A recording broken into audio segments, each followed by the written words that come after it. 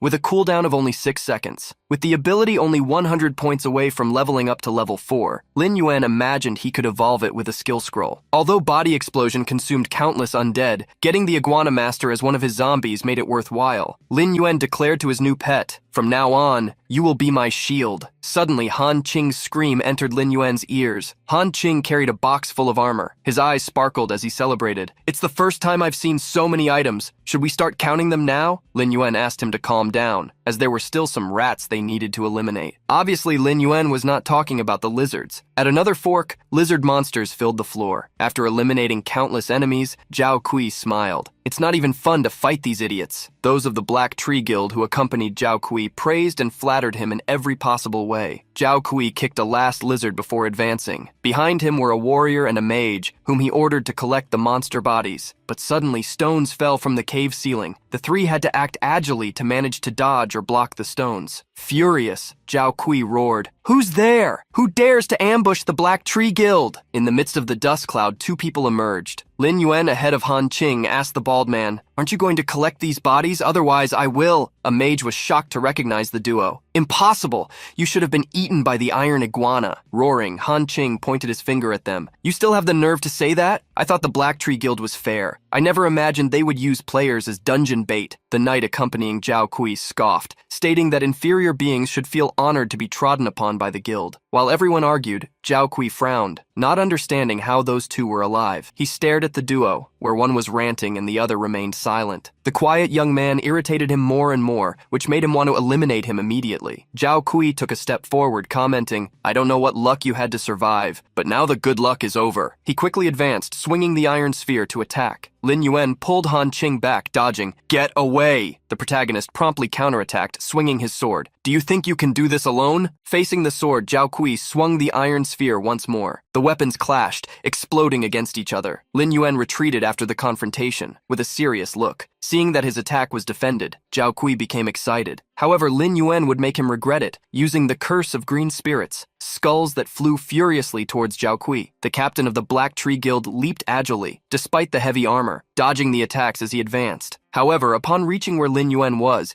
he realized that the young man had disappeared in the smoke. Zhao Kui was still looking for him when a shadow appeared behind him. Quickly, Zhao Kui raised his shield, blocking the sword attack while scoffing. "Do you really think I'm defenseless, idiot? It's better for those who survive by luck to keep an eye open." Zhao Kui suddenly disappeared. The protagonist looked around looking for him until he reappeared behind him with a furious look. "For someone useless, life is worthless." Lin Yuan was surprised to hear the voice behind him and turned hastily, only to be hit squarely by the iron ball. Flying to the other side of the cave, Lin Yuan hit a wall, destroying it with his body. Han Qing was scared and shouted worriedly for Lin Yuan. However, a knight and a mage were already competing to see who would fight Han Qing. Zhao Kui slowly walked towards Lin Yuan, who was lying on the ground. "I don't have time to play with you, so just perish." With an excited look, he clenched his fist, launching a punch at Lin Yuan. However, shock appeared in Zhao Kui's eyes when he couldn't complete the attack. Lin Yuan had defended Zhao Kui's punch, holding it while questioning, "So you are the captain of the third team of the Black Tree Guild?" A shocked look appeared on Zhao Kui's face. The young man who stopped his attack was smiling. In Lin Yuan's eyes, the red intensified with the green of necromancy, while with a hoarse voice, he commented, "I think I understand the level of the guild ranked 10th in the main city." With his fist being held, Zhao Kui trembled. He tried to pull his fist back, but Lin Yuan twisted it, squeezing even tighter while staring at him coldly. Suddenly, Lin Yuan swung his body, throwing Zhao Kui away. Zhao Kui fell near his companions who were about to attack Han Qing. Coughing, he blamed himself for underestimating the adversary. Standing up, he used all his strength to charge once more. The knight and the mage, Zhao Kui's companions, shouted in unison and jumped along with him to attack together. However, in Lin Yuan's eyes, one stick remained weak, no matter how many others joined. Lin Yuan disappeared before the triple attack hit him. The next moment, two zombie vultures appeared above the trio from the Black Tree Guild. Flapping their wings, they attacked the two who joined Zhao Kui. Zhao Kui's eyes reflected the light of the attack falling towards him. Various skulls surrounded by necromantic energy plunged against him. The attack exploded over Zhao Kui, throwing him upwards. Zhao Kui fell along with his companions, who were forced to the ground by Lin Yuan's vultures. When Zhao Kui realized it, Lin Yuan had already approached. He quickly tried to intimidate Lin Yuan. "Wait! If you eliminate me here, the Black Tree Guild will hunt you down." Lin Yuan's eyes showed no change of feelings. He looked to the side, however, and spotted Han Qing hugging his leg with love in his eyes. "Boss, you really never give up. I was so worried." Lin Yuan shook his leg, throwing him away. Then he raised his sword, declaring, "I know your guild is not only tyrannical in the outside world, but also cruel in the immortal world. If you lose levels and equipment, your guild will also punish you, won't they? Have you imagined how to explain the situation to them?" Hastily, Zhao Kui tried to negotiate his own life with Lin Yuan. The protagonist thought and demanded, "Give me a list of the high-level players in your guild. Write down the characters' classes and characteristics." In Lin Yuan's past life, the abilities used by the first disciple were unknown. No one knew how to deal with them, so he must belong to a rare class that no one knew about. Unaware of this information, Zhao Kui confusedly asked Lin Yuan what he would do with the list. However, Lin Yuan punished him with a skewer so he wouldn't ask useless questions. "Choose. Are you going to write or not?" Hastily, Zhao Kui nodded. "I will write." Sometime later, Lin Yuan read the list given by Zhao Kui. Although there were some special classes, none matched that of the first disciple. Later, Zhao Kui asked hesitantly, "Boss, can you let us go?" The protagonist nodded. "I will let you go." Zhao Kui immediately thanked him, preparing to leave. However, Lin Yuan attacked them before they could realize it. The spiritual flame hit them, while Lin Yuan reminded them, "You hurt so many innocent people that you need to give an explanation to them on the other side of life." By eliminating the three, Lin Yuan obtained a sword, the iron ball, and a cloak. While Lin Yuan collected the items, he observed Han Qing's actions. Han Qing had found a chest and showed it excitedly. "Look, boss, they also found an unopened treasure chest." Opening the chest, Lin Yuan stated that he would choose one item and leave the rest for Han Qing, who hastily refused. Han Qing stated that he wanted to buy the chest so that it wouldn't be disadvantageous for anyone. Setting the chest aside, Lin Yuan accepted as he didn't care much. Seeing the collected armor, items that didn't match him, Lin Yuan allowed Han Qing to obtain them. Han Qing bought all the items, depositing 54 coins into Lin Yuan's account. The duo left the cave after collecting the equipment. Although some were silver rank, none were gold rank, a rank difficult to obtain at that level. Starting to call Lin Yuan Lord of the Abyss due to a pun on his name, Han Qing claimed to have a doubt. Trembling, he revealed, "I heard that the Black Tree Guild is vengeful and will attack from the outside those who defeat them in the immortal world. How about I send a guard to protect you?" Stating that this guild was just a bunch of insects, Lin Yuan reassured him. As soon as he took off his helmet, Lin Yuan heard his mother's voice. "Yuan, come eat." The protagonist stood up answering, "I'm coming." However, as soon as Lin Yuan opened his bedroom door, he came across a slender man in a suit wearing a helmet. Upon seeing the man, Lin Yuan took a step back. The man, Lin Yuan's father, removed the helmet, commenting with a smile, "Yuan, isn't this the helmet you used to play? Is it broken?" Checking the helmet in confusion, Lin Yuan asked his father when he had bought a gaming helmet. Afraid of having broken the helmet, Lin Yuan's father commented worriedly, "What am I going to do? Your mother found this while cleaning little Lin Tan's room." The protagonist ended up remembering that it was around this time that in his past life, Lin Tan had awakened a secret class. Lin Tan's mother interrupted his conversation with his father, calling them to eat. It was already evening when the family began to dine. In front of a plentiful table, Lin Yuan's mother commented with concern, "Your father doesn't understand these new things,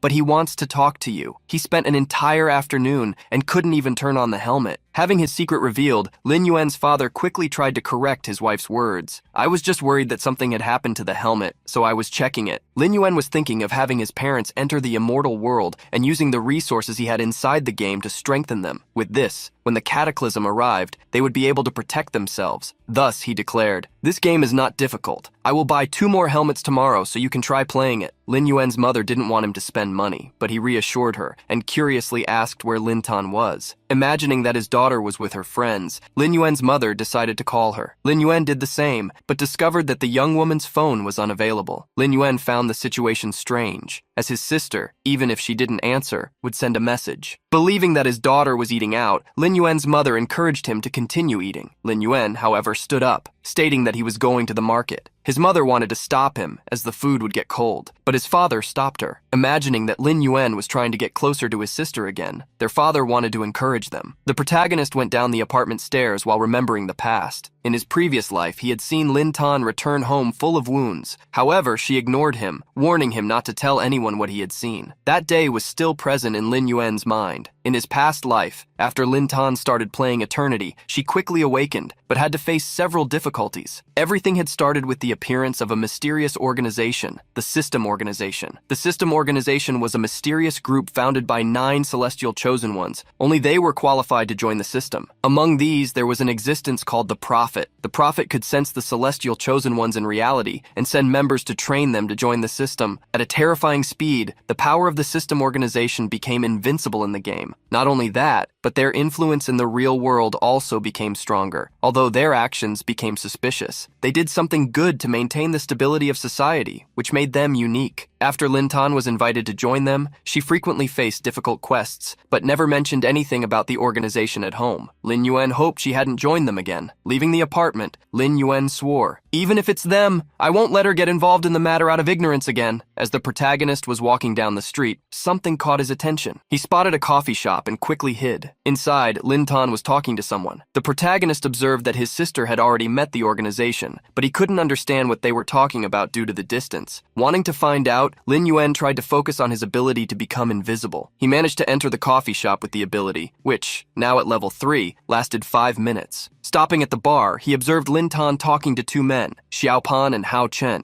Hao Chen, the more serious man, finished telling everything to Lin Tan and concluded, "Joining our organization is not just for our own good. When the disaster happens 3 years from now, you will be like us, a defense for the world." A silence settled at the table where the 3 were gathered. The protagonist observed how the situation would unfold until Xiao Pan playfully teased his partner. "You scared the girl? Calm down that terrifying aura of yours." Hao Chen hastily reminded the man that even if he thought he was handsome, they were talking about a serious matter. However, in the middle of his speech, Hao Chen noticed something. Lin Yuan felt a gaze directed towards him, as if he had been discovered. Hao Chen frowned. knowing that someone was there. Immediately, he touched the ring on his finger, activating the dispel ability. The ability covered the entire area of the coffee shop. Lin Yuan was surprised to see that his invisibility would be dispersed in 3 seconds. However, before the time ran out, he disappeared, and Hao Chun stared at nothing. To disguise his actions, Hao Chun asked the coffee shop owner for some tea. While the owner prepared the order, Lin Yuan hid behind the counter, relieved that Hao Chun's ring ability took 3 seconds for full activation. Hao Chun drank the tea, declaring, "Lin Tan, I hope you consider carefully joining us, people with a sense of justice. We don't stand idly by in the face of disaster." He handed Lin Tan a card to contact him when she made a decision. Taking the card with conviction, Lin Tan nodded. As the two left the coffee shop, Xiaopan didn't miss the opportunity to tease. "I'll be waiting for you, kitten." Lin Yuan then activated the invisibility ability again and left the coffee shop. However, upon reaching the outside, he did not find the duo who had just left. The protagonist walked around looking for them, when suddenly, a cup of coffee fell in front of him. Lin Yuan was surprised to step in the drink. Having thrown the coffee, Hao Chen commented, "I was sure there was something wrong." A notification immediately warned that the invisibility effect had been disturbed. The invisibility was fading in front of the organization duo. However, before the invisibility ended, Lin Yuan disappeared from the street. The duo stared at nothing once more. Trying to check the coffee, Hao Chen blamed himself for being so sensitive lately. Asking Hao Chen to calm down, Xiaopan asked if his companion thought the girl would join them. Hao Chen commented that the prophet had already said that soon the young woman would join them. Xiaopan, hearing this, nodded, as the predictions had never failed. Xiaopan was more curious to know what kind of woman Hao Chen liked, but with an irritated look, Hao Chen told him to focus on surviving the catastrophe first. From the top of a tree, Lin Yuan observed the duo. The group proved to be more difficult to investigate than he thought. He was also concerned about not revealing his own forbidden class to others. If that happened, life in the immortal world would become more difficult. Returning home, Lin Tan stared at the business card. She had a serious expression on her face. However, lifting her head, she was surprised. "Why are you here?" Carrying a bag, Lin Yuan simply said he had gone to buy something and asked if his sister had eaten. Looking down, Lin Tan said she was fine. Asking her not to leave work so late, he lifted the bag. "I bought food. See if there's anything you like when we get home." Lin Tan wondered why her brother was trying to take care of her when he couldn't do the same for himself. Without an answer, she saw Lin Yuan prepare to enter and called him, "Let's go home." With a worried look, she followed him. When they returned home, Lin Tan's mother asked if she had eaten. However, she refused, only wanting to rest. Since her son hadn't eaten, Lin Yuan's mother decided to prepare more food for him. At the same time, Lin Tan slammed her bedroom door shut. Inside, she sighed heavily. Remembering what had happened recently, she lay down on the bed. "Since I played that game, all sorts of strange things have happened." Lin Tan saw herself fighting monsters, but she and her friend were too weak. The friend screamed, "Xiao Tan, run! You are faster, I will hold him back!" They were against a longsword mantis, a level 5 monster. The mantis's sharp claws attacked Lin Tan's friend, who fell to the ground. Lin Tan didn't know how to react, but upon seeing her friend, she gathered courage. "I'm on the front line. How could I abandon her and flee? Leave it to me." Lin Tan faced countless mantises alone, while her friend fled through the forest. The giant mantis attacked with its sharp scythe, forcing Lin Tan to block with her sword. Another mantis appeared behind her. She couldn't dodge and was hit by the monster. However, it was at that moment that she unlocked a secret class. While coughing, surrounded by the mantises, the awakening was happening. Lin Tan raised her sword and, with the new power, brandished the sharp blade, eliminating the mantises by penetrating their carapaces. With an iron will, she advanced among the enemies to save herself and her friend. After defeating all the monsters, Lin Tan leaned on her sword, plunged into the ground. A golden glow enveloped her, finalizing the awakening of the Sword of Dawn. After awakening the Sword of Dawn, Lin Tan felt some changes in her own body. She wondered if she would really be able to protect everyone if a disaster happened. Staring at the power in her hands, she showed determination. If this kind of power can't resist the disaster, then is there any hope for others to survive? Looking at the photo of her own family, Lin Tan decided that regardless of whether or not she joined the system, she should become as strong as possible to protect those who were precious to her. Lin Yuan held the same photo, with determination. "I can't delay any longer. My energy must be focused on the game, but I can't be on guard all the time." He decided to make his family live well. The next day, the protagonist visited a large building. A woman received him, asking if he would like to take a look at an apartment. However, he was more interested in a furnished villa with high security. Seeing that the man was young, the woman wondered if he was really capable and asked, "Sir, have you heard the price of our properties?" Raising a black card, Lin Yuan showed confidence that he had the necessary value. Upon seeing the card, the saleswoman became excited. "Is that the limited edition VIP card with 10 million? The saleswoman's excited scream attracted the attention of the entire hall. Later, Lin Yuan's parents followed him, somewhat confused. Upon seeing the luxurious house he was visiting, they asked in surprise, "Are we going to live here?" Upon seeing the huge swimming pool, Lin Yuan's mother was impressed. The protagonist's father almost fainted upon seeing the giant size of the bed. The cascading chandelier, as well as all the luxurious furniture, left them incredulous. Stuttering, they asked how much he had spent, not wanting to pressure him to spend money. Lin Yuan reassured them, explaining that he had bought it with the prize from a competition. Having the dream of living in a villa realized, Lin Yuan's father held his wife's hands. They watched their son grow up in the blink of an eye. The protagonist was satisfied to provide such a life for his parents. As evening approached, Lin Yuan walked through a commercial area. He pondered to himself the next steps, getting his parents to play Immortal World and being careful with the organization. Suddenly, he became more vigilant. Several people crossed his path, and one of them, excited, said, "Heh, I finally found what I was waiting for. It was hard to find you." In front of Lin Yuan were the bald man and his companions from the Black Tree Guild. The protagonist easily recognized Zhao Kui by his bowling ball-like head. All at once, countless people ran towards him carrying iron bars. One of them raised the bar while shouting, "Whoever challenges Mr. Zhao will meet their end." As the bar slowly headed towards Lin Yuan, he activated the invisibility ability. He disappeared, making the enemy only hit the ground. When they realized it, Lin Yuan was already jumping towards Zhao Kui. The protagonist hit the bald man hard and went on to knock down all the others from the Black Tree Guild. Zhao Kui fell heavily to the ground, coughing terribly. An iron bar was plunged beside him, scaring him even more. With an intimidating look, Lin Yuan stared at the bald man. "It seems you don't value your own life." Zhao Kui stammered, trying to apologize. "I was wrong. Big brother, spare me. I can still be useful. I know a secret quest." The protagonist told Zhao Kui to speak. The bald man revealed that, in the main city, he should find a blacksmith named Tongs. With high favorability with the blacksmith, he would forge a golden equipment for him. The protagonist remembered that, in his previous life, someone had indeed managed to get gold rank equipment quickly, which raised suspicions about the game's characters. Lin Yuan squeezed the iron bar, twisting it, and advised, "I hope you don't do anything stupid. I have many ways to deal with you, inside or outside the game." Breaking the iron bars with his hand, he warned, "This is what will happen to you if you dare to do anything against my family." Sweating with fear, Zhao Kui understood the message. During the night, Lin Yuan went to a tavern in the main city. The smell of delicious drinks and food spread through the place. An old bearded man seemed incredulous. "You mean you can provide 100 gold pieces? Stop joking! You're a mage for mining, but if you do that, I'll give you a sword for free." Lin Yuan realized that Zhao Kui might not be lying. At that moment, a man started chasing a woman so she would drink with him. Drunk, she tried to escape but staggered. Lin Yuan observed her in silence, making the man furious. "What are you looking at?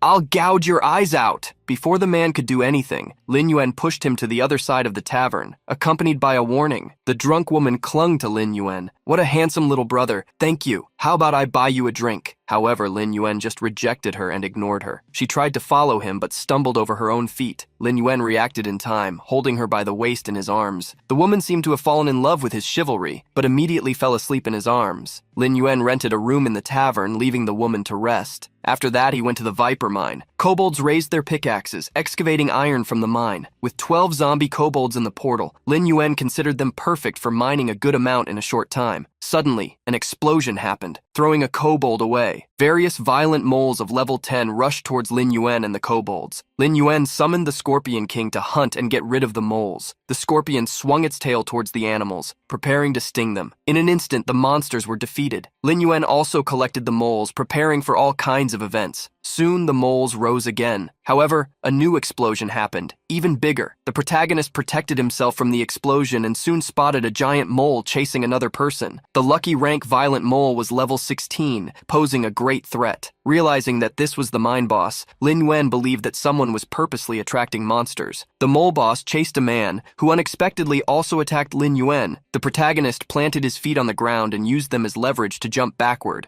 While magic accompanied him, Lin Yuan was surprised, thinking that it was a fixed target magic, but realized he was wrong. That was in fact a blessing magic, which upon hitting him, increased his defense points. A glow surged in Lin Yuan, showing that this was not an attack from a mage, but a buff from a priest. As the priest was being chased, the people around were surprised. A man picked up a dragonfly camera, ordering it to film the scene. The Sun Priest ran, telling everyone to get out of the way so as not to be caught. Spectators watched the priest escape and laughed. Seeing how the priest remained righteous even in that situation, Lin Yuan decided to help him. People who had seen Lin Yuan in the broadcast found him familiar and invited their friends. The mole boss suddenly attacked the priest with its claws, but the monster's attack was blocked by Lin Yuan, who held it with his body's strength. The priest was shocked by what he saw. On a plane, Zhao Kui watched the broadcast. He was impressed, as even he couldn't do that. Other people walking along the trail were irritated, as all they heard about was Lin Yuan. Zhao Kui recognized a complaining person, Nu Yan from the Fury Guild. The bald man boasted, mocking him. To be honest, the divine madman took advantage of the guild and the class. In terms of operations, no one compares to the great divine. Hearing the comparison, Nuyan turned around. Zhao Kui was not afraid to support his words. Some people even say that Kuang Shen, as the leader of the #1 Feng Chuisha guild, should have resigned a long time ago. Nuyan pointed his sword at the bald man, questioning who was speaking ill of their guild. With a malicious look, Zhao Kui commented that the divine madman had already fallen in popularity and that the young people were taking over the scene. Knowing that he was talking about the boy in the broadcast, Nuyan asked where he was. As soon as the bald man revealed Lin Yuan's location in the mines, Nuyan declared, "Call everyone who is online. Follow me." In the mines, Lin Yuan used his sword to defeat the large mole alone. Having attracted the monster's attention, he told the priest to leave. The large mole, despite the attacks, ran furiously towards Lin Yuan. It jumped against him, but only hit the ground, raising pieces of rock. As soon as Lin Yuan retreated, he extended his hand, creating spiritual flames. The attacks fell upon the mole, which screamed in pain. The broadcast became even more frantic. The enraged mole would not give up, chasing Lin Yuan through the mine. Suddenly, zombie wolves emerged, jumping onto the monster. They grabbed the mole so that it would no longer chase their master. Upon knocking down the mole, Lin Yuan scoffed, "If you only care about acting crazily, you will suffer a great loss." Since the mole wouldn't understand his words, Lin Yuan promptly finished it off. Upon being hit, the mole howled. The kobold chief jumped onto it to attack it as well. With the large hammer, he increased the damage of Lin Yuan's attack on the mole, hitting it at the same point. Lin Yuan then put on his gloves. Preparing a punch, he roared, "The end has come!" The punch fell upon the mole, eliminating it and making Lin Yuan reach level 15. The protagonist obtained the boots of agility and the pursuit dagger as rewards. The boots were silver rank items, focused on agility and speed, while the dagger increased attack speed and possessed an ability that further amplified that speed. The priest's eyes sparkled as he approached Lin Yuan, asking if he was the master who had single-handedly defeated the wolf boss, asking to be added as a friend. However, Lin Yuan denied being that person and ignored him, even with the priest's insistence. Suddenly, a fireball traveled against Lin Yuan's back. The protagonist spun his body, and with a sword blow, broke the attack in half. At the mine entrance, a group smiled upon finding him. In the middle of them was Nuyan. "Let me turn you into ashes so that you recognize me." As they entered the cave, some of the dozens of people accompanying Nuyan provoked, "How dare they? Turn on the broadcast and see what happens when they face the Fury Guild." The protagonist understood the group's intention, tried to defeat him to gain fame. However, he accepted the free delivery of equipment from this group of players. Suddenly, Lin Yuan saw a cleric's staff extend beside him. The young priest roared, "I've been waiting for this for a long time. The feeling of fighting alongside a companion. In the name of justice, I will protect the important people." Lin Yuan was surprised and asked the young man to step away. Nuyan tried to get Lin Yuan's attention, but before he finished speaking, the protagonist had already slapped his face, silencing him. Nuyan spun like a tornado after the slap, being thrown far away. He only stopped when he was dragged several meters on the ground. At this point, the number of people watching the broadcast already exceeded 5,000. Nuyan gritted his teeth for being attacked by a stray dog. "You don't think you are some kind of deity like they treat you, do you?" Furious, he ordered his guild, "Attack!" Arrows, fire magic, and curses were raised against Lin Yuan. A knight raised his shield, preparing the charge. Confidently, he shouted, "He won't be able to handle all of us alone." Seeing how the group cooperated with each other, Lin Yuan decided to eliminate those who dealt damage first. He activated invisibility and dodged the sword attacks. Immediately, the knight shouted for the mages to use Dispel. The mages conjured the magic, but too late, as Lin Yuan was already behind them. With a single attack, he eliminated 2 mages. Nuyan, furious, drew his sword. "He must be low on health because he was fighting. Get him! We have the numerical advantage." All the rogues attacked at once, as the guild leader had offered a reward for whoever eliminated Lin Yuan. The protagonist dodged various fireballs. Since the mine was narrow, he couldn't properly utilize the zombies. Facing the attacks, he allowed the explosions to happen, which caught the attention of those watching the live broadcast. Lin Yuan jumped into the fire, escaping into the depths of the mine while being pursued. Nuyan followed behind the group, commanding the Fury Guild. What he didn't expect was that Lin Yuan was on the ceiling. When Nuyan realized it, someone was already falling onto him. With a strong kick, Lin Yuan made Nuyan fall to the ground. On impact, the master of the Fury Guild lost some teeth. Thrown away, Nguyen sat up with his hand over his mouth. Damn it, sneak attacking! However, the next moment, Nguyen felt a hand on his head and a sword touching his neck. He hastily shouted to the guild,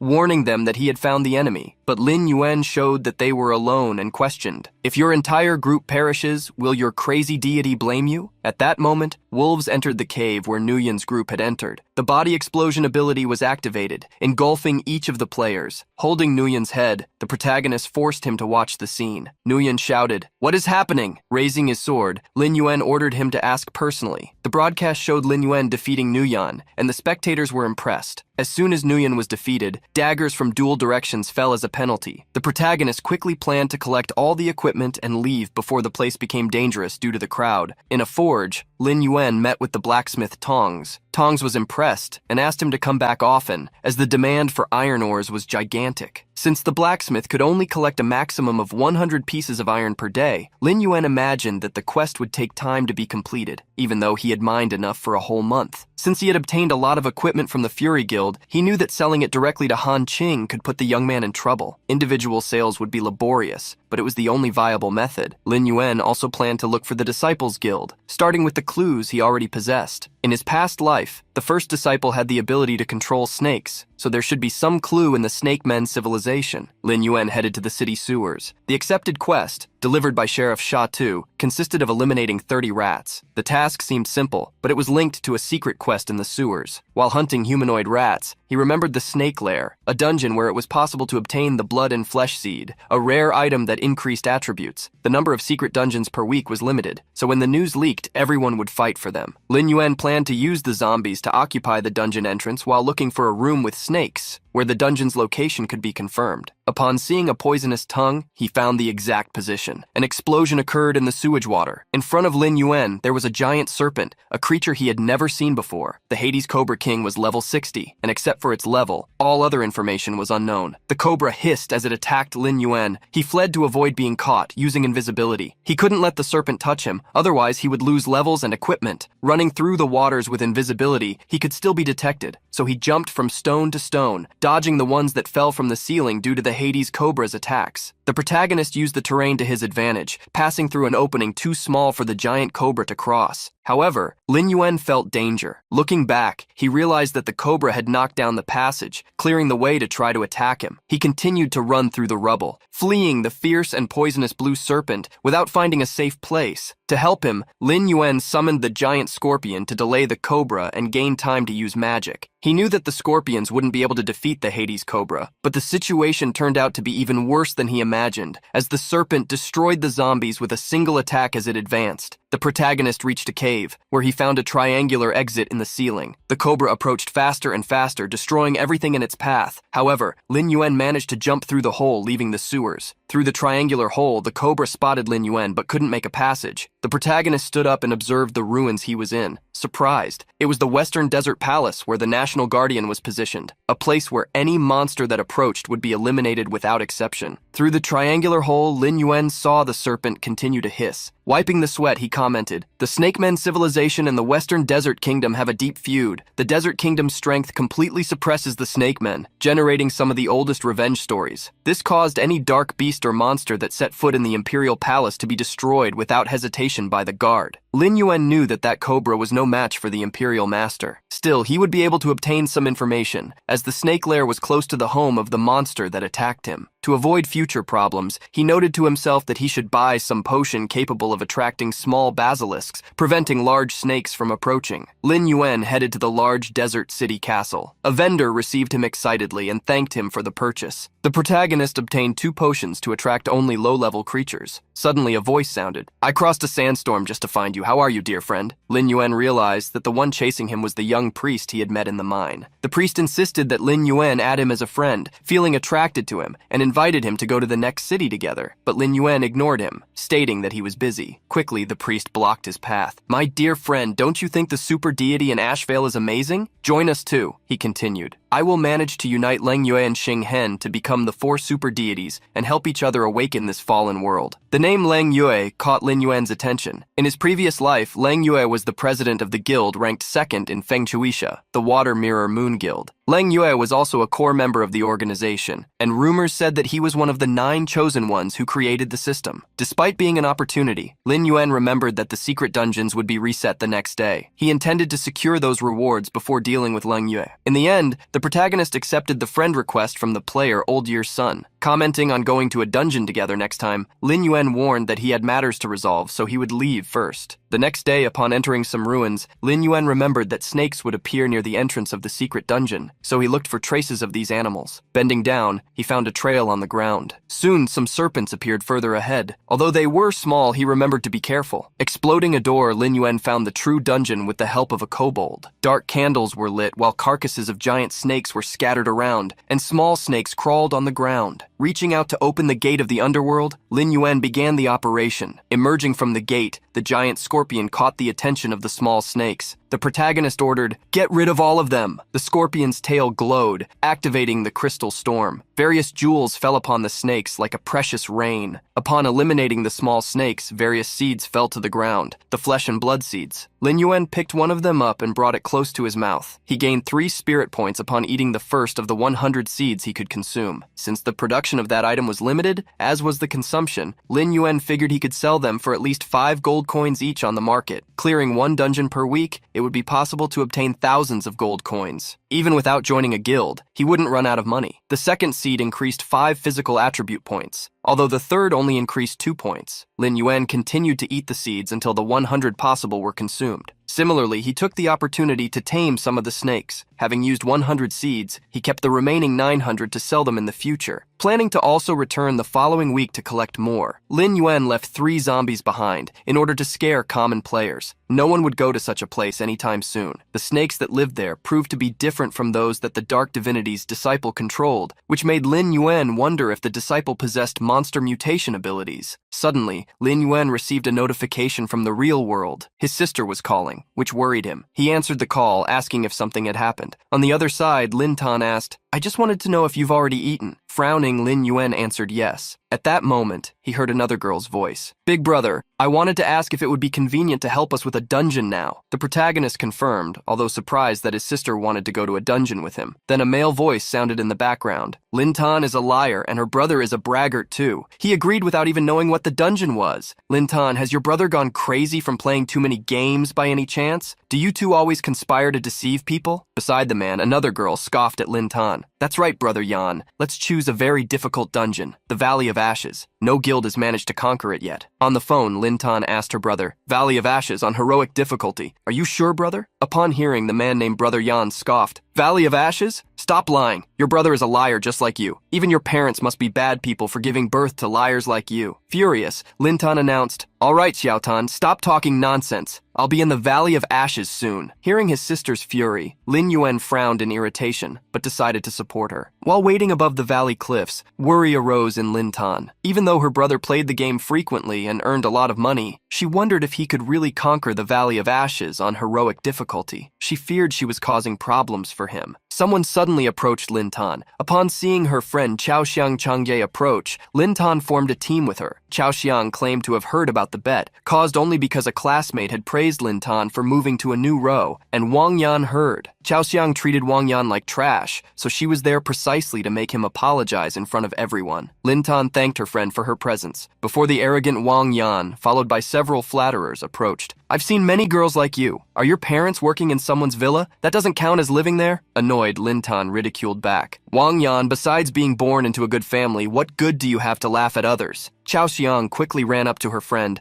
preventing her from getting even more stressed. Irritated by the insults, Wang Yan ordered his followers to attack the 2 girls. A mage and a swordsman happily advanced, forcing Chao Xiang and Lin Tan to prepare themselves. Suddenly, an attack coming from an unknown place emerged. The blows fell upon the mage and the swordsman, breaking the advance of both. Lin Yuan appeared in front of his sister, putting an end to the aggressors. Worried, Lin Yuan asked if Lin Tan was okay. While his sister answered, her friend blushed upon seeing how handsome Lin Yuan could be. Wang Yan was outraged to have his followers eliminated. You are attacking those who are going to help me level up? Do you know how much it costs to hire them? Are you going to deal with this? How will I be able to level up without them? The protagonist moved quickly, appearing in front of Wang Yan to question him if he was the one who had cursed his parents. Before Wang Yan could curse him, Lin Yuan slapped his face. A red waterfall poured from Wang Yan's nose, while Lin Yuan cursed him. No matter what dog you are, if you dare to bark and bite people, you should be castrated. Wang Yan flew away, falling onto several stones. Wang Yan's girlfriend quickly ran to help him while complaining. Are you crazy? It takes at least 6 people for a dungeon. Lin Yuan angrily replied, I will take care of the missing people. Just shut up and wait. Since Lin Yuan needed the mounted combat ability obtained in the Valley of Ashes, he was already preparing for the dungeon. He opened his contact list, calling New Year's Son. Chao Xiang approached Lin Tan in the meantime. Little Tan, your brother is even more capable than I imagined. He's also very handsome. Annoyed, Lin Tan crossed her arms. Wang Yan managed to stand up and roared against Lin Yuan's words. How can a bunch of poor people like you find good people? Just losers, right? His girlfriend, however, was surprised to see a magic circle and a person teleporting to him. Young master, look, isn't that the boss of the Super Iron Triangle? As soon as he appeared, New Year's Son murmured, when the bell of destiny rings, you and I will be destined to navigate a sea of ambition without return. New Year's Son joined the team, shocking Wang Yan, as he was the main priest of the second guild of the Western Desert, the Water Mirror Moon Flower Guild. Excitedly, Wang Yan treated New Year's Son with respect. Big brother, are you going to take us into the dungeon? Thank you very much. Chao Xiang was surprised to see such a person, as someone like him shouldn't form a team with people outside the guild he belonged to. Before Lin Tan could understand, she was confronted with something. New Year's Son ran towards Lin Yuan with shining eyes. Best friend, you finally remembered me. I knew you would definitely take me to a dungeon. As soon as I received your team invitation, I rushed to come here quickly. Lin Yuan angrily extended his hand, preventing New Year's Son from approaching.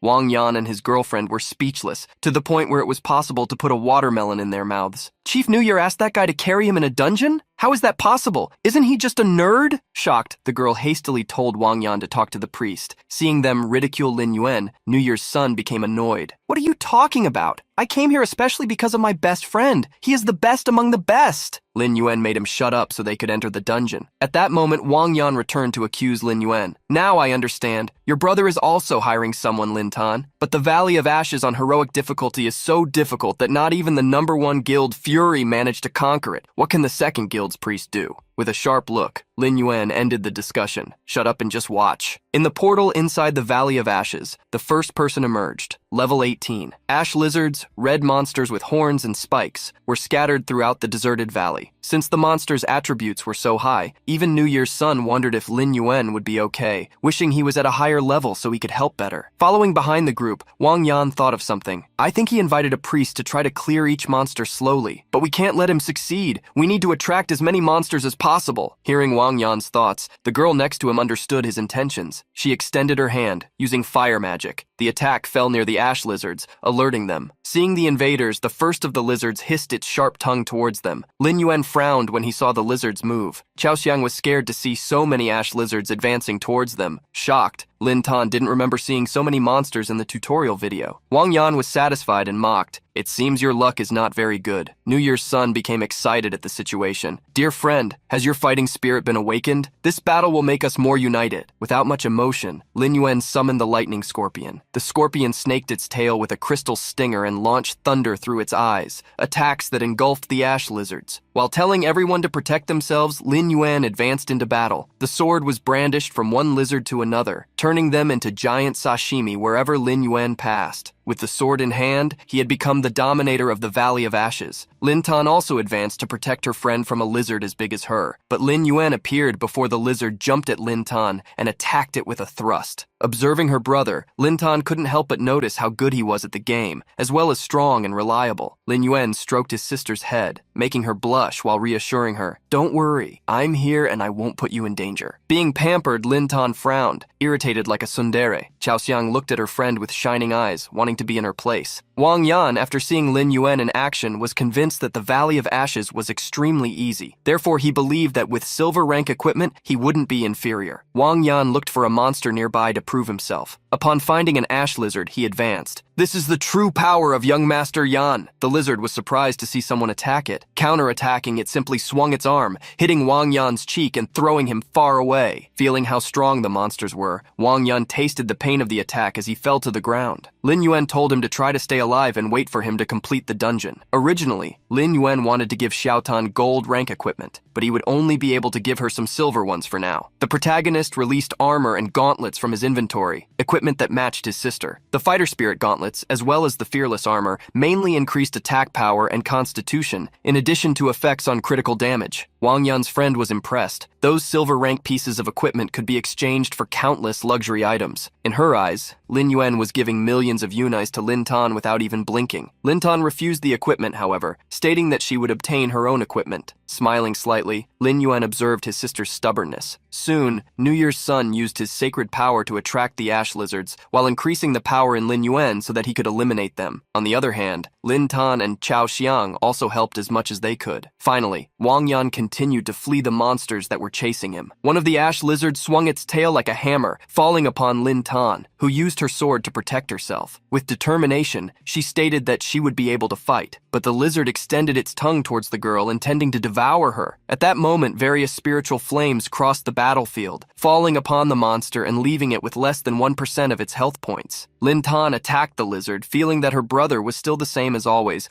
treating her like a child. She no longer wanted him to intervene. Seeing his sister's reaction, Lin Yuan felt it was increasingly difficult to hand over some equipment to her. On one side, Lin Tan continued to attack the monsters that Lin Yuan helped to defeat, while he eliminated most of them. Watching one secretly give rewards to the other, Chao Xiang couldn't help but call them memorable. Watching the two was even more fun than hunting the monsters. Soon, all the monsters in the Valley of Ashes were eliminated. The group advanced again until they reached a closed area. New Year's Sun, leading the group, warned that the final boss was just ahead. He asked Lin Yuan if they should leave to prepare first, as they were not yet suffering penalties. If they fought the boss and lost levels and equipment, the damage would be too great. Lin Yuan agreed with New Year's Sun's decision, but Wang Yan wouldn't let them run. "That's hilarious. He's so good at defeating small monsters, but he's scared when he meets the boss." Chao Xiang didn't want her friend to take risks. "Lin Tan, it's quite impressive that your brother brought us this far." Looking down upon seeing that she would be causing problems for her brother, she wondered if the current situation would be this way if she were stronger. However, with a confident look, Lin Yuan took a step forward. "Sun is correct, so you don't need to do anything. I will go alone." Dark energy surged, creating the Great Gate of the Underworld, through which countless zombie monsters, an army of them, invaded the Valley of Ashes. Wang Yan couldn't understand what was happening upon seeing so many beasts summoned. New Year's Sun scoffed at Wang Yan's surprise. "You are teaming up with my best friend and still don't know his strength? Whether defeating a world boss alone or facing an entire guild, he is the best I know, the strongest." Putting aside New Year's Sun's compliments, inside a lair, a large lizard with a dragon head awakened. A spiritual flame ball crossed the entire lair, traveling towards the monster, which woke up sensing danger. However, due to its size, it couldn't dodge and was hit by the explosion of the attack. Furious, the Ash Lizard King roared, leaving its nest. The King rank level 21 monster had 10,000 health points, a muscular body, and a collar of thorny scales. Lin Yuan prepared to face it with the kobolds who carried spears and pickaxes. Behind a mountain, Chao Xiang observed the boss monster's stats. Its 1,200 attack points were enough to eliminate each of them instantly if it hit them. Holding her sword firmly, Lin Tan did not intend to let her brother run into danger because of her. She advanced to the battlefield, stating that she would attract the aggro of the Lizard King. As soon as she took a step forward, however, she fell over a trap skill, the Light Imprisonment, conjured by New Year's Sun. The priest warned her, "Watch from here. You will only cause problems if you go there. Let's just appreciate the elegant operation that my best friend will conduct." The Lizard King, refusing to recognize the enemy, opened its mouth, gathering a large amount of energy. The jet of flames was launched, advancing against Lin Yuan aggressively. The protagonist showed perfect distance control by dodging the Lizard King's attack. At the same time, wolves, kobolds, and vultures jumped onto the boss monster. The Lizard King was pressured downwards as the zombies attacked it. Snakes also emerged, biting the monster's ankles. With precise calculations of the Lizard King's ability cooldowns, Lin Yuan coordinated the summons to replace those that were being eliminated. Seeing how Lin Yuan seemed to know all the boss monster's information even before the battle made New Year's Sun appreciate a fight that could be called pure art. Observing her brother, Lin Tan wondered if that was his true strength. Wang Yan's girlfriend had already fallen in love with Lin Yuan. "Brother Lin is so amazing, come on, defeat the big lizard." With a gloomy look, Wang Yan became irritated. "If this continues, they really will succeed. I will be embarrassed in front of the whole class." Grabbing his sword in a fury, Wang Yan planned a sneak attack. If he could make Lin Yuan make a mistake, the boss could finish him off in a single attack. The protagonist continued the battle against the Lizard King, wielding his sword against the large open mouth. With 3% of its health remaining, the boss monster tried to use a bite skill on Lin Yuan, but he escaped. Since the skill had an 8-second cooldown, the protagonist found a chance to finish off the lizard. At that moment, Wang Yan laughed behind him. "You want to defeat the lizard? I won't let you." The protagonist saw Wang Yan try to attack him and scoffed internally. "Idiot!" He spun his body, making Wang Yan miss the thrust and pass right by him. With the spin, Lin Yuan launched his leg like a whip, hitting Wang Yan from the side. With surprise and pain to the point where his eyes almost popped out of their sockets, Wang Yan flew away. He was launched towards the Lizard King, which was already preparing a new bite attack. To finish off the Lizard King, Lin Yuan used the body explosion ability on his zombies. A large fireball consumed the Lizard King, as well as Wang Yan, who still had some health points. At that moment, a server-wide notification was announced. Congratulations to players New Year's Sun, Ali Song, Lin Yan, Young Master Yan's follower, and unknown name, for completing the Valley of Ashes on heroic difficulty for the first time. Xiao Xiang hugged her friend, praising her brother. "We really did it. Xiao Tan, your brother is so cool and amazing. Can you ask him to carry us more often in the future?" Lin Tan was still incredulous, so she just made some excuse. "He's always busy. We'll talk when we have a chance." New Year's Sun was excited, but already expected it. "As expected of my best friend, I'll let him take the glory this time. Next time, I'll show the pinnacle of priests." Wang Yan's girlfriend had already switched sides, asking to add Lin Yuan as a friend. Hearing Wang Yan's friend praise his friend irritated New Year's Sun. Acting for Lin Yuan, he used an attack skill to finish her off. With Wang Yan and his girlfriend eliminated, Lin Yuan headed to the Ash Lizard King to use Shadow Summon. The large zombie lizard walked into the gate of the underworld immediately upon being raised. Since a chest had appeared, Lin Yuan called everyone to divide the prize. Xiao Xiang remembered how Lin Yuan had conquered the dungeon alone and stated that she was happy to just be able to complete the quest. Stating that he only needed the skill books and scrolls, Lin Yuan declared that they could keep the rest. Inside the chest was a silver rank leg guard, as well as bronze rank wrist protectors, a bronze rank sword, and agility boots, also bronze rank, were found with them. With an eye on the equipment, New Year's Sun asked them to sell all the items to him. Xiao Xiang didn't mind just receiving money. Stating to Lin Tan that this way, Wang Yan would no longer bother her, Lin Yuan left to do some other quests. Before he distanced himself, however, his sister called him. Stopping, he asked if she would accept the equipment he wanted to give her. Since the moment her brother had entered the dungeon, he had demonstrated incredible abilities. She had never seen such a large amount of summons before, which made her wonder if her brother was also the chosen one of a secret class. With this in mind, she questioned, "Since you started playing this game, have you felt any change in your body?" Lin Yuan wondered if he had been noticed. Since Lin Tan had contacted the people from the Order, he couldn't reveal the secret of the undead hunter yet. To protect his sister, he answered the question with another, "No, why? Is there any change in you?" Lin Tan quickly backed away and stating that she had a quest to turn in, fled. Lin Yuan watched his sister with a smile. Even after growing up, she still pretended very poorly. However, she had been able to talk to him this time, which meant she recognized him as her brother. Suddenly, New Year's Sun called out for Lin Yuan. While various people followed him, he waved. "It's good that you haven't left yet. Xiao Yue just decided to open the mortal difficulty of the Valley of Ashes. I said you were a close friend. We are sure we will succeed this way." Lin Yuan didn't expect to contact Leng Yue so soon. This was a good opportunity to investigate whether the first disciple was hiding in the Water Mirror Moon Flower Guild. The protagonist accepted the offer, stating that he was already thinking about attacking the new difficulty. Hugging Lin Yuan, New Year's Sun showed relief. "You really are my best friend. Come, let me introduce the core members of our guild." The first to be introduced was the captain of the Divine Triangle and president of the Water Mirror Moon Flower Guild, the beautiful Miss Leng Yue. Leng Yue greeted Lin Yuan, stating that she had heard of him for a long time. She welcomed him. Next, New Year's Sun introduced Xinghen, a master of conjurations, someone with a rare class and the mage of the Iron Triangle. The mage, however, did not yet recognize Lin Yuan as a teammate. He didn't want a random player on the team. With a restrained look, Xinghen stated, "Mortal difficulty has a low tolerance for errors. A random player like him won't cooperate with us. He will only slow us down. I don't want to take risks. Do you understand what I'm saying?" New Year's Sun didn't understand what Xinghen meant, since Lin Yuan had just carried him through the heroic difficulty. With a secret smile, Xinghen commented, "I've seen many self-important people. So that you don't say that we intimidated you with our numbers, I will give you a chance. If you manage to drain half of the boss's health, I will give you a golden equipment. But if you drag us down and are the reason for the failure, you will have to compensate for all the losses." Xinghen stared at Lin Yuan, trying to intimidate him. "Did you hear me? It's not too late to give up and leave." Faced with the challenge, the protagonist's battle instinct was ignited. "Oh, a golden equipment? I will receive it happily. Just make sure everyone is watching so you don't go back on your word later." Leng Yue prevented the discussion from becoming more heated. "All right, Xinghen, we agreed beforehand that Sun's friend would join us. If you had any objection, you should have raised it earlier. The decision has been made. We will follow the original plan. Everyone will cooperate, and we will conquer the dungeon." Xinghen was irritated to hear that Leng Yue would actually accept help from an outsider when the difficulty was so high. Warning that she would not repeat the words she had just said, Leng Yue told everyone to enter the dungeon. Xinghen gritted his teeth, swearing internally, "Leng Yue, I will show that stray dogs are useless, and I am your only indispensable companion." Inside the dungeon, level 18 fire lizards wandered normally. A flash of light appeared, drawing their attention. With red eyes, the monsters stared at the humans who appeared in the center of the valley. New Year's Sun was shocked and worried. The difficulty was so ridiculous that they found themselves surrounded the moment they entered the dungeon. Leng Yue extended her sword, commanding, "Melee classes, advance! There are many monsters, we need to find a chance to get past them." While Leng Yue advanced to attract the aggro of the monsters, Sun rose into the air, launching a blessing magic on his companions. Irritated, Xinghen conjured various lightning balls. Maliciously, he thought of throwing them all at Lin Yuan in a sneak attack. A lizard suddenly jumped on top of the group. Xinghen had forgotten to look at the monsters behind them. Leng Yue charged to stop the monster while complaining, "What are you thinking, Xinghen? Wake up!" On the other side, New Year's Sun realized they had been surrounded. Even the monsters behind them left no room for maneuver. The group's archer was tremendously pressured, as was the shield bearer. At that moment, Lin Yuan raised his hand and declared, "Leave this to me." The gate of the underworld appeared behind him. Wolves left the gates of the underworld, roaring as they advanced. A tamed boss monster quickly pressured one of the lizards attacking the group. The other wolves jumped together against the giant monsters,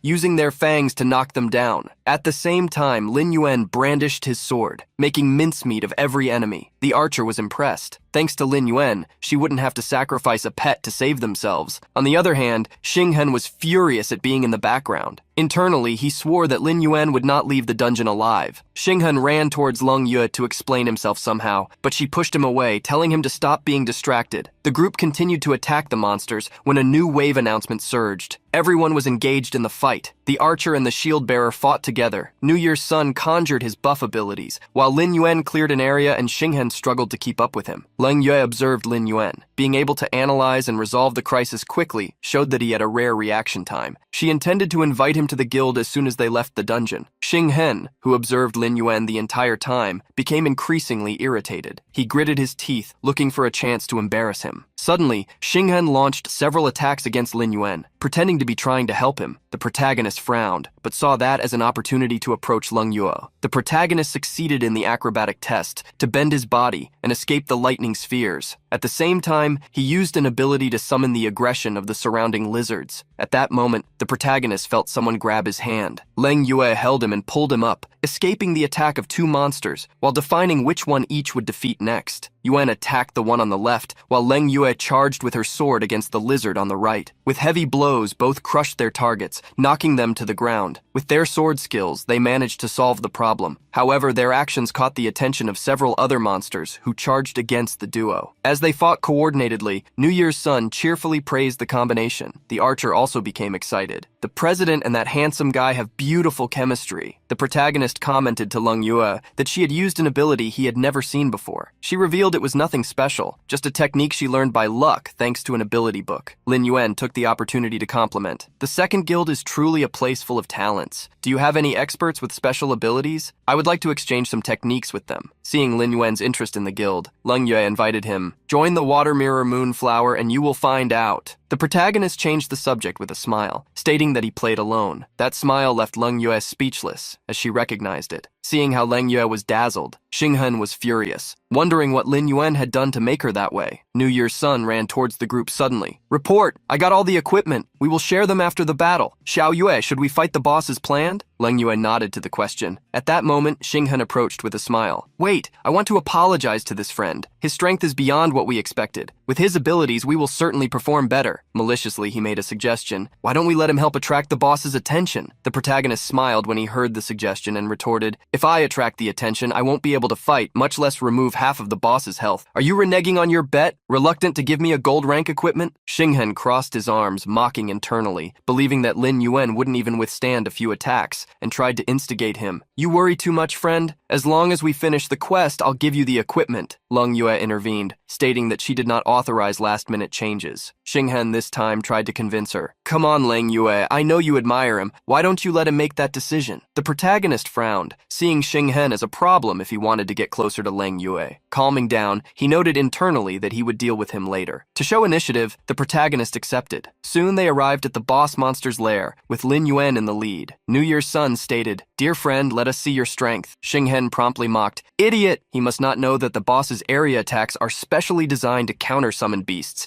This will be fun." The protagonist, however, already knew all the mechanics from having faced the monster in his past life. Conjuring a spiritual flame, he launched it against the sleeping monster. The attack hit the side of the Lizard King, waking it up. It roared furiously, overflowing with more energy than the Lizard King of the previous difficulty. The shield bearer was worried. The boss monster was at level 25, while many of the players were only at level 15. Leng Yue took a step forward, telling everyone to be alert. While Xinghen mocked internally, the Lizard King tried to step on Lin Yuan, who jumped to the side. Immediately, the kobolds appeared to help him. The protagonist realized that the Lizard King's first attack had been the same as the previous one. While Lin Yuan attracted the attention, everyone attacked the lizard from behind. The lizard launched a wave of flames. The protagonist jumped to dodge, while Xinghen watched, treating him like a little mouse trying to escape. Suddenly, the lizard swung its tail, hitting those who were trying to attack it from behind. Leng Yue shouted hastily, "Xinghen, use your quick control skill!" However, Xinghen replied, "Too late!" While blaming Xinghen, the group was hit and thrown far away. Furious, Leng Yue exclaimed, "Why didn't you use the lightning to paralyze the boss's tail? Wasn't that your job? Do you know the great opportunity you made us lose?" Xinghen flinched, trying to apologize. New Year's Sun remembered that everyone's health was already low, and that it would take time to recover everything. He didn't see how his great friend could deal with the boss alone in the meantime. The shield bearer next to him was already warning that they couldn't abandon the dungeon or they would suffer great losses. Annoyed, Leng Yue told everyone to learn from what happened. "The new teammate didn't make any mistakes. It was us who messed up. I'm here to inform you that he is withdrawing from this instance, and all losses will be borne by the guild." The archer at that moment noticed something. "President, wait! He doesn't seem to be affected. He's defeating the Lizard King alone." The protagonist, seeing that the group could no longer approach, decided to face the boss alone. He had the scorpion to use poison and paralyze the tail. The great Lizard King opened its mouth, roaring to prepare an attack, but it was too slow. The electric scorpion had circled the Lizard King, ready to interrupt the spell. Paralyzing lightning bolts were fired by the scorpion, crossing the ground between the two, hitting the lizard and causing paralysis. As soon as the monster was affected by the negative effect, all the beasts charged against it. Leng Yue was shocked to discover that Lin Yuan also had a beast with the lightning attribute. Xinghen felt that he was being made to look worse than a simple summoner. New Year's Sun confidently cheered, "Great! My great friend is really going to deal with the boss alone. Let's quickly regenerate our health to help him." However, Xinghen was still smiling, waiting for the boss's area attacks to destroy Lin Yuan's summoned beasts. As he expected, the energy attacks reduced the monster's health to their lowest points. At that moment, Lin Yuan used a skill, Shadow Curse. Immediately, a werewolf's health was completely regenerated. Xinghen was incredulous. How did he restore the beast's health? Doesn't that mean he could defeat the boss alone? As soon as they had regenerated enough health, Leng Yue took a step forward. "Prepare yourselves. The boss is almost finished. Let's help him together." As its health points dropped to a certain point, the Ash Lizard King activated the Furnace of All Things skill. With the air turning red, Leng Yue shouted hastily, "Be careful! This is his most powerful ability." Xinghen gritted his teeth, refusing to let Lin Yuan win. I want Leng Yue. Just perish along with the monster. He raised his staff suddenly. Get out of the way. I will interrupt the boss. He activated the Thunder Resistance Ring ability, and magic surrounded him. The ring of lightning spun around him, almost hitting Leng Yue. The attack rushed towards Lin Yuan, who already expected to be betrayed. From where the protagonist was, he saw Leng Yue being thrown away. Faced with the confusion, he jumped to hold her midair. Holding her like a princess, the protagonist gently asked her to hold on to him. The boss's attacks exploded around them, while Lin Yuan jumped to dodge, carrying Leng Yue with him. With the boss defeated, the announcement surged across the entire server. Congratulations to the unknown player and to player's New Year's son, Leng Yue, Xinghen, AAA swordsman, and uses controller, for completing the Valley of Ashes dungeon on mortal level for the first time. Blushing from being carried, Leng Yu commented, I never thought you were so young and yet so experienced not to panic. The protagonist smiled, attributing such ability to luck. Leng Yex made a request. Even if you don't join the guild, I want you as a friend. That way we can play together in the future. As the two added each other as friends, New Year's son carrying a golden chest commented, this is the first time I've seen her so shy. Realizing she was still in Lin Yuan's arms, she asked him to put her down. At that moment, the information surged that Lin Yuan contributed 80% to the completion of the dungeon. He approached Xinghen, demanding the gold rank equipment. Xinghen cleared his throat, changing the subject and asking them to first look at what they had obtained from clearing the dungeon. However, the protagonist refused, demanding the equipment first. Gritting his teeth, Xinghen tried to evade. I will give it to you, don't worry. I just need to find a piece of equipment to replace his. The protagonist smiled, questioning if he wanted to avoid paying the debt. Leng Yu intervened. Stating that Xinghen's equipment would not suit Lin Yuan, she suggested that he choose the item from the boss drops first, while she herself would buy suitable equipment for his class. The protagonist agreed with the plan, but asked if, instead of the equipment, he could exchange techniques with the masters of special abilities. Leng Yu smiled. Since they had conquered the dungeon thanks to him, she stated that when he returned, she would ask the other guild members if they had free time. Almost forgetting about the Lizard King, the protagonist approached it. As soon as he began extracting the Lizard King's soul, he received a notification. Your zombie kobold miners have been eliminated in the sewer. The protagonist was shocked. There shouldn't be players hunting near the secret dungeon. 3 zombies should scare anyone who approached. In this situation, the Cobra Master could be responsible. He didn't want to lose the opportunity to find the first disciple and quickly ran to the portal, leaving the dungeon. Using invisibility, the protagonist reached the sewers through a secret passage. Soon he found the slaughtered kobolds. Checking the monsters, there were no signs of a struggle, indicating that the enemy was very skilled in sneak attacks. Examining a zombie kobold's neck, he found a snake bite. The bite was too large to have been made by the snakes in the secret dungeon, and the Hades cobra should have swallowed the kobold whole. Given this information, the protagonist concluded that the culprit was the Cobra Master. Suddenly, Lin Yuan felt a presence and quickly turned around. Various bone-eating cobras, level 15 boss monsters, sneak attacked him,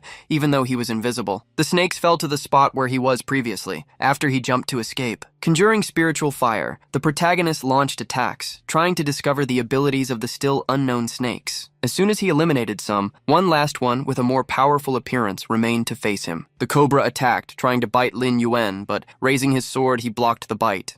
Lin Yuan was not alone. A giant wolf, enveloped in underworld energy, was summoned. The protagonist stepped back, ordering, "Block them!" The snake tried to slither past, but the wolf's heavy attack crushed it under its paws. Lin Yuan, however, knew that wouldn't work for long. The true enemy was hidden in the shadows, controlling the snakes. He tried searching around, and when he saw a snake slithering through a grate, he also saw something shine there. Lin Yuan used the strength in his legs to leap forward, destroying the ground beneath him. With the powerful thrust, he channeled all his energy into the Shadow Fist gauntlet. A giant hand appeared above Lin Yuan, a skill behind the gauntlet, which mirrored his movement with a punch towards the grates. But Lin Yuan canceled the attack at the last second. He realized he was attacking the wrong place. That gate still had the marks left by him, meaning it had never been opened. That was actually the location of the King Cobra Hases. The enemy behind the attack was trying to lure Lin Yuan into an ambush. Meanwhile, the giant wolf continued to attack the snakes. They somehow managed to escape it and tried to attack Lin Yuan from behind. However, Lin Yuan possessed the invisibility skill to easily escape them. The snakes were surprised when their target vanished. They tried to crawl towards his last location, but found nothing. From the shadows, An angry voice then emerged. I won't be fooled by that. I won't tolerate anyone else knowing the secrets of my sewer. This is my territory. Holding a staff, a hooded person wearing a scaled mask appeared. He noticed movement as the sounds of footsteps in the water emerged near him. He immediately used a powerful dark magic, raging, "Become food for my snakes." The devastating magic shot out of the staff like a blast of energy, transforming the world into true darkness and destroying everything it touched, be it walls or gates. It was at that moment that a mocking voice emerged behind him. "Where are you attacking?" The snake summoner was shocked when he saw someone with a sword behind him. Lin Yuan's attack carried a powerful energy slash, but it fell upon a dark defense. The summoner managed to retreat, with a snake coiled around his body serving as protection. Grinding his teeth, he cursed, "How dare you trick me!" Consumed by fury, he slammed the staff into the ground, from which countless snakes were summoned. Faced with so many enemies, Lin Yuan opened several gates to the underworld to summon his scorpions. Lin Yuan had discovered in the brief confrontation that the enemy was not good at close combat, so he planned to restrict the snakes with the undeads to confront their summoner. Seeing Lin Yuan bring more undead zombies into the battle, the snake summoner gnashed his teeth. What a coincidence is this? That's impossible. While asking if he had no other skill than controlling snakes, Lin Yuan attempted a sword strike, but the enemy somehow managed to jump backward. Lin Yuan didn't want to know much more, since without the snakes, the summoner was vulnerable. It really is an homage to the first faithful. The battle became more intense, with Lin Yuan using phantom magic to attack the summoner, who used whatever he could to defend himself. New snakes suddenly appeared when he slammed the staff into the ground once more. These, of an incredibly large size, were hiding beneath the ground and broke through it to block Lin Yuan's path. The summoner laughed, confident that he had now taken control of the situation. "You didn't expect that, did you? Now let me capture you for interrogation." The protagonist frowned, understanding why he had been stealthily attacked earlier. The enemy had already completely taken control of the terrain. This, as well as him being subordinate to the first faithful, made Lin Yuan want to capture him even more. Lin Yuan stopped toying around, and with a single swing of his sword, the Mai, energy charged by it, eliminated the snakes blocking the path. The summoner held his snake-headed staff and cursed, "You piece of trash." From the staff, a dark energy beam emerged, rushing towards Lin Yuan. The attack was perfect, however, for the protagonist. By dodging the attack, he could use the opportunity to get closer, but the attack became much more oppressive and ended up hitting his shoulder, throwing him backward. Snakes wrapped around Lin Yuan's body, immobilizing his movements. The summoner approached Lin Yuan, pointing the staff at his chest. His voice was arrogant. "When I saw the zombies, I thought I had made a mistake, but you turned out to be a necromancer. It's a shame your skills don't seem to be complete." The protagonist showed surprise and confusion. "Necromancer? What are you talking about?" Internally, he wondered how the enemy knew about such a class and its abilities. The snake summoner smiled maliciously, thinking about how he would make the captured necromancer talk, and asked, "Tell me, how did you hear about the boss? We have plenty of time today." Lin Yuan replied with a smile and revealed, "I'll return that sentence to you. I'll make you tell me everything you know." Suddenly, undead snakes emerged, latching onto the man in front of Lin Yuan. He hadn't even realized when his snakes had been transformed into undead spirits. Even while still bound by the enemy snakes, Lin Yuan replied, "My souls are infinite. While your snakes were perishing, they were being handed over to me." The summoner used all his strength to free himself from the snakes that were grabbing him. He immediately tried to flee while being pursued by them. Lin Yuan immediately used his spiritual power to destroy the snakes that were immobilizing him. One of the snakes he had transformed managed to reach the conjurer, who was startled to see it. It didn't let him escape. Using the entangle skill, it coiled around his body, using its entire body to restrain him. However, when Lin Yuan approached, he discovered that the summoner had vanished. At least he had discovered the master of the snakes in that area. The snake controller of this period also did not possess the strength he had when the Dark Lord emerged in the previous life. This led Lin Yuan to believe that if he could discover a way to get rid of her controls, they would be nothing more than material for his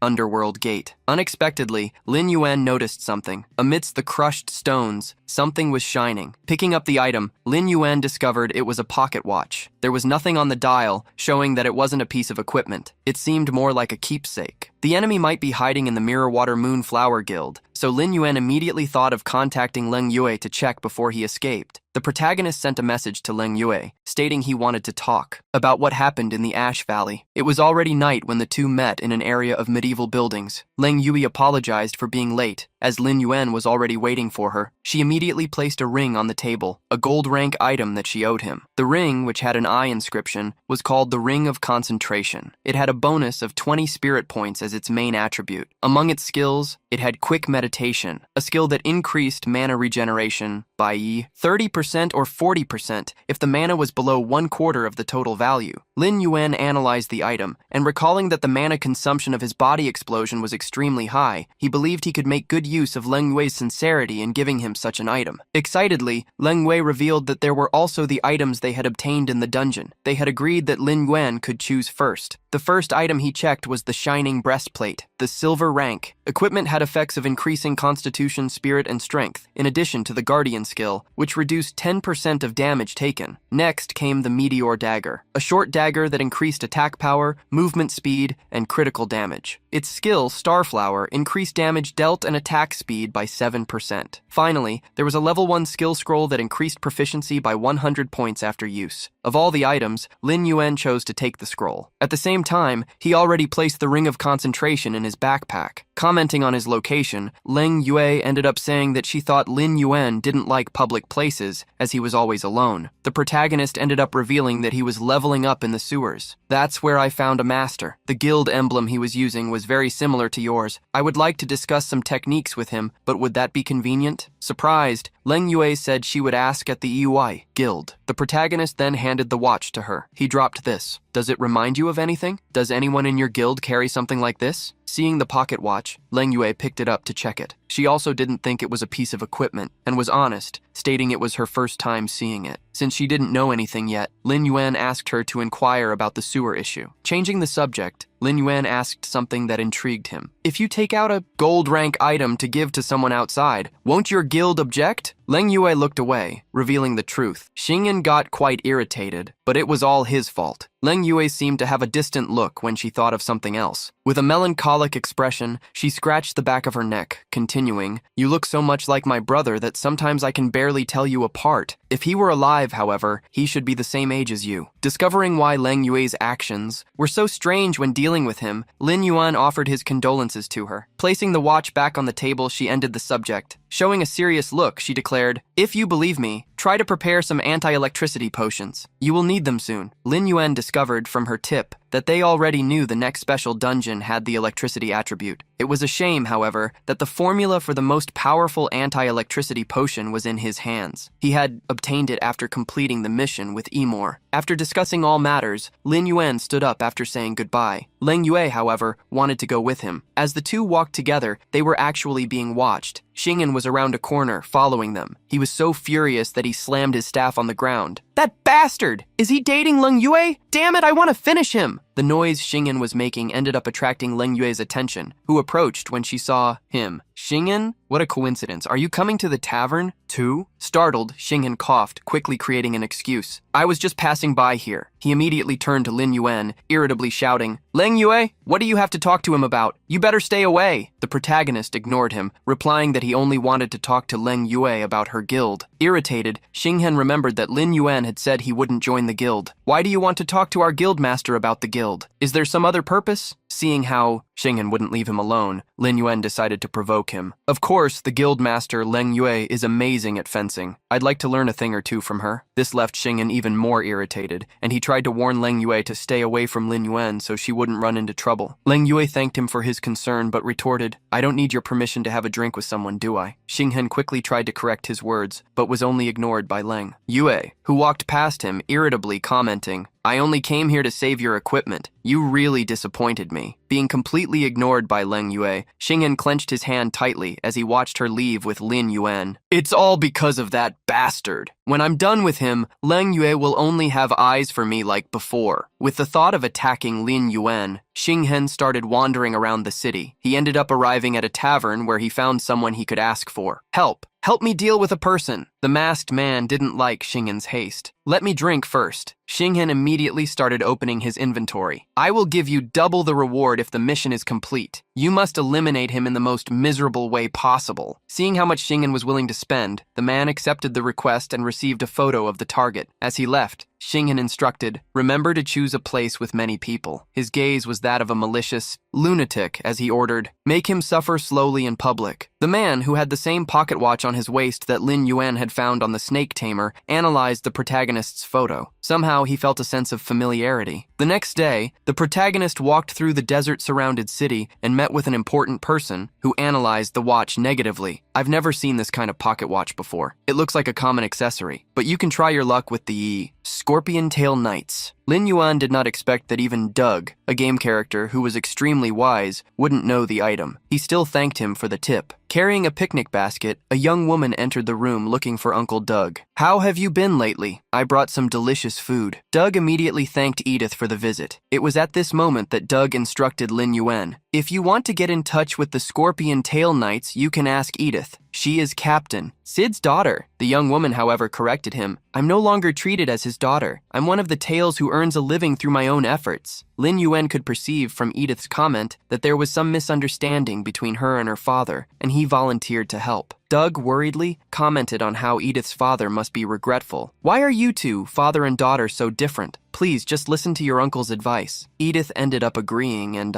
asked Lin Yuan to follow her. As they met, Edith picked up a small box, commenting out loud, I thought I would never have the chance to give him this present. Lin Yuan commented that he thought she hadn't had the opportunity. In a way, she agreed, and opening the box, she showed a formal dress, which she had spent a whole year sewing. She wanted Lin Yuan to deliver it to her father. Handing the box to Lin Yuan, she asked him to come back with her father's answer. Asking Edith to relax, Lin Yuan swore, I will deliver it to him as soon as possible. Lin Yuan ended up accepting the quest-broken family. The mission consisted of delivering the clothes Edith made to her father, Sid. In the Scorpion Tail Knights Regiment camp, 2 guards holding axe spears provided security. They noticed, however, someone approaching wearing a worn cloak. Stop! Who are you? Facing the weapons pointed at him, Lin Yuan spoke calmly. Please don't worry. I am here on behalf of Miss Edith to deliver something to the captain. Upon hearing about Edith, one of the guards asked him to wait. I will report to the captain. The Scorpion Tail Knights were the strongest fighters in the ancient Western Desert Kingdom besides the Imperial Master. Building good relations with them would grant Lin Yuan countless advantages. After a few minutes of waiting, the guard returned, asking Lin Yuan to follow him. Inside, the protagonist saw countless knights, as well as their mounts. The winged Scorpion Lions were unique mounts of the Scorpion Tail Knights. To obtain one of these mounts, it was necessary to raise one's reputation to an extreme level to receive the permission to purchase it. Upon arriving at a large tent, the guard accompanying Lin Yuan announced that the captain was waiting for him. Lin Yuan remembered that Captain Sid was formidable. He was as strong as a level 60 Lord Monster, so he shouldn't reveal the secret that he was a necromancer. With that in mind, the Yai protagonist opened the tent. Seeing Captain Sid standing and looking at a map, Lin Yuan asked permission to enter. The man with white hair and beard wearing armor that resembled a scorpion's shell looked at Lin Yuan, immediately asking, Tell me, how is Edith? Placing the box on the table, Lin Yuan revealed, Miss Edith misses you. That's why she asked me to deliver something to you. Lin Yuan handed the attire to Captain Sid, revealing the time Edith had invested in making it. Discovering that his daughter spent a year on the outfit, Sid was touched. That child must have put a lot of effort into this. But why didn't she come to see me personally? Melancholy appeared in the captain's eyes as he recalled, it seems she still maintains a passion for sewing after all these years. Look at these delicate stitches. Truly a work of art. Sid remembered how stubborn he had been in the past, believing his daughter shouldn't pursue the profession of a seamstress, even driving her away. Having not seen his daughter for years, Captain Sid touched the formal attire, feeling the fabric of the clothes. Lin Yuan was surprised to see the powerful Sid possess such a fragile side. It seemed there might be an opening to ask about the pocket watch, so Lin Yuan tried to gain Sid's sympathy. Lord, Miss Edith doesn't blame you. Hearing the young man's words, Sid pleaded, Tell her that I no longer care about something called glory. I just want to have her back in my life. Nodding, Lin Yuan stated he had another matter he would like to trouble him with. Lin Yuan then showed the pocket watch with the skull symbol, asking if the captain recognized it. Sid, however, claimed never to have seen that before. As soon as their conversation ended, Sid sent Lin Yuan away to deliver his message to Edith. Before he left, however, Sid interrupted him. With a sharp look, Sid asked the young man's name. The protagonist swallowed hard, wondering if Sid had discovered something. However, Sid let the question go. Sighing, he commented, I ended up being presumptuous. Since you are someone my daughter approves of, I shouldn't doubt you. Sid extended his hand, showing a crest with a compass rose, and and declared, "Thank you for everything you did for Edith. If anyone bothers you, you can freely execute them in the name of the Scorpion Tail Knights." Recovering from the shock, the protagonist declared, "Yes, I will protect Miss Edith's safety." Lin Yuan received Sid's approval, as well as 1,000 points of reputation with the Scorpion Tail Knights. The score made him reach the friendly level with the Knights, and now he could be an honorary member. Lin Yuan still couldn't believe he had received the badge from Sid. This item could only be obtained through the captain, and with it, he could practically go anywhere in the Western Desert. Since he already had 1,500 reputation points and saw the camp's shop open, Lin Yuan didn't want to miss the opportunity. The equipment shop vendor greeted Lin Yuan and asking what he would like to buy showed him an item window. The protagonist was direct. "I would like to buy a scorpion lion." Having already acquired the combat mount skill, all he needed was an active mount. The shop representative stroked the head of a lion lying on the ground and commented, "Scorpion lions are very expensive. There are only a few of them in the Savage Sands areas, so they cost 300 gold. Money was not a problem for Lin Yuan, who lifted a bag full of gold. Spending the coins, he obtained the scorpion lion mount. Upon returning and telling Edith what happened, the young woman cried, "My father really said that? Oh heavens, I thought he had forgotten about me a long time ago, and was only obsessed with his knights." Lin Yuan reassured her, stating that the captain still wanted her by his side. Delivering Sid's words to Edith, the protagonist completed the secret quest. Edith extended a box, offering it as a gift to Lin Yuan, and requested, "Please convey to my father that I am happy to sew beautiful clothes for everyone, and that I want to continue doing this." Lin Yuan received a gold rank equipment as a reward, which gave him 100 constitution points, 60s, defense points, and 30 spirit points. In addition, it had an immunity spell. The skill, upon use, provided immunity to all spells and crowd control for 10 seconds. However, its cooldown was 24 hours. Lin Yuan was extremely satisfied, as the garment's effect would give him a great advantage against the snake tamer. He immediately put it on. The equipment was a black overcoat with gold details. Upon returning to the knight's camp and delivering the message, Lin Yuan made Sid realize that Edith was happy with her current life. The captain was relieved. Now that he was in front of Sid once more, and the captain didn't know about the pocket watch, Lin Yuan asked him about snakes. Sid was confused by the question. "Since we expelled the snake people civilization, all the snakes in Fengchuishan have been exterminated by us. But what about the snakes in dreams? Do they count?" The captain's serious look and question made Lin Yuan suspicious. He asked what snakes he was referring to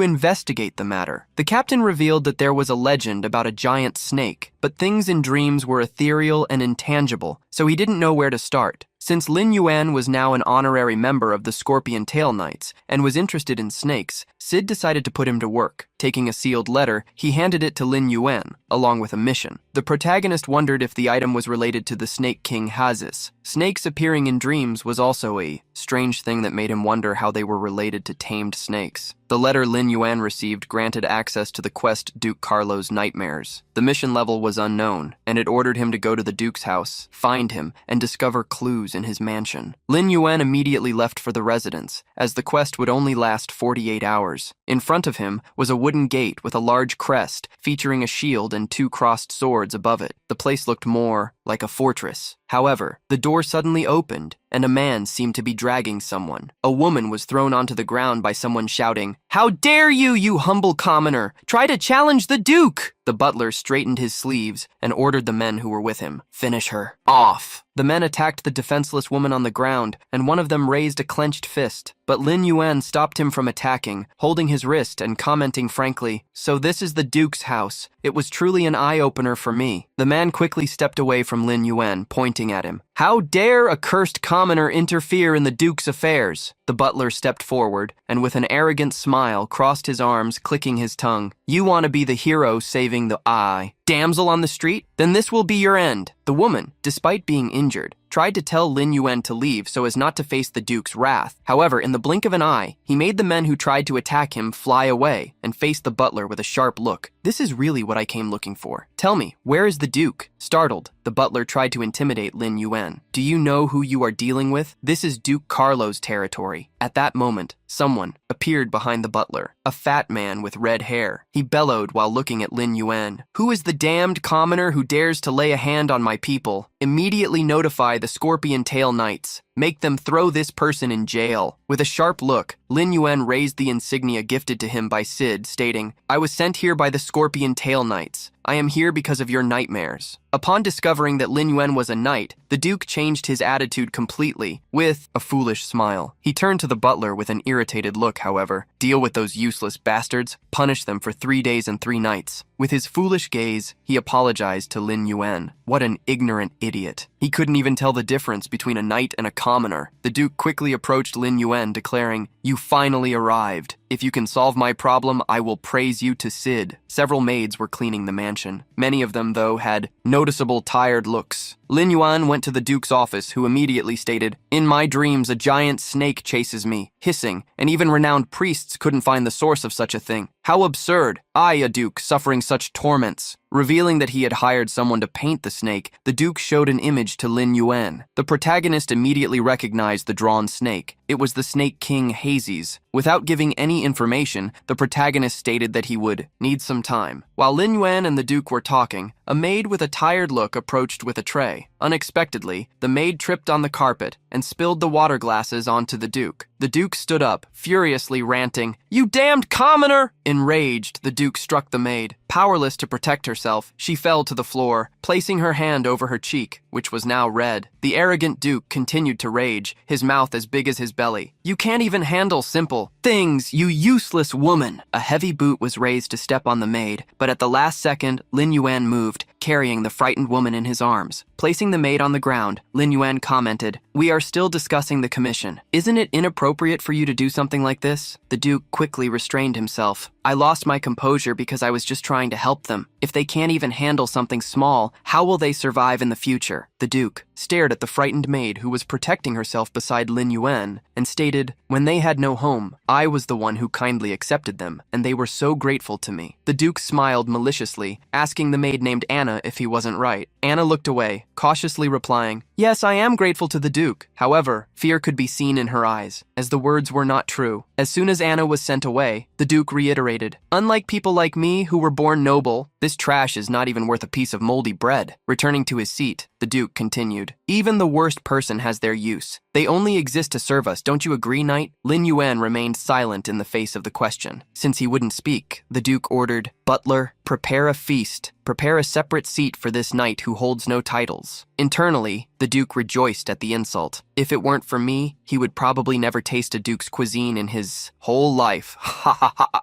The meal was served in that same office. The maids brought the dishes, placing some on the Duke's table, while preparing another nearby table for Lin Yuan. The arrogant Duke then stated to the butler, "The knight may not be used to refined food. A bowl of fish soup should be good enough for him." The protagonist ignored the Duke's words, as the mission was the priority. He could deal with the bastard after this. Sometime later, Anna herself served a soup to Lin Yuan. While drinking wine and eating meat to the point of smudging his whole face, the Duke questioned, "Knight, have you already figured out how to solve this? Don't waste too much of my time." The protagonist drank the soup while commenting, "I would like to observe you in your bedroom tonight." Upon hearing him, the Duke furiously slammed the wine glass on the table and bellowed, "What a joke! My room is not a place you can enter. Figure out the answer yourself. I only want the result." The protagonist frowned, seeing the Duke's stupidity and arrogance. That night, Lin Yuan used his invisibility skill to approach the Duke's room. Judging by his attitude during the day, there must be some secret in the room. To complete the mission, he needed to use special methods. However, Lin Yuan heard a sudden noise coming from inside the room. Duke Carlo was attacking the young woman Lin Yuan had met earlier. Throwing her onto the floor, he questioned, "Don't you know what's right or wrong? Is serving me, Duke Carlo, an insult to you?" Next to him, the butler agreed. "Exactly. Countless people would love to serve the Duke if they had the chance." The woman on the floor was trembling, begging them to let her leave. The Duke, however, grabbed her, smiling maliciously. "Did you think a knight could protect you? What an idiot! They do everything I order." The butler behind the Duke followed with mocking words. "What knight? He's nothing more than a servant if the Duke gives him orders." Ha ha ha ha! Lin Yuan became furious when faced with that situation. He now understood how the Duke had made the maid submit to him. The Duke furiously threw the ex-maid onto the floor, ranting, "I, Duke Carlo, am powerful and influential not only in this kingdom, but also in other countries. You will never escape my control in your entire life." The butler smiled, commenting, "A wise man like the Duke certainly wouldn't put all his eggs in one basket." The protagonist found the conversation quite strange. The title of Duke was only valid in the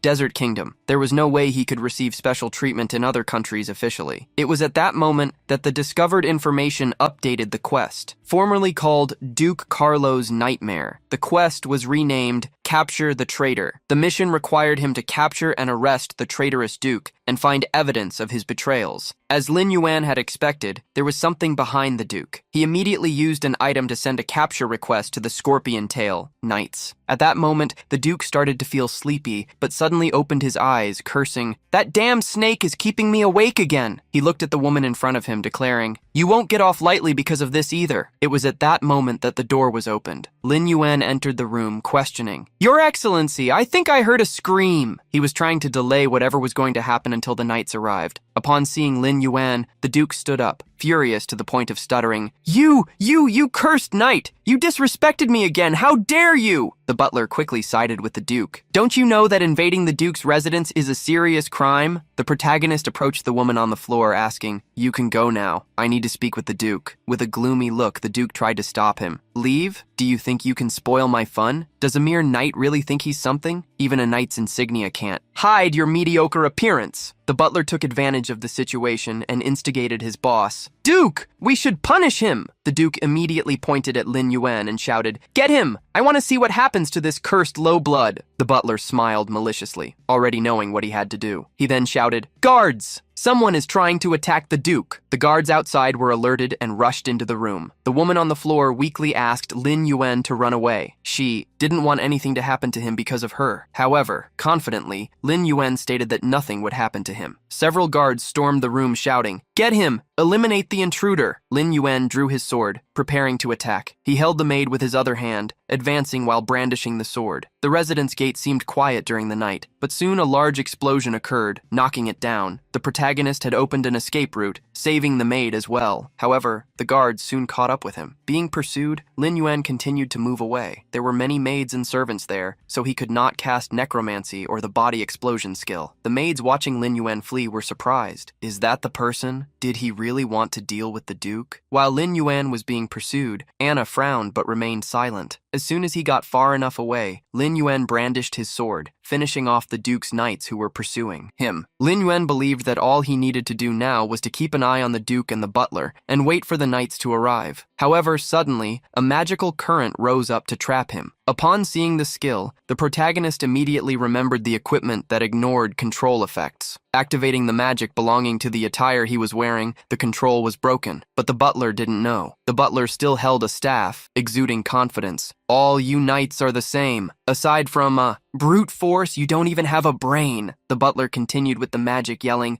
"Duke Carlo is never without skilled warriors by his side. Now go and teach him a good lesson." The hidden maids were worried about Lin Yuan, as he was still in the butler's grasp. They couldn't do anything, as the butler was an extremely skilled expert who had retired from the Royal Mage's Order. The butler drew an extremely vicious dagger with the power to add lightning to the target's bloodstream and charged at Lin Yuan. The dagger moved quickly toward the protagonist, who, with a dark expression, secretly smiled. As soon as the butler's hand advanced, Lin Yuan grabbed him by the wrist. The butler was shocked to see that his target was not imprisoned. But the surprise also came with an attack, which struck him in the chest. The butler fell to his knees on the floor. His gloves, previously white, were stained red. Duke Carlo was shocked by what he saw. He trembled, pointing at Lin Yuan. "I summoned you to take care of a mission. Are you trying to rebel?" The protagonist returned the accusation to the Duke. "Compared to the mission, I think your act of treason is far more serious." The Duke was shocked to see that Lin Yuan knew the truth. He took a step back, afraid. At that moment, the butler began to use his staff to stand up, grinding his teeth with tremendous effort. "Now that you know, you must also perish." Since the mission only required him to capture the targets, Yuan couldn't permanently finish them off. He used spiritual magic to attack the butler and disarm him. As soon as the butler was shaken, Lin Yuan approached him. The protagonist delivered a heavy punch, stronger than anything the butler had ever seen in his entire life. The energy present in the attack caused the butler to be launched against a stone wall like a comet. As soon as he hit the wall, he fell to the floor. The Duke tried to flee into the mansion while shouting, "That bastard! I'll make Sid punish him." But upon climbing a flight of stairs, Duke Carlo came face to face with someone. Lin Yuan was already there waiting for him, and seeing the Duke's surprise, he questioned, "Weren't you planning to capture me?" The Duke quickly tried to find an excuse. "No, nonsense. I was planning to write a letter of recommendation to send to Sid. Oh, better yet, I should ask the king to reward you with a medal." The protagonist, however, declared, creating blue flames. "If I capture you, the king will also give me a medal." The Duke tried to flee, but Lin Yuan punished him with a great punch which delivered his fury. "When you were persecuting the innocent, did you even think about stopping?" The Duke admitted he was wrong and swore he would let all the maids go. But for Lin Yuan, it was too late for the Duke to repent. The protagonist grabbed Duke Carlo by the collar and pulled him, declaring, "First, you will think about your confession." The Duke tried to convince Lin Yuan to free him, swearing he would give him everything he desired. Lin Yuan delivered an ultimatum to the Duke. "Say goodbye to your aristocratic title." The protagonist delivered a heavy punch, which punished the Duke for all his crimes, throwing him against a wall that collapsed from the impact. At that moment, Captain Sid arrived, mounted on a flying scorpion lion. "I hope I haven't arrived too late. Is Duke Carlo safe? Where is the infiltrated agent you mentioned?" The protagonist then revealed, "Unfortunately, Commander, the criminal who needs to be arrested is Duke Carlo. He is a traitor." Upon dismounting the scorpion lion, Sid showed his surprise at Lin Yuan's words and warned him, "You better know, attacking the Duke without evidence is a capital offense." On the ground, the Duke began to yell, "Do you know the punishment for a capital offense? Curse it! You sent a madman!" Sid warned Lin Yuan that his word was not enough to apprehend the Duke. But at that moment, a maid approached, declaring, "I know where the evidence is." Anna approached Lin Yuan and Sid, revealing, "I heard the Duke secretly plotting with the Snake People civilization, and they even worshipped him in a secret chamber." Anna revealed that the secret room was not far from where they were, and all the evidence was hidden there. The Duke was so furious that his eyes turned red. He railed against Anna's words. "Nonsense! When did I have any connection with the Snake People civilization?" Even bound, the Duke stood up, running toward Anna to silence her. Lin Yuan did not allow the Duke to approach Anna. With a punch full of energy, he slammed the bastard into the concrete and asked Sid, "Please, Commander, take the Duke to prison. I will return shortly with the evidence. The truth will be revealed soon, and the consequences will be taken." Sid sighed loudly and put his hand to his face due to stress. "Well, whether this turns out to be a great achievement or a great demerit, only the result of your search will reveal." Sid immediately ordered 2 guards to stay and help Lin Yuan with the search, and for the rest to take the Duke back to the camp. The protagonist approached Anna, asking her to lead them to the secret room. Anna truly trusted Lin Yuan. In her eyes, he was completely different from other people. Anna guided Lin Yuan and the 2 guards until they entered a secret passage in the mansion that led to the sewer. Lin Yuan was not surprised because of the Duke's dreams. Behind Lin Yuan, somewhat worried, the guards tightly held their spears. While following Anna, Lin Yuan wondered why she volunteered to reveal the Duke's conspiracy. It didn't take long for them to reach a large door in a sewer chamber, the place where Anna revealed Duke Carlo met with people from other kingdoms. Just by looking at the door, Lin Yuan could see that there were some unusual marks on it. Being cautious, he slowly opened the door. The guards who were behind Lin Yuan peeked inside, but it seemed there was no one there. However, in the next second, 3 giant snakes emerged, attacking the group. One of the guards who was further back shouted, "Back off, everyone!" Lin Yuan, however, merely swung his arm, destroying the snakes and reassuring everyone, "Don't be afraid. They're just some tiny snakes." A large spirit wolf was also summoned and used its fangs to grab the serpents' necks. One of the guards was relieved when he was saved, while the other was apprehensive about what might lie ahead. Lin Yuan frowned, as it seemed. Anna was not surprised by the attack. It was then that he thought that if they were silenced, there would be no way to prove the Duke's crimes. This made him wonder, could she be a snake woman disguised as a human, secretly interacting with the Duke? Feeling that the Duke was about to be exposed, she chose to cut off her own tail and escape. Lin Yuan decided to perform a test, throwing a snake-attracting potion to test the authenticity of the maid's identity. However, he told the others the opposite. "This is a snake repellent. It will drive the snakes out of the vicinity, so don't be afraid." The potion Lin Yuan threw on the ground quickly filled the entire sewer, including enveloping the maid, who did not seem to be affected by it. "I'm sorry. I didn't know there would be something like this inside, but the evidence must be there." The protagonist stared at Anna for a moment, and noticing no change in her behavior, proceeded to ignore her. He understood he was overthinking. "Lin, Yuan took the lead and entered a type of crypt where he found the evidence. There was a huge snake statue, and on one of the walls a hood was hanging. That was enough proof for the guards. This is the Duke's crest. He really had a relationship with the snake men. This is a serious crime. Behind the guards, Anna had a gloomy look. But behind that look, she smiled maliciously when she saw her plan succeeded and requested, "Knights, please make him pay the price." The next morning, in a warehouse, Duke Carlo found himself imprisoned with 2 knights keeping watch over him. He was already extremely irritated. "A whole night has passed. Where is your evidence? How dare you taint a duke's reputation? As soon as I get out of here, I'll teach all of you useless people a lesson." Silencing the duke's complaints, Sid entered the warehouse shouting, "The evidence has been found. Interrogate him immediately." The duke quickly tried to deny having connections with the snake men, but one of the guards immediately slammed him onto the table. "Stop making excuses and confess your crimes, you damned traitor." Sid was still surprised by the situation, as he never imagined Carlo was a traitor. He placed his hand on Lin Yuan's shoulder, congratulating him for the great service. "I have already reported what you did to the king, and your reward will arrive soon." The protagonist thanked the commander's kindness, acting humbly. "I only did what needed to be done." Throughout the Yatsai warehouse, the duke's screams could be heard echoing, until he lost his voice. Sid immediately wanted to take action. The Snake People civilization must now possess a large amount of information about the Western Desert Kingdom. I will lead a team to investigate. As for the Duke's maids, we will probably have to clean up the mess. Lin Yuan was relieved, however, as he knew someone from Sid's own family who could help. The protagonist accepted the mission, assenting to the orders of the Knight Commander. A guard who was extracting Carlo's confessions warned Commander Sid that the prisoner was about to speak, and was ordered to prepare to write down everything he said. The butler ended up being taken to the same warehouse and immediately surrendered. "I can speak first. The Duke has several secrets." Before the butler started talking, the Duke threw himself on top of him, trying to silence him. As soon as he silenced the butler, Carlo immediately began to speak with a tone of weakness. "I admit it. I made some small deals with other forces, but only small deals. I voluntarily confess, so please, beg the king for me." Sid immediately took a dagger and stated with a dark look, "We have fought for our country for years, and you still betray us.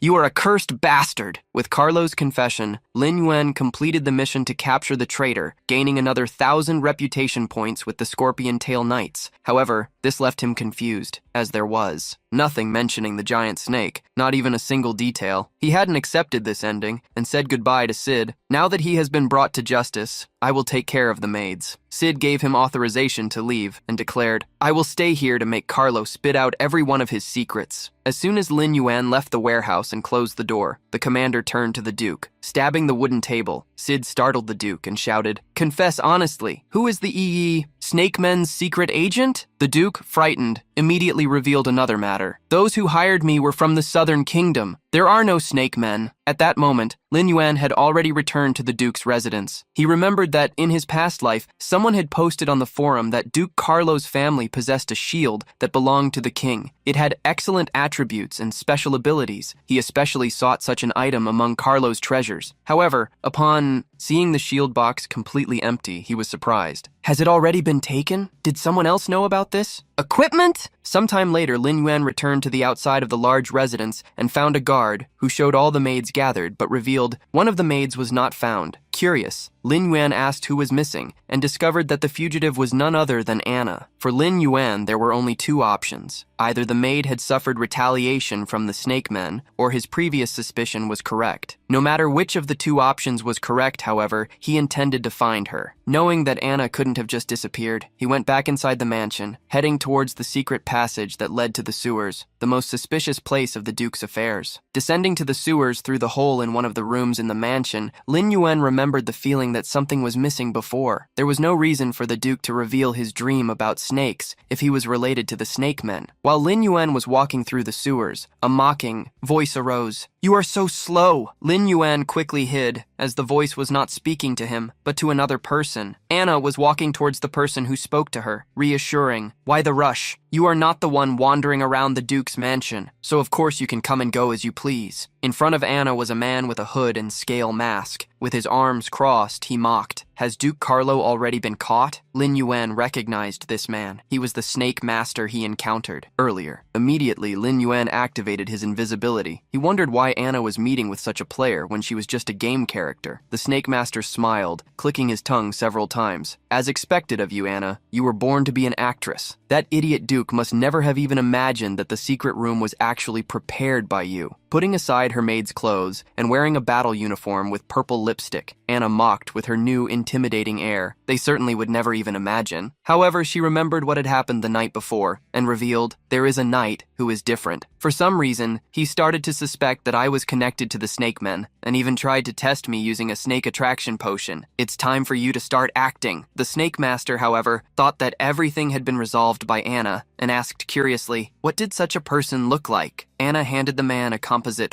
sketch of Lin Yuan, commenting, take care of this. I still need to finish the Snake Men's mission and continue to weaken the nobles of the Western Desert Kingdom. Curious, she asked the Snake Master how the work of replacing the snakes he had lost was going. However, he ignored her question upon picking up the portrait. His eyebrows immediately rose, and furious, he ground his teeth, crushing the paper while cursing, that bastard! If it weren't for him, my beloved snakes wouldn't have left. Me, it was he who stole my secret dungeon. After observing the interaction, Lin Yuan was sure that Anna was the Snake Men's spy, whose purpose was to incriminate and eliminate the nobles of the Western Desert. Still, he wondered why he had completed the mission if the Duke had been incriminated. Well, he let that matter go, as he wanted to look for an opportunity to eliminate the two in front of him. Anna was surprised by the Snake Master's reaction, and asked curiously, have you met him? Before? He's just a knight who knows a little magic, right? Can't you even deal with that? The Snake Master became furious upon hearing the mockery, and punched the wall while arguing, what do you even know? He is much more capable than you saw. He can summon undeads. If it weren't for that cursed necromancer guarding the secret dungeon, would I be in such a situation? Anna was curious upon hearing the Snake Master, wondering what the enemy's profession was. Upon confirming that the knight was a necromancer, the Snake Master asked Anna to lend him the Snake King Hazes. With a look consumed by red and the darkness of hatred, the Snake Master swore, I will make him perish completely, totally, so that he never returns. Anna immediately refused. Irritation appeared in her voice and expression, seeing how the Snake Master was driven by personal emotions. No way! The Snake King Hazes has already been assigned to someone else. As soon as he's exposed in the perception of the Western Desert's Grand Preceptor, it is very likely that he will be annihilated by him. That will be an unacceptable loss for the Snake Men civilization. Taken by the brute instinct of revenge, the Snake Master begged, I can't wait to finish him off. You need to give the Snake King to me. Anna stared the Snake Master in the eyes and warned him with a dark voice, I will not allow you to do anything rashly. Lin Yuan was observing the two arguing and seemed surprised. Generally, NPCs did not interact so much with players. This meant that the Snake Master might be using Anna to strengthen his reputation with the Snake Men civilization. Lin Yuan did not want to allow this to happen. Slowly, he drew his sword, preparing a sneak attack. However, before he acted, a large explosion occurred. Surprised, Lin Yuan looked at the attacked location. A gigantic snake had broken through a wall and appeared behind Anna, being commanded by the fake maid. The snake dominated the player in front of her with its size and impressiveness. Confident in being protected, Anna declared, the Snake King Hazes can sense the fluctuation of my emotions. If you really want to attack me, I won't be able to control him. The Snake Master broke out in a cold sweat and laughed awkwardly after scoffing. You two truly have a deep connection between master and servant. Anna held out her hand, stroking the Snake King while commenting, everything was part of this plan. Even irritated, the Snake Master prepared to leave. I will find a way to resolve this. You can continue with your mission, but don't forget what the boss said. You need to cooperate with my actions. Anna agreed with him and asked him to let her rest for a while. Having worked for that old man was really disgusting. We only found a slightly better shield this time. After being so disgusted with that fat pig for so long, it seemed like a waste of time. The Snake Master just didn't want to talk and said goodbye without even looking at Anna. Since Lin Yuan's invisibility was ineffective against the Snake King Hazes, he couldn't attack carelessly. He had only one option. He released a small snake to track the Snake Master and thus allow him to attack when he was distant from the boss monster. The small undead snake followed the Snake Master through the sewer paths, crawling in silence. At the same time, Anna and the Snake King Hazes passed through the opening in the wall that the Snake King created with its attack. Anna reassured him, "Don't worry, soon, very soon, you will see the light of day again." Planning to ask the knights about the Duke when he left, Lin Yuan, however, wanted to capture the Snake Master first, as he was related to the first loyalist. Lin Yuan descended from the hiding place where he was, reaching the corridor where Anna and his target met. Lin Yuan possessed the Sober Dao spirit skill, which made him confident that he would be able to catch the Snake Master off guard. Using a map, he located the target he was about to ambush. Despite what Lin Yuan expected, the Snake Master ended up finding his pursuing monster and activating the perception paralysis skill. He destroyed the small, undead snake. The Snake Master, discovering he was being followed, looked around worriedly. He immediately pulled out a scroll he had prepared in advance. He swore at that moment that he would finish off his pursuer sooner or later. Just as he was about to use the scroll, Lin Yuan managed to spot him. However, as soon as the protagonist arrived where he was, the Snake Master had already disappeared. Lin Yuan saw the remaining teleportation particles and was surprised. "This is extremely expensive, a single-use item. He used it so carelessly. This shows that the Loyalists' resources are much more abundant than I imagined." Against someone so rich, Lin Yuan realized he needed to raise as much funds as possible. It's time to stock up on as many anti-static potions as possible. As soon as the electric attribute dungeon opens, they will be extremely sought after. To prepare, Lin Yuan still needed to occupy the secret dungeon, the Serpent's Lair. Sometime later, in an enormous residence, even more luxurious than Duke Carlo's, the voice of a girl in shock could be heard. "Heavens! These girls suffered so much. Let them stay. I can teach them how to embroider. It's better than them becoming beggars." Looking at each of the maids, Edith even cried sadly upon finding out what they had been through. Lin Yuan was relieved to see that Edith had agreed to help. The protagonist said goodbye to Edith, and as he was leaving with some knights, he asked one of them, "Has Carlo's confession been prepared?" The knight answered everything he knew. "The commander has already taken care of preparing it, but I never expected him to secretly conspire with the Southern Empire. What a shame for him. The Southern Empire is our mortal enemy." Lin Yuan discovered through the knight with whom Carlo was making deals. In the history of the immortal world, the Southern Empire and the Western Desert were always enemies. This made Lin Yuan hope that the disgraced Duke would receive the punishment he deserved. Without Lin Yuan noticing, behind some bushes there was a hooded being. On his shoulder was a red-eyed crow. With a whispering voice, the man ordered the bird, "Tell the boss that the target has already separated from the knights, and he can act at any moment." The crow took flight, unexpectedly speaking. "Got it. Got it." During the afternoon, Lin Yuan had returned to the desert capital. The recipe for the potent anti-electricity potion was an item only he possessed. Preparing such a potion required high-level alchemists, but most of them were in the major guilds. Since the recipe disappeared after one use, if the alchemist betrayed him after learning it, it would be a problem. Thinking about this, Lin Yuan went to a bulletin board. He knew that hiring an alchemist without guild alliances was the safest option. Since high-rank alchemists were rare, he wanted to post a reward and see if any candidate would show up. Suddenly, Lin Yuan saw a piece of paper stuck to the bulletin board that caught his attention. There was a name he recognized, Luo Qingyan. In Lin Yuan's past life, she had been one of the top 10 alchemists in the Western Desert. Her main class was a ranger, capable of launching long-range attacks. Luo Qingyan had also never joined a guild. Lin Yuan took the quest poster published by Luo Qingyan. She was asking for help to defeat 10 granite golems to obtain the monster's core. Immediately upon taking the poster, Luo Qingyan was added to Lin Yuan's friends list. Luo Qingyan immediately showed surprise by sending a message to Lin Yuan. "Did someone really dare to accept my quest? Didn't you see the members of the Blazing Flame Guild obstructing my publication?" Stating he had never heard of such a guild, the protagonist asked Luo Qingyan where they could meet to complete the mission. The woman who was currently in a laboratory smiled upon seeing the hired person's impatience and sent a message. "I'll send the coordinates. See you later." The protagonist received the coordinates and hoped that Luo Qingyan would be someone he could work with, as master alchemists were rare and hard to find. Large stone pillars formed a mountain range that blocked the passage of the sun. Lin Yuan was already leaning against one of the rocks when a woman with long brown hair and a quiver at her waist approached. "You're the one who accepted my quest? The beautiful archer waved at Lin Yuan with a smile as she quickly approached. Are you alone? Granite golems are elite monsters, you know. Are you sure you can handle them by yourself? Lin Yuan, upon seeing this woman, ended up recognizing her. Unexpectedly, she was the woman he had seen drunk in a tavern a few days ago. With her face slightly flushed, Luo Qingyan moved her curvy body close to Lin Yuan, as if trying to seduce him. I didn't expect you to be such a handsome guy. I guess I'll let you accept the quest. Taking the lead, Luo Qingyan bravely stated, Be careful. I, your big sister, will protect you with my bow and arrow. Lin Yuan, however, didn't think the archer was very reliable in combat. Since there were no other alchemists available, however, Lin Yuan had to endure it, as she was the only option. As they followed along, Luo Qingyan commented on the mission. These granite golems are hidden among the piles of stones. They always ambush people. As soon as Luo Qingyan commented on such a thing, a stone not too far from them moved slightly. The protagonist looked back, frowning. Luo Qingyan hadn't noticed anything, and commented to reassure, Don't worry. Even if the mission fails, I, your sister, won't blame you. It was at that moment that a large granite golem, a level 15 monster the size of a truck, jumped towards them. The monster landed, smashing the ground like a heavy sledgehammer, but Lin Yuan and Luo Qingyan managed to dodge in time by jumping back. Luo Qingyan quickly drew her bow and pulled an arrow, releasing a green energy with a slight spiritual touch. Leave this to me! It's a promise! Your big sister will protect you! The arrow struck the granite golem's humped back, but didn't even scratch it. Luo Qingyan realized that, as expected, compared to alchemy, her combat skills were useless. As soon as Luo Qingyan attacked the golem, countless others appeared. They were hiding under the ground. She had become the target of all of them. The protagonist quickly drew his sword and took the lead in the battle to protect Luo Qingyan. Hide well, I'll take care of them. While preparing an attack, Lin Yuan remembered the characteristics of the granite golems. They possessed high defense, so he needed to fight against that. Using spiritual power to attack the stone heads of the golems, Lin Yuan advanced towards them in a frontal fight. Seeing Lin Yuan fight, Luo Qingyan felt like she had seen him before. He was a young, cool, and sharp-looking man. Shocked, Luo Qingyan finally remembered, isn't he the guy who chased those thugs for me at the tavern? Does he really dare to defeat these monsters alone? Luo Qingyan became extremely worried, believing that Lin Yuan wouldn't succeed and would probably curse her because of it. Immediately, she ran to try to help him, grabbing a potion. Don't worry, little brother. I'll give,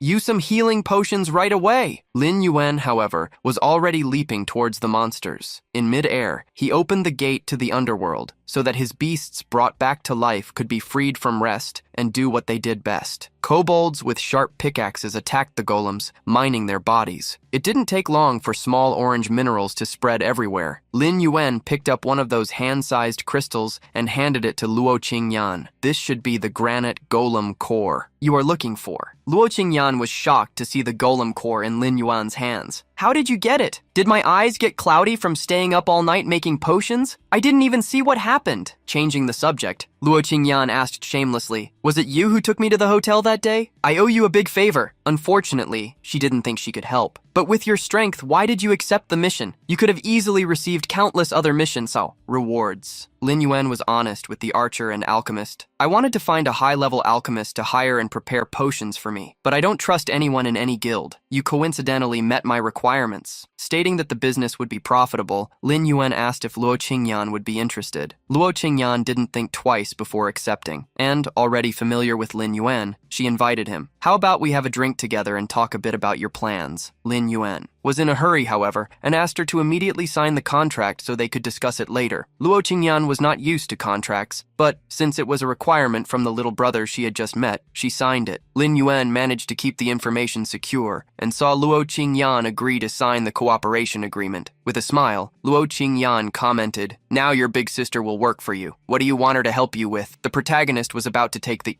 potion recipe out of his coat when he noticed something. He looked at the environment, realizing something. He had the feeling that he had seen that location in his past life. It seemed to follow a certain pattern. Lin Yuan immediately summoned his scorpion lion. The flying mount, upon appearing, startled Luo Qingyan, who took a step back. Before Luo Qingyan knew what she needed to do, she saw Lin Yuan fly away. Flying over the region, Lin Yuan saw the same landscape he had seen published on a forum in his past life. The numerous rocks were arranged in a formation. In the middle of them, a large rough stone pillar, pointed to by an X mark of smaller stones. That was, in fact, the entrance to a secret dungeon. Lin Yuan entered the dungeon with the appearance of a crypt. Behind him was Luo Qingyan and a kobold further back, guarding the rear. Looking around, Luo Qingyan revealed she had never imagined there would be a secret dungeon in the stone forest. She became worried that it was just the two of them there. Lin Yuan was more focused on remembering the information he had read at that time on the forum. The only information was the image of the entrance. There was no information about the areas inside. Secret dungeons were extremely risky, but their rewards were incredible. Even without information, he wanted to continue. Seeing Luo Qingyan's concern, the protagonist reminded her how she herself insisted on following him. This made the alchemist smile, mocking her own actions. "Oh, I was just curious. Don't worry, I don't want any items. I just wanted to learn something new." Leading the way, Lin Yuan asked her to follow his instructions. Seeing the main entrance just ahead, Lin Yuan approached carefully. He stopped suddenly as something appeared ahead of him. He found a large hall where stairs descended into a gigantic space. There, he discovered subterranean ruins of the Azik civilization, an ancient tomb. Descending the stairs, he told Luo Qingyan about the Azik civilization. In the world of immortals, this civilization worshipped the afterlife. They sought the transcendence of the soul, a state of immortality, and possessed powerful techniques to create artifacts with bodies. However, this civilization perished hundreds of years ago. Discovering a sarcophagus in the center of the ruins, the duo approached it. Since they had a bad feeling about it, Lin Yuan sent one of the kobolds to check the sarcophagus in his place. Luo Qingyan even moved away, afraid of what might happen. Suddenly, Lin Yuan heard a strange sound, as if mosquitoes had appeared. He quickly looked back and saw a beam of light approaching. The beam of light rapidly snaked, heading toward him. Lin Yuan managed to hastily dodge the attack, which passed him, but unexpectedly continued to advance. It was heading toward Luo Qingyan. The alchemist did not have the same agility as Lin Yuan and ended up being hit and thrown against a stone, while numerous hooded beings carrying scythes and dark energy emerged throughout the tomb. They were dark-robed specters, level 17 monsters. Lin Yuan, Luo Qingyan, and the kobold were completely surrounded by the dark beings. An energy continued to snake throughout the tomb, worrying Lin Yuan. Those appeared to be insect-type monsters. Luo Qingyan had difficulty even getting up. She couldn't even feel like she could move her body. Lin Yuan positioned himself in front of Luo Qingyan and ordered the kobold, "Take her out of the dungeon!" The kobold quickly took Luo Qingyan in his arms, running fast. Luo Qingyan, before being taken away, opened her inventory. She grabbed numerous potions, leaving them behind so that Lin Yuan could use them and increase his power at least temporarily. The potions fell to the floor, broke, and activated their area effect. Lin Yuan received a 10% agility bonus from the first potion. The second potion, for attack increase, increased his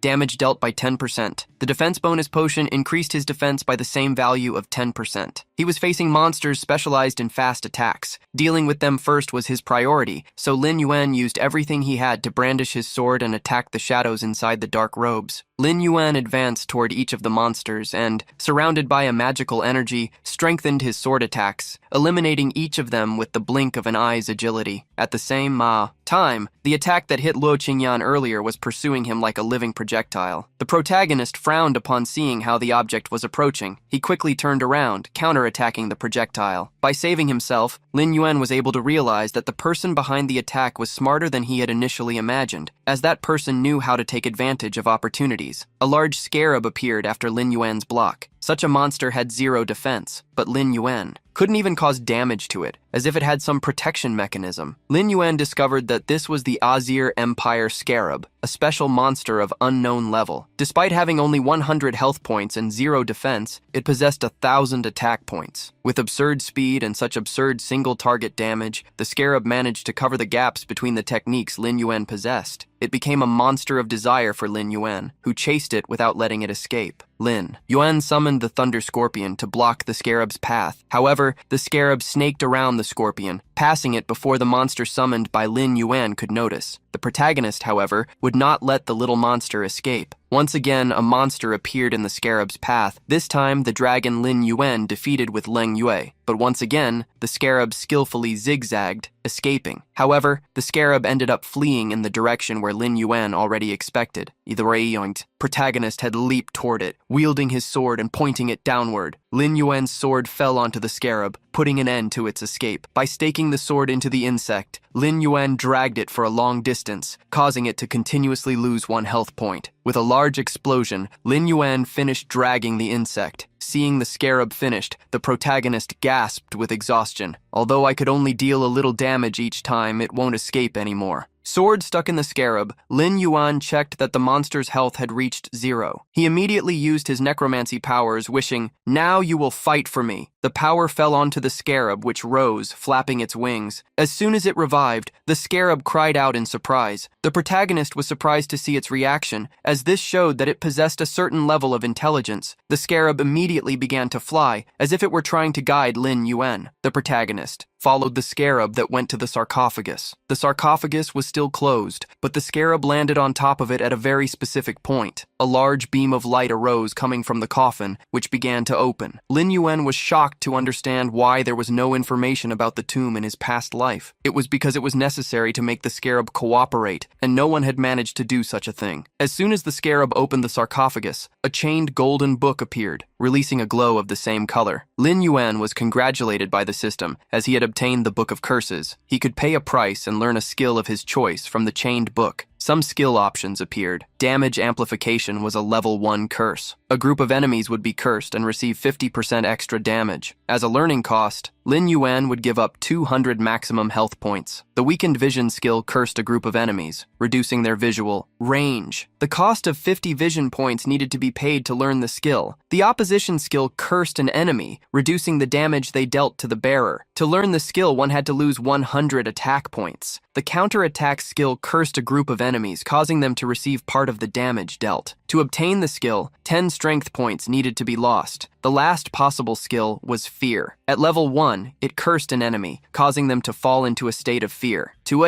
learn the skill, it was necessary to lose 5 spirit points. Reading all the information, Lin Yuan realized that they were truly convenient for the civilization that revered the afterlife. They were mainly focused on negative effects. Judging by the effects, the skills did not seem to be easy to dispel. Lin Yuan was interested in the damage amplification skill, as it was the most effective in combat. Losing 200 health points was not a big problem for him, since the scarab compensated for Lin Yuan's lack of quick elimination skills. He believed that choosing the curse would be better for fighting groups of enemies. In addition, with the Dark Dao Spirit's crowd control removal ability, he could hit key enemies with more precision in battle. Walking towards the monsters he defeated, Lin Yuan discovered that they were already undeads originally, so he couldn't resurrect them. The scarab that now followed Lin Yuan possessed a paralyzing skill. Combined with its high speed and life, it meant that when he encountered the snake tamer again, the enemy would not easily escape. Sometime later, Lin Yuan left the tomb. He had plans to make, return to the city and prepare a shop. He needed to start stocking the potions. Just as he planned to leave, Lin Yuan was surprised as Luo Qingyan was thrown toward him. He looked toward a ravine where the group that attacked Luo Qingyan was. There was a barbarian, a man with a large axe, and another with a large sword. There was also a mage, and leading them was a man with long golden hair. He looked at Lin Yuan maliciously. "You're the one who took her mission? Don't you know she's on the Blazing Flame Guild's list? It seems you're tired of living." Trying to get up, Luo Xingyan warned Lin Yuan, "Little brother, find a chance to run. They are after me. This group of people is weak, but they insist on stealing my job, and since they were wiped out by monsters, now they are trying to blame me." The guild leader held his staff with a golden bird's head and yelled, "You damned woman! If we hadn't helped you fight the stone golems, our brothers wouldn't have lost levels. You are to blame for our loss. If you don't pay 30 gold coins, neither you nor your friend will leave alive today." While casting his threats, the leader of the Blazing Flame Guild saw a dark energy emerge. The energy spread to him and his guild members, who didn't even understand what was happening. The mage, knowledgeable about magic, soon recognized what was happening. They were being targeted by a curse. A large magic circle had appeared, with evil inscriptions. The curse had descended upon them. Lin Yuan's scarab flew over him, getting ready. Lin Yuan smiled maliciously, returning the words that were directed at him. "Don't even think about leaving here alive." This had been the perfect opportunity for Lin Yuan to test his new skills, in conjunction with the scarab. Being affected by the curse, the leader of the Blazing Flame Guild yelled at his mage, "What useless trash! Can't even repel a curse! The mage tried everything, but he couldn't remove the curse. This curse didn't seem to be the type they had faced before. The guild leader yelled, "Don't think I won't win just because you succeeded in your sneak attack!" He opened his arms, confident and despising Lin Yuan. "This is just one curse. There are 4 of us. Defeating you will be like eating a piece of cake." But at that very moment, an attack fell on one of his team members. The mage fell to the ground, already unconscious. Around him, a smoke from the attack flames still lingered. The protagonist extended his hand toward them, while a green energy emerged and declared, "Amplifying damage through curses, allowing greater mobility for the scarab to eliminate the enemy's healer. This makes the tactics more flexible." The leader of the Blazing Flame Guild yelled, and releasing his energy, he charged, "Quick! His skills must be on cooldown. Defeat him now." A whirlwind was created by him. As he stated, "This guy is attacking with summons. He is definitely a long-range attacking class. Get close to him quickly." The protagonist saw the swordsman and the barbarian with the axe approaching. He unexpectedly smiled. In Lin Yuan's hand, the sword appeared. The remaining trio of the Blazing Flame Guild was shocked to see him draw a sword, showing that they were completely wrong. Lin Yuan eliminated all of them with energy attacks wielded by the sword. They didn't even have a chance to get close to him. At the same time, the scarab moved quickly, attacking each of them. They tried to counterattack, but the extremely mobile target only suffered 1 damage per attack. The leader of the Blazing Flame Guild fell among several stones, breaking them with the weight of his own body. Seeing Lin Yuan approach, he asked incredulously, "This is impossible. How did you defeat my team so easily? What is your profession?" He tried to retreat, as he never expected to encounter someone like Lin Yuan, so he quickly tried to recruit him. "Why don't you join my Blazing Flame Guild? How much did that woman pay you? I can pay twice as much, no, 5 omis. Times as much." Lin Yuan, however, realized that the man who offered him money was preparing for an attack. Immediately, Lin Yuan released a dark wolf to attack and send the bastard who had dark plans against him to the afterlife. The leader of the Blazing Flame Guild was shocked to see the attack. Lin Yuan just turned to leave, while the explosions happened behind him. At the same time, large movements were happening in the forest. Several hooded figures were running, carrying axes, bows, and whips. They stopped suddenly, and one of them, with a scar over his eye, asked while gasping, "Is it a coincidence? Or have we already been exposed?" At that moment, someone appeared before them as if they had teleported, and commented, "It seems there are 3 more little rats here." One of the hooded men became furious, but didn't even know what to do, other than try to dodge, when a powerful attack fell on where he was. Lin Yuan ended up realizing that the 3 were on a completely different level compared to the Blazing Flame Guild. They might be part of another group. The 3 quickly recovered. Being exposed, they joined forces to attack. The archer launched her arrows, while a warrior advanced carrying his axe, and another used his lasso to attack. The protagonist dodged the arrows, moving his body diagonally. The rope tried to attack his foot to make him trip, but he spun his body in time and, placing his hand on the ground, propelled himself upward, dodging another attack. Upon landing on the ground, he provoked the group. "Use every trick you have up your sleeve." Faced with such arrogance, the warrior used all his strength to attack, luring Lin Yuan into a trap.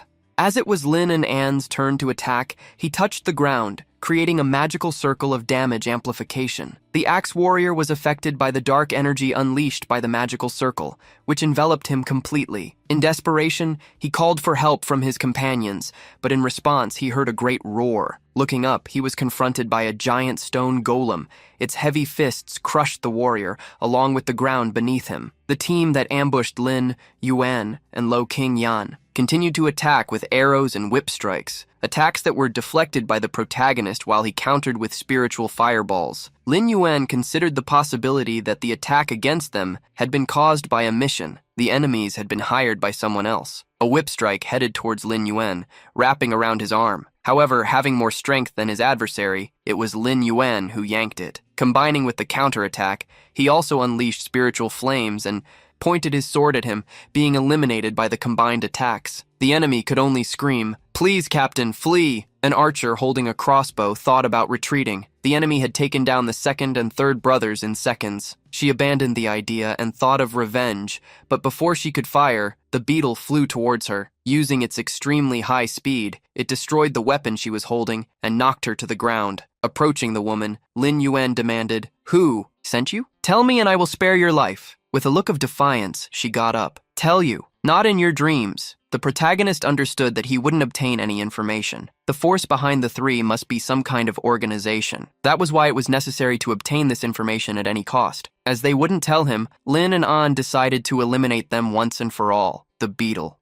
He created a tornado of lightning around the archer, who screamed her last breath, wielding a large axe along with some other equipment. Luotian rushed excitedly towards Lin Yuan. Wow, you're amazing, little brother. It was so satisfying to see those thugs get a beating from you. I, your sister, brought all this equipment for you. The silver bracer you obtained has a skill that increases the firing cadence of bows and crossbows. Alin Huan offered it to Lua King Yan. You can take it and use it. I'll go back to sell the rest of the silver equipment. The alchemist's eyes sparkled. All right, Chief. Then this older sister won't be shy. I'll consider this an advance on my salary. The chasing braces she obtained were great gear that would provide her with attack, movement speed, and attack speed, along with the quick shot and rapid fire skills, perfect for use with bows. As they left the ruins and returned to the forest leading to the city, Luo King asked if they should drink something. Lin Yuan, however, declined, as he needed to take care of the trading. What they didn't know was that someone was secretly watching them. The man soon approached the hooded boss, who appeared in the blink of an eye. Boss? That 3-person team had a 100% success rate in their missions,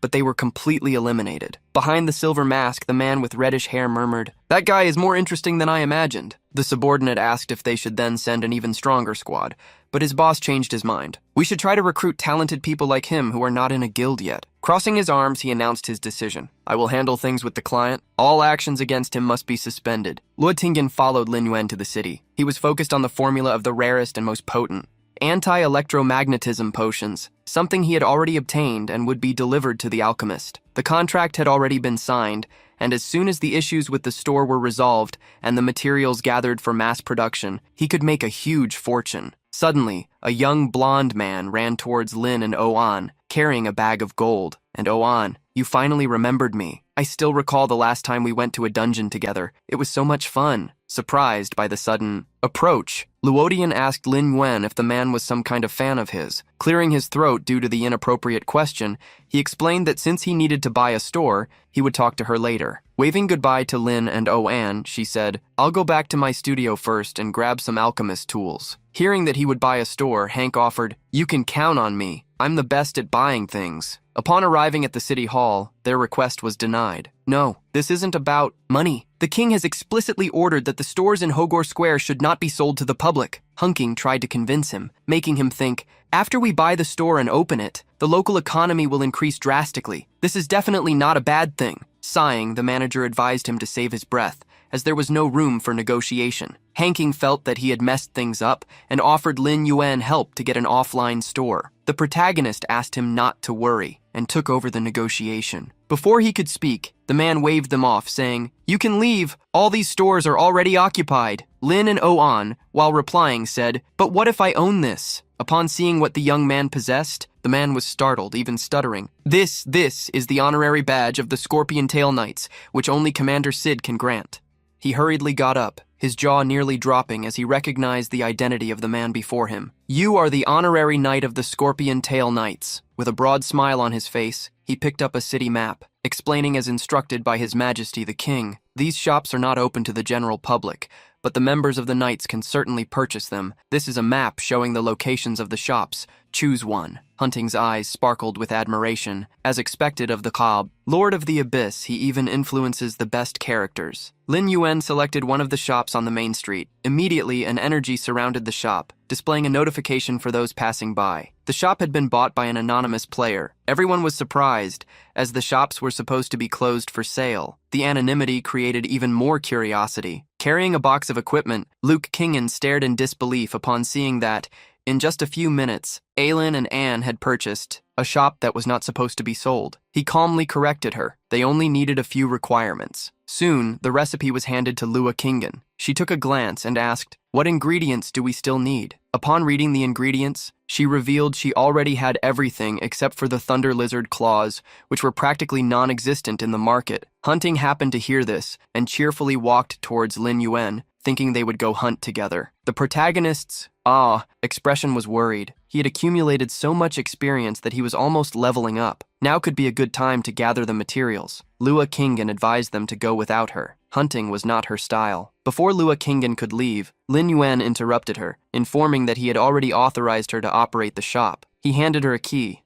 "This will be your workplace now." She was quite surprised, but that wasn't so important to Lua Kingan, and she soon headed for her scorpion lion mount with ranking. The lightning lizard was a normal ranked electrical monster. Its lightning attack, generated from its mouth, could defeat an unprepared mage, but before such attacks could be used against him, Lin Yuan used spiritual flames to strike it. The poor lightning lizard ended up exploding with its own attack upon itself. As soon as the first lizard was eliminated, several other giant lizards appeared, even digging up and emerging from the ground. Seeing this, Ranking became frightened. Lin Yuan explained, "It's normal for the lightning lizards to awaken if one of their kind is eliminated." Bravely, Ranking volunteered to be at the forefront of the battle. However, with several of Lin Yuan's summons handling the fight, he asked Ranking to just collect the items. The Lizard Kings dominated the battlefield, unleashing their full power. The bursts of energy coming from their mouths were even greater than those of the lightning lizards. Lin Yuan quickly leveled up to 16. Ranking's jaw almost dropped upon seeing the boss monster of the Ashen Valley working for his boss. That was extremely impressive. Lin Yuan was confident that the snake tamer's evolution speed was definitely not as fast as his own. With the scarab beetle and abilities that increased damage, he was sure he would catch up next time. Han King ran with a completely stuffed bag after collecting all the materials. They could leave now. In the shop purchased by Lin Yuan, Lua King Han was adjusting a few things on a crafting table. She was producing the first potions. Right from the start, she noticed their exceptional efficiency, but one thing intrigued her. There was currently no dungeon that required such a powerful potion. She wondered if the potions would really be sold. Suddenly, the door swung open. Lin Yuan caught Luan Kaiyan's attention by revealing that they had already gathered the materials. He asked how familiar she was with the potions. Rubbing her cheek, she responded shyly, "This is a high-level recipe. Even advanced alchemists have a chance of failing. I need some time to improve my proficiency." Lin and the assistant placed some fruits on the table to be showcased in the displays. Lua Tingian was confused by the items. "Fruits? Isn't it a waste of space to sell them in such a prime location? I have other potions, we could sell those." Ling Guan explained that she would understand when she tried one of them. He also had the Ranking try one. The alchemist still thought it would just be a fruit, while the young knight believed Lin Yuan had a reason. As soon as she bit into the fruit, she received 4 spirit points. The Ranking received 3 constitution points, and their eyes sparkled with surprise. Lin Yuan explained that each person has a limit of 100 uses for this fruit, and that he would replenish the store with more every following week. They would start with the price of 5 gold coins each. The store would begin selling them that same day. An announcement was made for the entire server. Store number 32 in Roger Square was now open for business. Please visit us. A warrior walking under the New Year's sun was confused, as the day before Lang had said it was impossible to buy a store. On the other side, Lin's friend Anne hurriedly called her upon seeing the first store in the server. Across the server, confused people saw the announcement for the store that was located in the best area of the city, on a corner in front of the store. The man who had been hired to chase Lin and Anne was impressed to see his shop. Shingen, the contractor, fervently questioned him. "We didn't say we were going to take you down. When are you going to make your move?" A hand was extended with a bundle of cash. The mercenary was returning the payment. He's much more formidable than intelligence reports suggested. My entire elite squad has been annihilated. We'll refund your payment, but we won't make that request. Outraged, Shingen offered all the money the man wanted. "Come on, tell me. As long as that guy is eliminated, we can talk numbers." Xingwei pointed his staff at the shop, and halfway there, he spotted another person, Lango. He couldn't believe she actually wanted to go to that damned shop. When the first customers arrived at the store, Ranking was there to welcome them with open arms. People looked inside the shop in surprise. As they drew closer to the display cases, they were confused to see only one type of item, fruits, and that was the only product sold in the best located store. Lua Qingyan picked up one of the fruits, presenting it with a smile. "This fruit can permanently increase your main attribute. Only 5 gold coins each." The customers were shocked. "How much? 5 gold coins? My entire set of gear isn't even worth 10 gold coins." He quickly corrected himself. "Wait, what do you mean by permanently increasing the attribute?" No one could believe it, as they had never heard of such a fruit. One of the customers decided to test it. He bought it and popped it into his mouth. Upon seeing that he gained 4 points of constitution, his eyes lit up. Another customer, with a skeptical look marked by dark circles under his eyes, watched the young man, and numerous people began pulling out their bags of money, trying to buy as many fruits as possible. Some even wanted to buy them for resale. That mysterious player with dark circles under his eyes was not among those players. He quietly stepped away.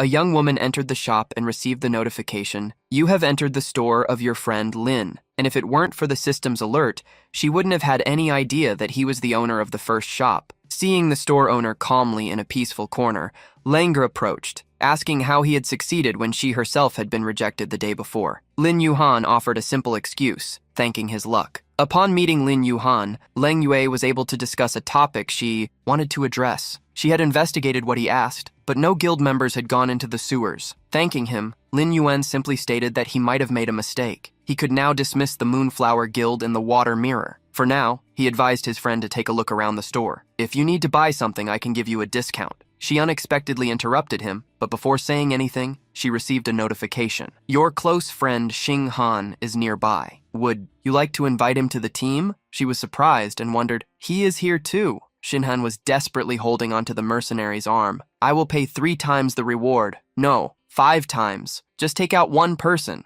"Don't be so greedy," the man explained. "It's not about money, and we will no longer accept any requests related to him in the future." At that moment, Lenga, who had heard the end of the conversation, approached, questioning what Xing Han meant by adding more money. "Who do you want to eliminate?" Xing Han was startled to see the woman he admired and tried to explain, claiming he was just selling equipment. However, the guild leader was not naive. "How can you forget about the binding resource between our 3 friends? The system automatically alerts you when a friend is nearby. Who is that person next to you?" "I think I just heard that person talking about elimination," blaming himself for not having blocked contact with Lenga.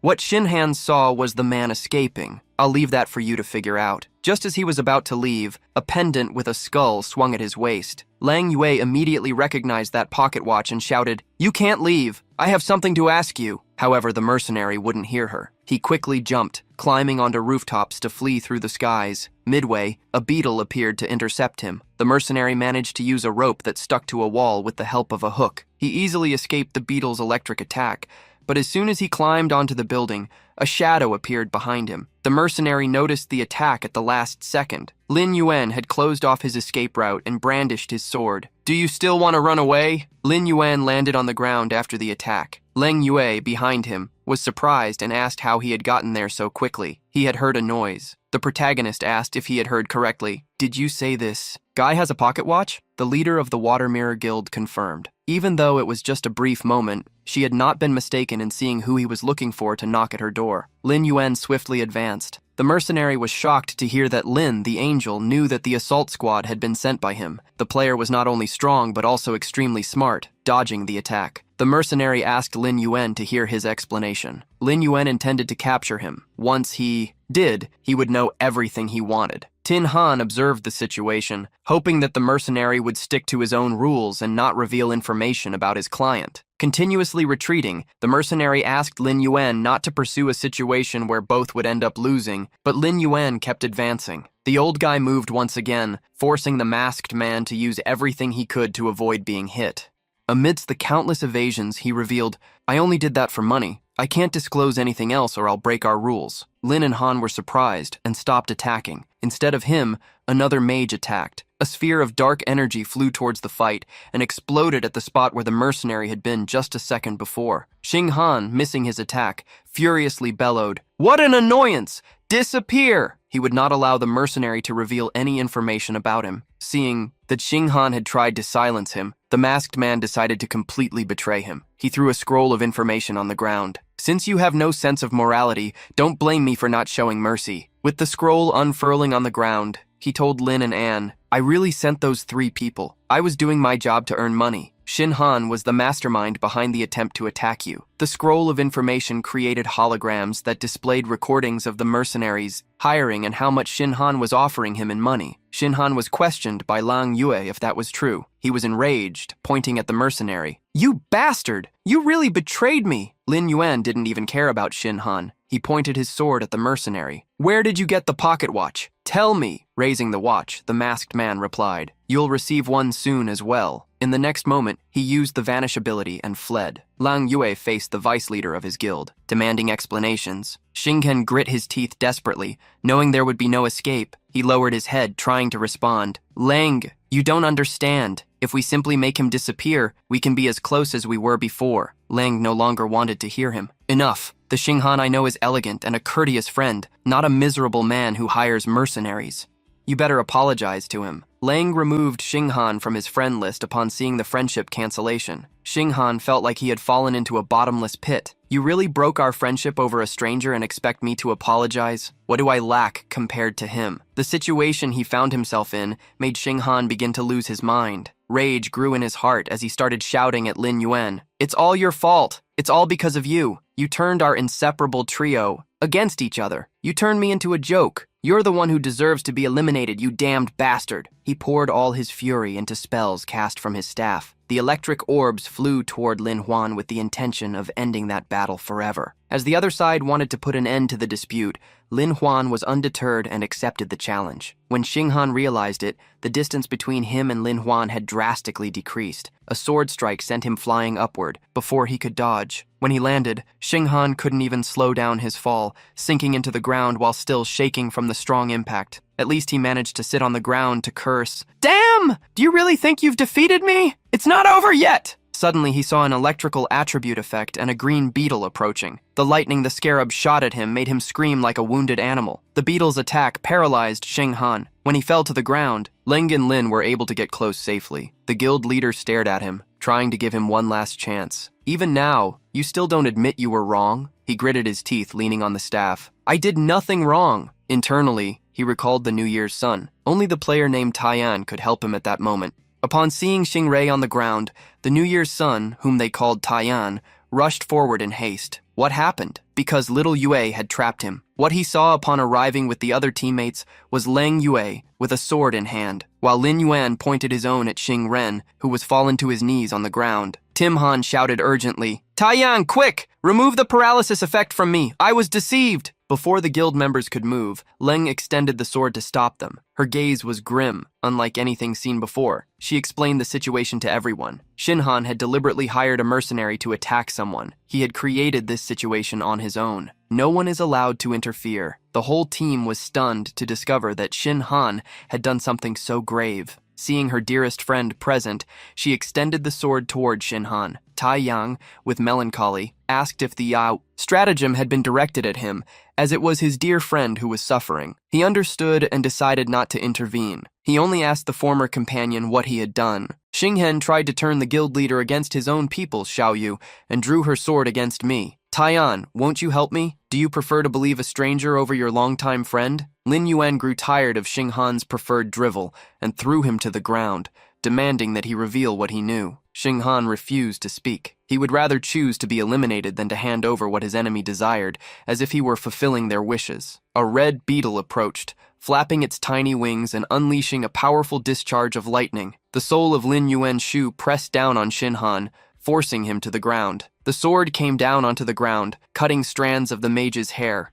With a look as dark as the night, Lin and Anne gave him only one chance. Tell me, who exactly is that man who was with you? Desperately, Xinghan promised he would tell everything, pleading for the insect to be kept away from him. Xinghan revealed everything as if his life depended on it. That man is from the Guild of the Dead Apostles. The pocket watch you mentioned is the symbol of that guild. The protagonist murmured the name mentioned by Xinghan. He didn't know much about them in his past life, but he remembered that they were an attack organization specializing in taking contracts to eliminate people. Moreover, as they operate so secretly, very few people know anything about them. While Lin and Anne were lost in thought, Xinghan tried to escape, but the protagonist quickly noticed him. I allowed you to leave. Xinghan immediately stopped, looking at the sword that Lin and An held. The protagonist remembered and asked one last time, didn't he say that you wanted to get rid of me today? As he extended his hand, a spectral energy began to coalesce. Xinghan fell to the ground, desperation filling every one of his movements. He shouted desperately for his former guildmates, Lengui, New Year's son, everyone. He didn't want to lose a level by being eliminated. He begged to be saved. But as the guild leader, Lengui stood firm in his decision, with fairness and loyalty. Since Xinghan hired someone to attack, violating the rules of the Moonflower Guild at the water mirror.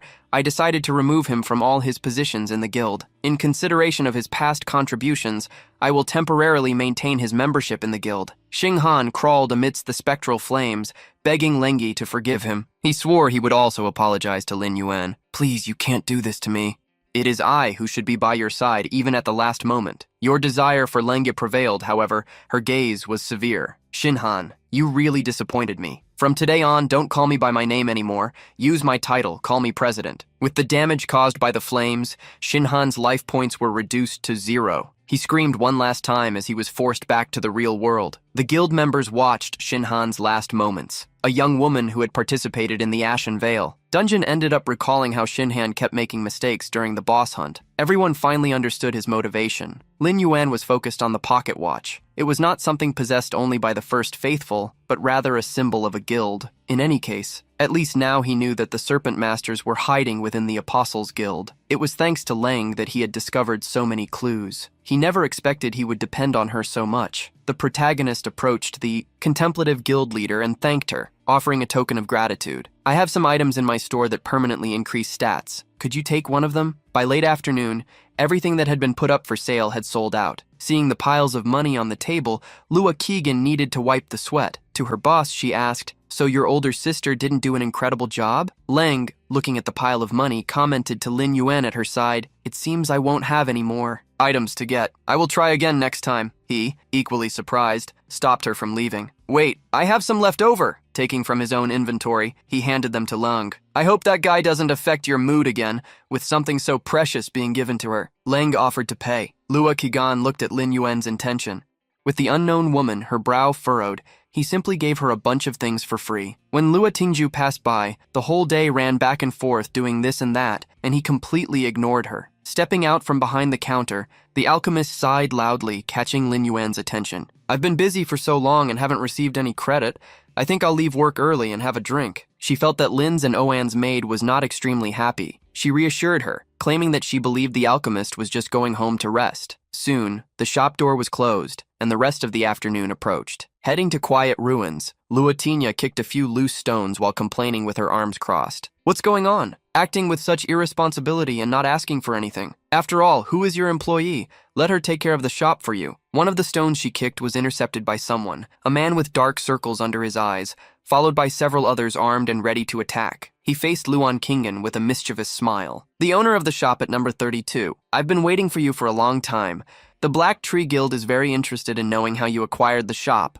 I hope you are sensible enough to comply." Lua Qingyan discovered that the Black Tree Guild was as arrogant as the rumors said. She confronted them. "Do you think I'm easily intimidated?" The guild leader made her an offer to join them and receive a VIP member pass. At that very moment, Lua Qingyan received in her email 45 fresh fruits sent by Lin and O-An. She looked towards the path leading to the shop, surprised that Lin and O-An still had a good heart. Her thought was frustrated when his message arrived. "These are the remaining 45 fruits. Put them up for sale tomorrow." Lua Qingyan was furious upon seeing the message from the heartless bastard. Seeing that the woman ignored him, the high-ranking member of the Black Tree Guild glared at her fiercely. "You don't think you can keep that shop, do you? Do you? We own a physical business in the real world. Many people are desperate to join us. Don't be ungrateful." Bouncing past him, she asked for a bit more time. As she moved by, he warned her, "That's fine, but remember, I can end you at any moment." Lua Tingyan stepped away and he boasted, "As soon as I acquire the shop, I will show my capabilities and the guild will be mine." With her arms crossed, Lua Tingguan walked through the city with a sulky expression. She couldn't believe she was being so good to Lin Yuan, keeping his secret, that little ingrate. "You will have to pay me properly." Lin Yuan was currently in the sewers. The blood and meat fruits would soon have high demand, and their price would rise after the next harvest. There, he would also check for signs of snake appearances. With invisibility active, he walked through the sewers until he encountered his summoned monsters. They had not noticed any enemy presence. Soon, Lin and the An walked towards a dungeon. He summoned the Thunder Scorpion to accompany him. Inside a temple of an evil deity, a giant dark eye loomed over a luxurious crystal throne. The snake tamer ground his teeth, cursing. In recent days, they had been camping in my secret dungeon, trying to steal my precious fruits. Anna refused to lend to him. The Cobra King and his little offspring had not recovered yet. Now that things had gone so far, he had no choice but to seek help from his great master. As he stood before the eye above the throne, a voice emerged behind him. A man, entirely made of dark energy, approached. Snake Charmer, this time you should have been taking care of our plan, just like the others. The Charmer bowed, lowering his head to the ground. Master, a player has been disrupting our plans. He even eliminated several of my little and precious snakes. Such a master laughed in surprise. You can't even handle a common player. Tell me, how should I punish? The Charmer knelt, revealing that such a player was not common. He was a necromancer. The Shadow Master's interest was piqued. A dark, crimson energy, in the form of a woman, emerged behind the Charmer. Her charming voice rang in his ears. Snake Charmer, it seems you are having difficulties in the western desert. You have really made up an absurd excuse. There cannot be another necromancer in this world besides the Master. The Charmer swore he was telling the truth and claimed to have evidence, displaying a holographic window. The system began loading historical recordings of battle images. The fight that the Snake Charmer had against Lin Yuan was shown. The enemy necromancer used magic to control his snakes. After they were defeated, both the Master and the Enchantress were surprised. Their lips tightened. The Enchantress, nonetheless, did not believe it. Is that all? If he truly is a necromancer, do you think you'd be able to return alive, you Snake Charmer? You can't even tell a convincing lie, and you should be a necromancer hunter. The Master, however, took a different path. Interesting, there really are other necromancers. However, regarding this form of ability, your heritage seems incomplete, so there is nothing to worry about. He obtained a purple potion, handing it to the Charmer. He would not involve himself in such a minor matter, but instructed, listen carefully. In the depths of the deserts of the Eastern Ranho Empire, there dwells a flying serpent of incredible speed that has the ability to temporarily weaken the enemy's mental attributes, making it a natural target for players like him. The coordinates were shared with the tamer, and the potion handed to him could temporarily enhance his snake-controlling abilities. Now go and force him to reveal his true power. The tamer nodded, vowing that he would remember what he suffered, and use every trick possible to turn the tables and eliminate the enemy. The eye above the throne interrupted him, correcting, if there is even the slightest opportunity, let him become one of us. The Master sat on the throne after the snake tamer's departure. Curious, he wondered where the necromancers, who were not supposed to reappear, had come from. The snake tamer headed for the desert nation. He still did not understand why the Master wanted to recruit the necromancer instead of seeking revenge. At least for that,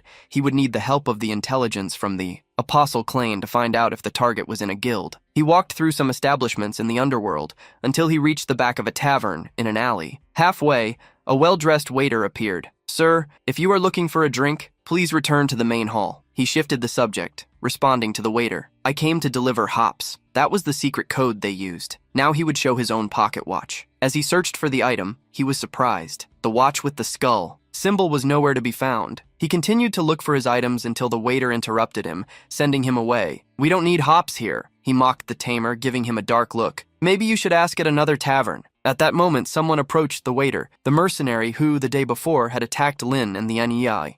He introduced himself. I know this person. Let me in. The waiter nodded. Yes, branch manager. The interior area was much better than the simple tavern. Hallways with brick walls were illuminated by magical torches. Security devices were scattered like traps everywhere. Upon reaching the office of the mercenary chief, the snake charmer expressed his gratitude and was questioned about what had happened. He handed over some documents, claiming to have received a new commission. Therefore, he needed to investigate a certain individual. The charmer had some ideas. The mercenary brutes probably wouldn't realize that the commission was fake, but simply eliminating the target wouldn't work. Using intelligence to make him believe they had ulterior motives would lead him to decide not to join the group. Even if he found the powerful master, the branch leader held the documents, analyzed them, and picked up a box in which he kept other papers. He threw it onto the table, coincidentally, revealing, I have another case involving this person. The snake charmer expressed surprise. Oh, it seems this guy has many enemies. He was informed by the branch master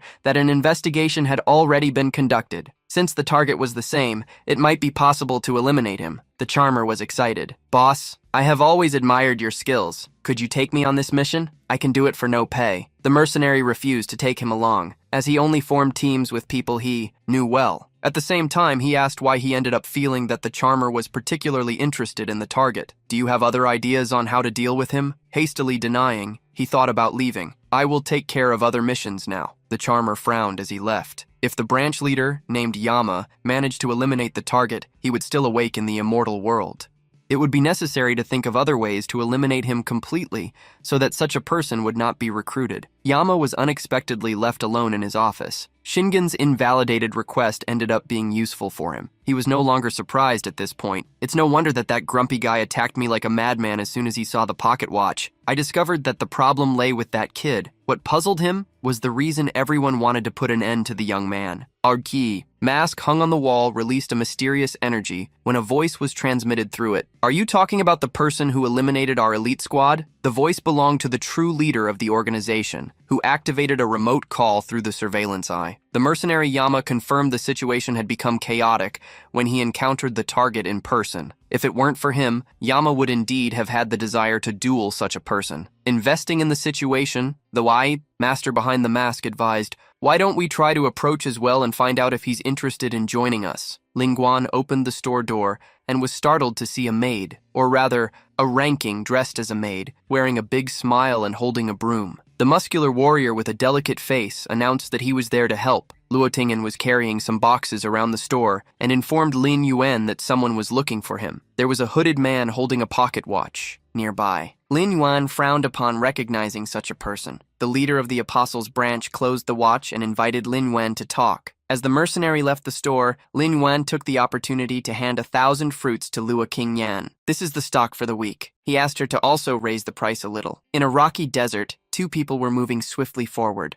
Chasing the mysterious man, Lin and Oan questioned if they had come there just to jump and run. Amma laughed upon hearing the question. "If you have any questions, defeat me in a duel first. Do not use your strange beasts." Even while wondering what tricks this mysterious man would employ, Lin and Oan accepted the challenge. As soon as the confrontation was confirmed, the mercenary threw a hook chain towards Lin Yuan. Trying to deflect the hook with his sword, Lin Yuan found his weapon being grabbed by it. His gaze shifted, realizing that there were traps in such attacks. Lin Yuan spun the sword, loosening the chain attached to the hook, and conjured a spiritual flame in his empty hand. Drawing back the sword, he used the energy attack to face the enemy, but the mercenary was quick enough to dodge and get closer. "You are too slow!" He moved in again, this time launching a spiked chain. When the blow hit something, a large explosion occurred, and its smoke completely engulfed Lin and Oan, making them disappear. The mercenary held a dagger and pulled the chain that would have been attached to the young man. "Come here!" It wasn't Lin Yuan he pulled, but a sword. When he was distracted, the protagonist appeared behind him with a clenched fist, aiming for a punch. Lin On struck the attack, mocking, "You are the one who is too slow!" And Amma was sent flying several meters, falling onto a pillar of natural rocks. The protagonist held his graceful sword and walked calmly, while commenting, "Why not use stealth skills? That's how the End Apostles always carry out their missions." Dusting off his face, Amma questioned, "Who said I came here because of such a request?" That was the case. Lin Yuan believed, "It seems I will just need to knock him down this time." Suddenly, a ranking sent an urgent connection request to Linny. Ewan, when he answered the desperate voice of the night, the maid was heard. "Ewan, something terrible has happened. The saleswoman has been taken by a group of people. I can't match him alone. Please come back." Furiously, Lin Yuan accused the man in front of him. "I underestimated him. Did you really use such lowly methods?" Discovering what had happened, the mercenary quickly tried to explain himself. "No way, Amma and I would never act so low. I wouldn't even lay a finger on a woman." To clarify, that he was not involved, he contacted his intelligence team, warning them about what had happened and asking them to locate the saleswoman from store number 32. A few minutes later, a message from one of the team members arrived. The intelligence team sent a coordinate, which he relayed to Lin Yuan. "The location is not far. Do not worry. Go and deal with it now that I found you. I won't run away." With a warning look, Lin Yuan alerted, "You'd better not leave." In an empty square, Lua King Yan was thrown to the ground. Her health points reached 0, being eliminated 3 times. She lost 3 levels, falling to level 11. That square was the resurrection point. Lua King Yan resurfaced seconds later. Her irritated gaze narrowed, staring at the people before her. In front of Lo Kingguian stood an archer pointing at her. "Damn. Even after being eliminated several times, are you still not going to speak?" The priest beside him scoffed.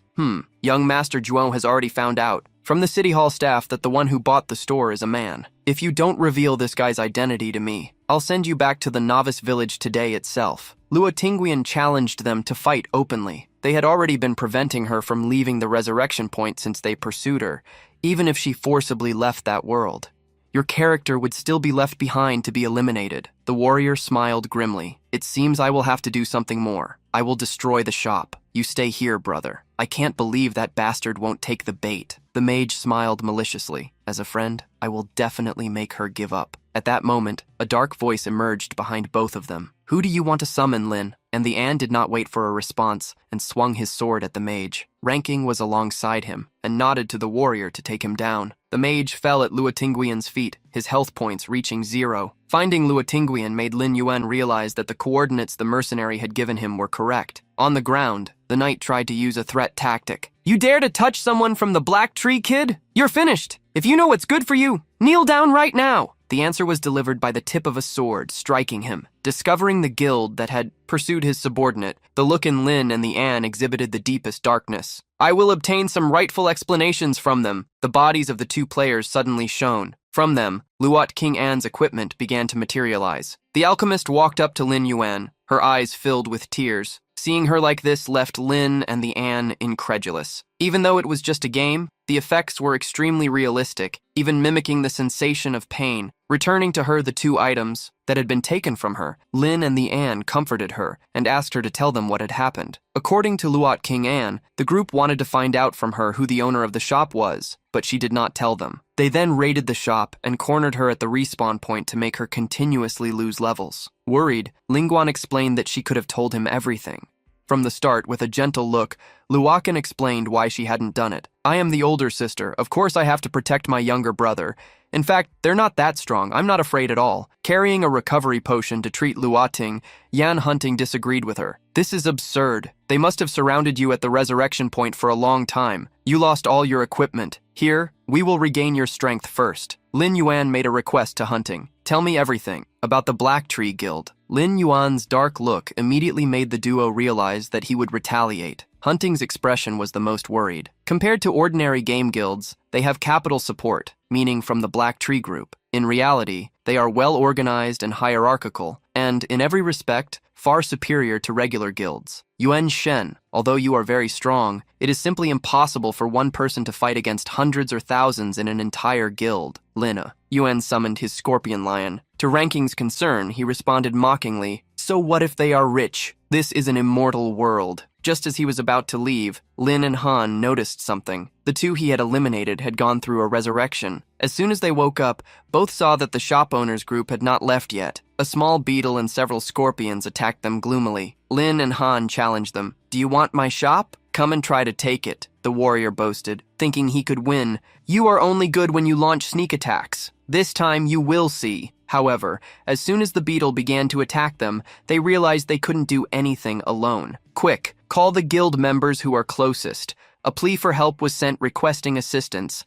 Seconds later, their health points returned to 0 once again after being eliminated again. They lost a level, and yet another item from Luoting Yan continuously fell. The duo was attacked and eliminated just as they had dared to do with Lin Yuan's subordinate. Items upon items were dropped by them, things they had dared to take from the alchemist. From her bracelets to even her quiver filled with arrows. It didn't take long for the duo to return to level 1. They begged not to be eliminated. Again, their accounts were already ruined. Luotian held a beautiful golden bow, thanking Lin Yuan as he never expected to get it back. At that moment, an arrogant voice approached the resurrection square. These two useless ones, they can't even interrogate someone without calling for reinforcements. Let me see who ruined the young master Xuan's plans. A bald man, known as Zhao Kui, walked in proudly, followed by his guild companions. Since Lin Yuan was behind the scorpion lion, he only saw Han King and Luoting Yan, but he recognized them. Oh, I remember you. Aren't you the little flies from the cave? Zhao Kui saw that his guild companions had been eliminated. Looks like you've gotten rid of the young Master Zhuo's men already. After I deal with you,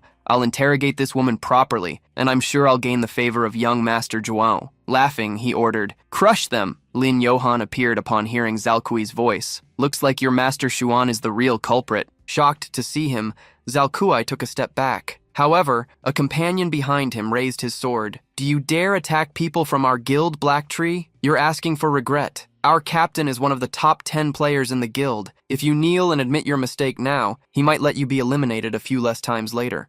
Ha ha ha! Zhao Kui sounded like a dog due to the fear instilled by his companion's words. Lin Yuan's dark gaze appeared before him. What do you want to do with me? The question frightened him, and with a slap, Zhao Kui silenced his own companion. Acting meekly, he tried to explain, if I had known it was you, I wouldn't have gotten involved. I will take them away and leave here. Lin and Oan wouldn't allow that. With a single sword strike, Zhao Kui's companions were eliminated. The oppressive energy that Lin and Oan carried allowed no escape routes. His companions had already been eliminated. You don't need to worry about them now. Take me to your young master. Xuan, trembling with fear, and Zhao Kui could do nothing but agree. Lin Yuan followed him through a forest. Bringing outsiders to the headquarters was an act of betrayal. The fees that would be charged to him would leave him bankrupt, and by bringing a monster like Lin and Oan to the base, Zhao Kui needed to come up with a reason for it. In the guild chat, Zhao Kui sent a message. I found the shop owner. We are taking him to the headquarters. Send men quickly to ambush him before he escapes. He received the reply that the leader of the 7th combat team would be waiting for him, ready to assist whenever necessary. By looking at the map, Zhao Kui was able to see his companions quickly approaching. Soon, he received notification that everyone was ready. Even though Lin Yuan was behind him, Zhao Kui grinned a satisfied smile. He pointed at Lin Yuan, suddenly bellowing, Do you think you're invincible, kid? I will teach you a lesson. Brothers, attack. A guildmate emerged between Lin Yuan and Zhao Kui, but unexpectedly fell from the tree, struck down. Zhao Kui asked confusedly what had happened. He looked around and realized that the entire 7th group had been eliminated. Panic took over the body of the bald warrior.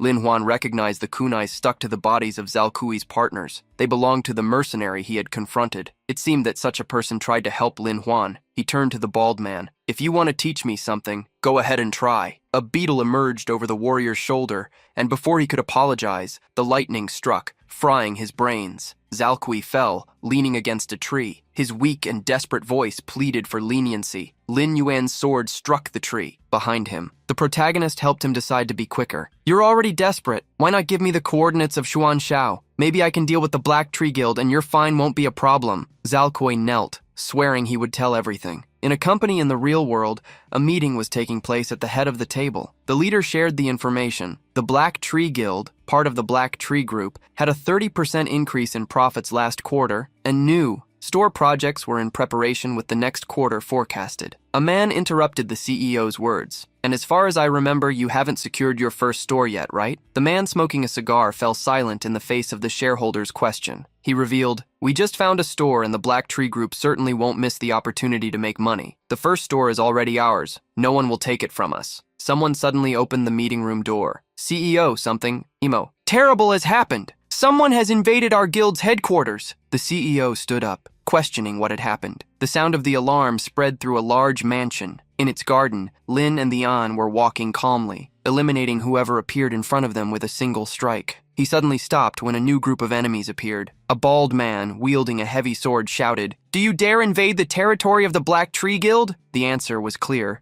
Don't get in my way. Spiritual fire has swallowed the bald man and his team. Worried, Kui asked if Lin and An would go alone. The voice that answered him was dry. I hope your coordinates are correct. Otherwise, I will find you again. The interior of the mansion was marked by luxurious chandeliers. A live broadcast was being conducted for over 2,000 people. Young Master Xuan was sitting on his sofa, with a beautiful woman by his side. Things are going to get interesting now. As soon as I open my shop, I'll get some millions from that old man, and I'll give you a bit of it in return. The woman nestled against the arm of young Master Zhuang, the one who invited Luna Qingyan to the guild. Her gaze mixed reproach and libertine provocation. You're so naughty, trying to steal other people's things. Strange noises began to be heard, and the young master instructed his 2 guards to check it out. They walked towards the door, one of them cursing. I wonder who the crazy one is. The door was suddenly knocked down onto them. Lin Yuan burst into the recording, questioning, Are you King Xuan? His eyes were set on the man with a woman in his arms. The man, frightened, averted his gaze,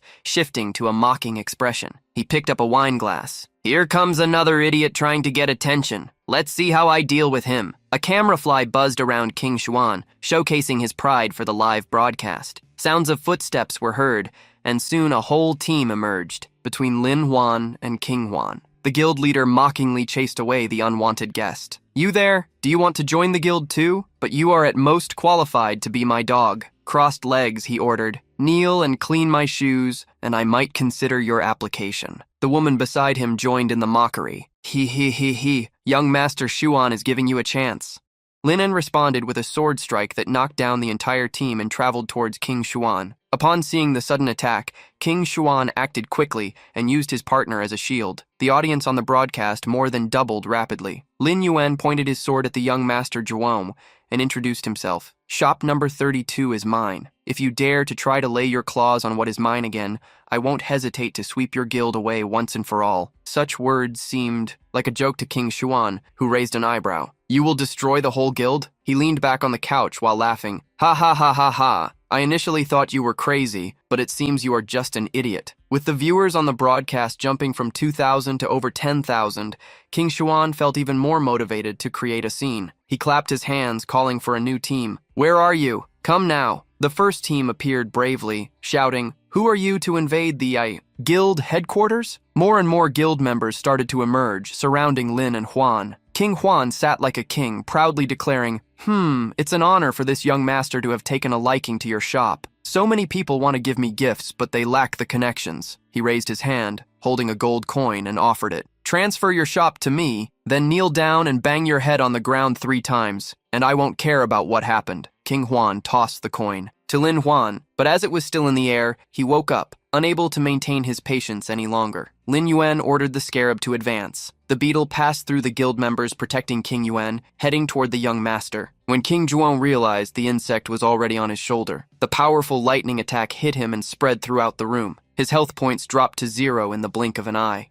Everyone was shocked when the young master Rei Huang's playable character fell to the ground. One of the guild warriors, the first to recover from the shock, shouted, Let's go. Everyone charged forward at once, while one of the members stayed behind, notifying that someone had invaded the headquarters. The CEO hurriedly got up after the notification. It must be malicious competition from another company. The Black Tree Guild has comprehensive contingency plans for unexpected situations. Quick, turn on the projector and find Rei Xuan's live broadcast. The CEO pointed to a large screen, hoping the live stream of the true leader of the guild would appear. As he turned to look at the screen, he saw the headquarters completely destroyed. In the center of the room stood an unknown man lifting the last standing guild member with one hand. Shock filled the entire conference room. The CEO's jaw nearly dropped. This is impossible! The current state of the live broadcast was unprecedented. Over 20,000 people were already watching, shouting for justice and glorifying the man who single-handedly destroyed a guild. The CEO gritted his teeth furiously. His business side kicked in, knowing that if this continued, the group's stock prices would plummet and he would lose his position as president. Faking a smile, he asserted that something was wrong and asked his secretary if, by chance, the guard team was off duty. He decided to contact them personally. On the phone, he roared, Unfaithful son! I don't care what method you use, make this person stop right now! Rei Xuan, returning to the resurrection point within the guild, gritted his teeth. Damn! How dare he make me lose a level? He pointed at Lin and An, commanding him to stop. If you don't stop, I will rob your shop. Sooner or later, I will eliminate all of your people until they go back to level 1. Lin Huan threw the last member of the guild aside and approached King Huan. You just threatened me. King Huan boasted boldly, with no fear in his eyes. Yes, and I always keep my word. In light of this response, Lin Huan realized that the Black Tree Guild could no longer exist. He extended his hand and created a portal from which the undead would rise. When countless monsters emerged inside the mansion, a dark mist spread. Lin and An used the skill body explosion throughout the mansion. The explosion spread, windows shattered, cracks appeared on the walls, and ceilings began to collapse. CU held his hands to his head, screaming in desperation. No, my guild! One of the investors who had questioned CU spoke again. Is this the project you want us to spend our money on? Truly disappointing. I am starting to doubt your abilities to manage the Black Tree Group. With a grim look under pressure, Tu tried to get organized and asked for everyone's calm. The guild's guard team would arrive soon. He confronted the secretary, asking if the squad had already been notified. The man promptly answered, Yes, everyone is already in position. Everyone looked again at the big screen. New people began to appear. Heavy swords, shields, staves, and crossbows were wielded by the elite team. Running at the front, a warrior shouted, Brothers, if we take this guy down, the boss will give each of us a 100,000, and understood. Those in the broadcast recognized the team that had just arrived. They were malicious bastards who would do anything to win. However, many were confident that even they would lose. The specialist who invaded the guild possessed the power to defeat them.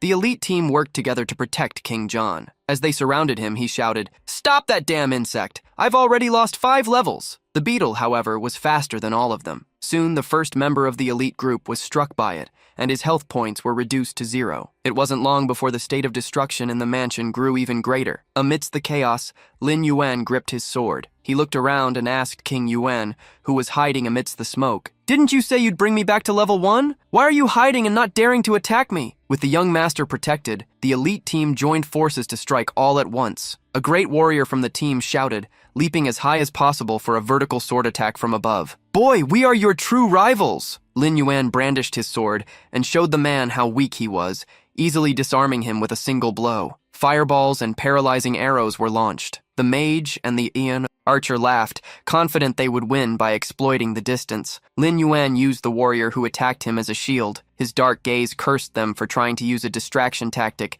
to hit him with the power of the spiritual flame. A huge explosion erupted, completely engulfing the room. More and more players had their health points reduced to 0. Lin Yuan used his invisibility skill and vanished. The young master emerged from his hiding place, cursing the bastards who couldn't protect the guild. "Damn it! Things have come to this. If we let him escape now, the Black Tree Guild will lose all its reputation." Thus, he ordered, "Find him for me at all costs." At that moment, he felt something slimy fall on his head. As they looked up, the group realized they were surrounded by giant monsters that drooled fire at the sight of them as prey. The spectral wolves opened their mouths, and an underworld energy began to gather. Cursed flames rained down upon the entire Black Tree Guild group, decimating each one of them. In the midst of despair, Lin Yuan deactivated his invisibility skill. When the attack ended, the protagonist faced the transmission camera, knowing there was someone from the guild behind it. Send. More and more members to be eliminated.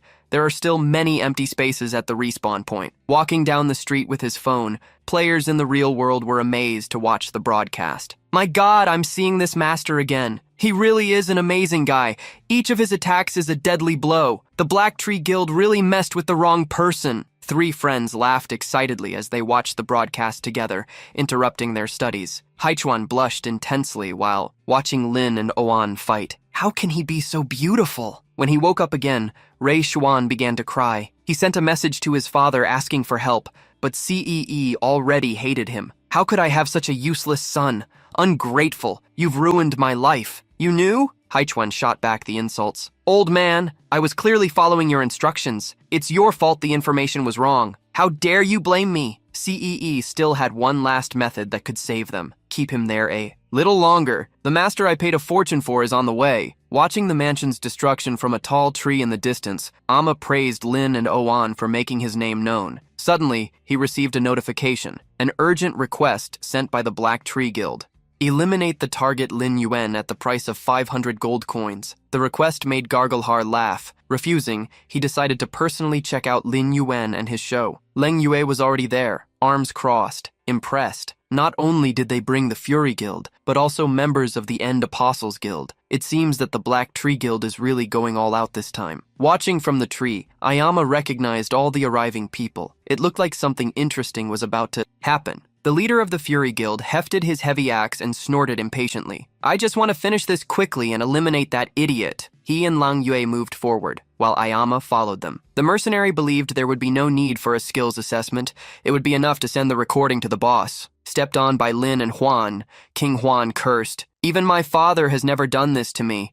I will remember you." When the axe-wielding man entered the mansion and saw the state of the young master Zhuang, he was shocked. Lin Yuan looked toward the entrance, staring at the 3 who had arrived. Leng Yue was surprised when her eyes met his, for she still did not know who the target was. The other guild leader was also startled to find out who the target was. Meanwhile, Iyama acted as if in a theater. "Young master, your help has arrived." Xwan felt confident with the arrival of the 3, thinking they would help him. "You took advantage of the time you had over me, didn't you?" He addressed the newly arrived group. "All of you advance. I want you to take this guy down without any mercy." However, everyone stood still, as if he wasn't speaking to them. Just Lin Yuan's gaze was enough to frighten them. One of the members of the Black Tree Guild, who had just arrived, laughed at Lin Yuan. "Do you think no one can handle you?" Another guild member joined in the mockery.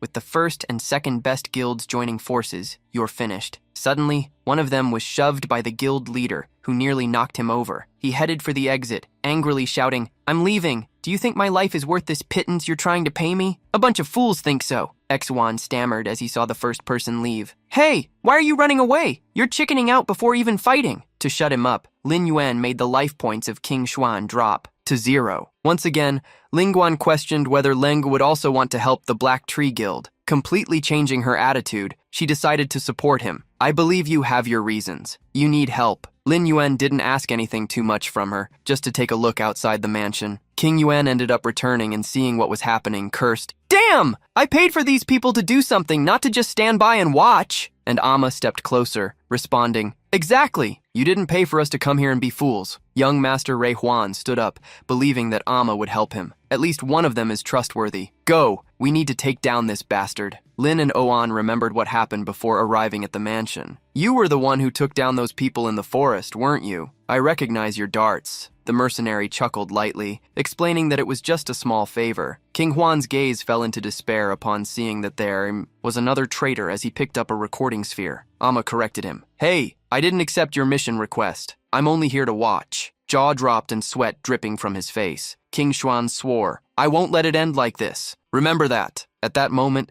a giant shadow completely covered the young master and his guild members. A giant lizard was summoned inside the mansion, and with simple steps, he made his health points drop to 0 for the umpteenth time. A few seconds later, the young master Zhuom was reborn once again, the grim gaze of Lin and the king falling upon him. Keep it up. I think your president will be restless soon. On a screen in the meeting room, President YA watched the company's stock prices plummet to the maximum. Complaints were already piling up on his back, and you had caused a huge mess. You must take responsibility for your losses. A concerned employee carried a document to deliver to the CEO. He furiously interrupted him, commanding, "Stop talking and go get my player helmet." He knew that if he didn't get personally involved, all the investments that the group had secured would be drained away. It was necessary to regain the confidence of the shareholders quickly. Inside the mansion of the Black Tree Guild, where destruction could be seen in every corner, a notification emerged. The leader of the Black Tree Guild, Black Leaf, is now online, wearing a red cloak and carrying a golden staff. King presented himself authoritatively. Lin Yuan looked at the man, wondering if he was the guild leader. The live stream was still online. King knew he needed to deal with the player in front of him as quickly as possible so he could handle everything else before the directors discovered. King's voice was arrogant. "Boy, you messed with the wrong person!" Smiling slightly as if that could not even disturb him, King warned, "Considering your skills are decent, I might consider allowing you to join the guild and become the captain of the chief squad." Zhuang woke up once more and advised his father, "Old man, stop wasting your time with him. He has taken out so many of us. Do you think you can handle him like this? Call someone to eliminate him." The king raised his scepter, unleashing a powerful crimson energy. He aimed at Lin and Huan as he raged, "Boy, do not underestimate the strength of our guild." The attack was blocked by one of the warrior birds that Lin and the angel controlled, being easily protected. He scoffed, "Is this all that the leader of the 10th most capable guild can do?" Rei couldn't believe that a summoned creature had blocked his powerful attack. The sword bird jumped towards him, drawing 2 long swords, while Lin and the angel taunted, "What else do you have?" The sword attack fell before Rei, and by luck, he managed to dodge. More and more muscular eagles were being summoned. Lin and the angel proclaimed, "It's over for you." When the guild leader was surrounded, the skill body explosion was activated once again. The power of the explosion destroyed everything around, completely swallowing anything in its path. When Rei and King John opened their eyes once more, they were in front of the resurrection pillar. The old guild leader was utterly shocked. What had happened was unbelievable. He hadn't even managed to withstand one attack. The man before him was not just strong, he was practically a monster. If they hadn't kept calm, it would all be over. There was nothing more C and Rei could do. He no longer cared about his pride. He only had one last option. Wait, we were wrong.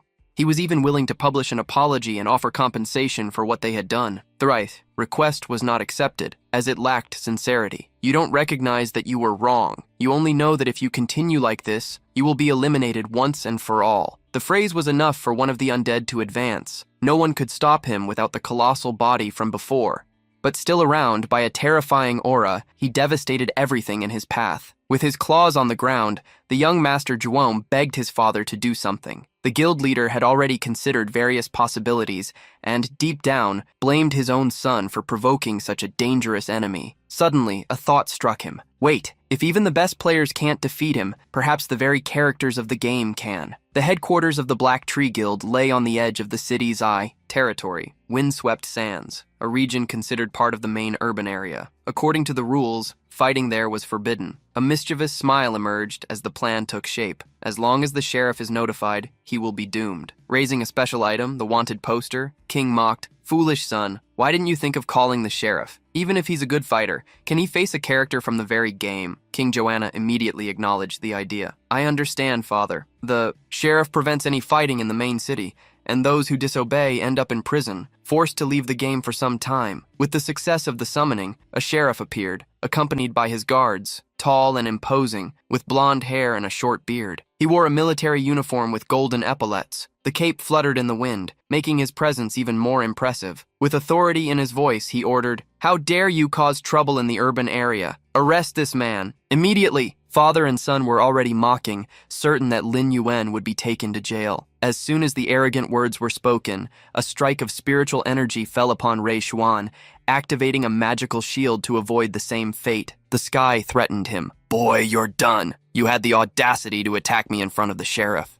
The official's reaction came as expected in front of someone who seemed to challenge the law. In front of him, he ordered the guards to surround the suspect. "I'm going to lock you up for 3 months." In the live broadcast, the outrage against the system was evident. Still, the hierarchy of the game needed to be respected. He pointed to the invader of his guild and mocked, "If a player attacks a sheriff in here, they will be hunted throughout the Desert Kingdom, no matter how strong you are. No one wins this with a single blow." Irritated by such provocation, the protagonist simply eliminated him once again, forcing the old man to remain silent until he could respawn. The relentless attacks became a subject of admiration in the live broadcast, as everyone watched the king fall once again. Seeing another person fall before him while on duty left the sheriff completely shocked. He even stuttered, You challenged the law again. I will punish you severely." In response, Lin Yuan merely drew a badge and threw it in the direction of the official. The object fell to the ground, where both he and the guards could clearly see the symbol. The emblem terrified the sheriff, who began to sweat coldly upon realizing the gravity of opposing the bearer of that badge. "You are an honorary knight of the Scorpion Tails." To the official's surprise,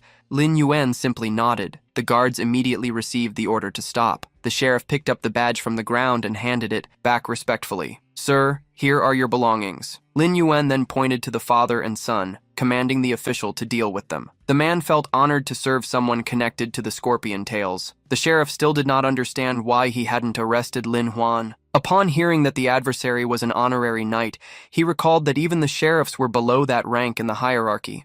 The officer advanced with his guards, drawing his sword as he bellowed, "You miserable two! How dare you oppose the Scorpion Tail Knights? I suspect you are spies from the Southern Return Kingdom. Come with me to the jail and confess." They tried to explain that it was a misunderstanding, but it was too late for justifications. The king and his son were thrown to the ground and imprisoned by the sheriff and the guards for having provoked a knight. As he escorted the soldiers, the king passed by Lin and attempted to ask what he could do to make it up to him. "I can give you as much money as you want." What he received in response was just a cold stare. "It's too late for that." To the other players who had respawned, Lin Yuan announced, "The Black Tree Guild has only one fate, to be dissolved." With more and more spectators following the live stream, everyone witnessed something unprecedented. A single person had toppled one of the largest guilds in the game. In the hallway of a mansion, a furious voice could be heard echoing from the main office. "Is this what you call a strategic plan? Broadcasting everything live? Aren't you ashamed? We should never have entrusted the guild project to someone so incompetent." A second voice retorted, irritated, "Enough! Who could have imagined he would have so much support? What could I do? Even the game characters are on his side."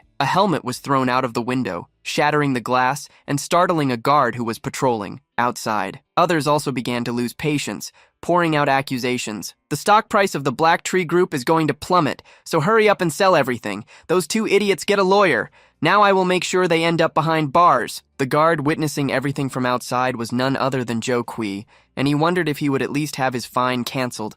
Now that the guild had been dissolved in the game, Lin and Anna moved against the last remaining members of the guild as they hurried to escape. Their monsters also surrounded the area, pressuring everyone to leave as quickly as possible. A few minutes later, the number of members fell below the minimum required to keep the organization active, and the guild was officially dissolved, with Ray and King John detained and the other members of the Black Tree eliminated or forced to flee. Everything was recorded by Ayama, who sent the footage directly to his master. Suddenly, Lin Yuan turned his gaze to him. "How much longer do you plan to just watch?" Holding the recording device, the mercenary from the apostles suggested casually, "I'll be waiting for you at the bar. You can ask me anything you want to know there. And don't forget to grab your loot." With yet another problem solved, Lin and Anna realized it was time to investigate the Apostles' Guild. Extending his hand, he activated a suction power that pulled all the scattered equipment on the ground into an isolated area of the sewer. Anna was with the snake tamer and was warning him, with irritation, that other plans needed her cooperation. "Just a heads up, you're not touching the snake, Pluto." The man explained that the master had prepared new plans and ordered him to test the situation, trying to recruit the very enemy he had fought against. That left him in a rather awkward position. Some information was also shared. They would need to cross the desert to capture a flying snake. Then he made a proposal. "If you want, you can try to lure that guy, and we can complete our master's mission together." Anna, however, immediately declined. "This mission is yours. Even if my rank in the organization is lower than yours, my boss is way more capable than you.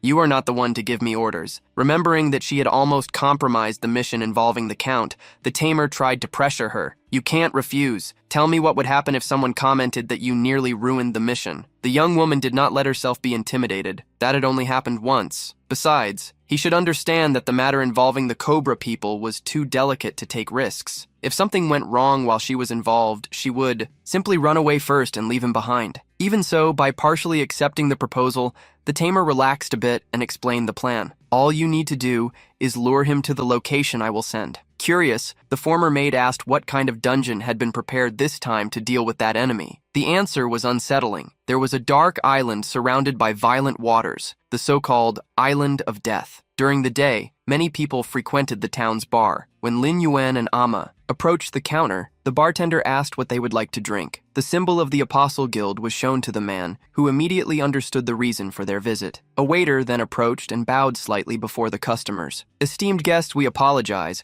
but our tavern will be closing earlier today. As compensation, everyone present is relieved from paying their bills." The two friends drinking together were surprised to receive the complimentary meal. Near them, a man drained his mug in one go, frustrated that he hadn't ordered another before the announcement. Doors and windows were closed in an instant. With the tavern now empty, Amma sat next to Lin and the An at one of the tables. The first to speak was the protagonist. "So this place is the fortress of the Apostle Guild?" Noticing the interest, the mercenary took the opportunity to extend an invitation. He could join them.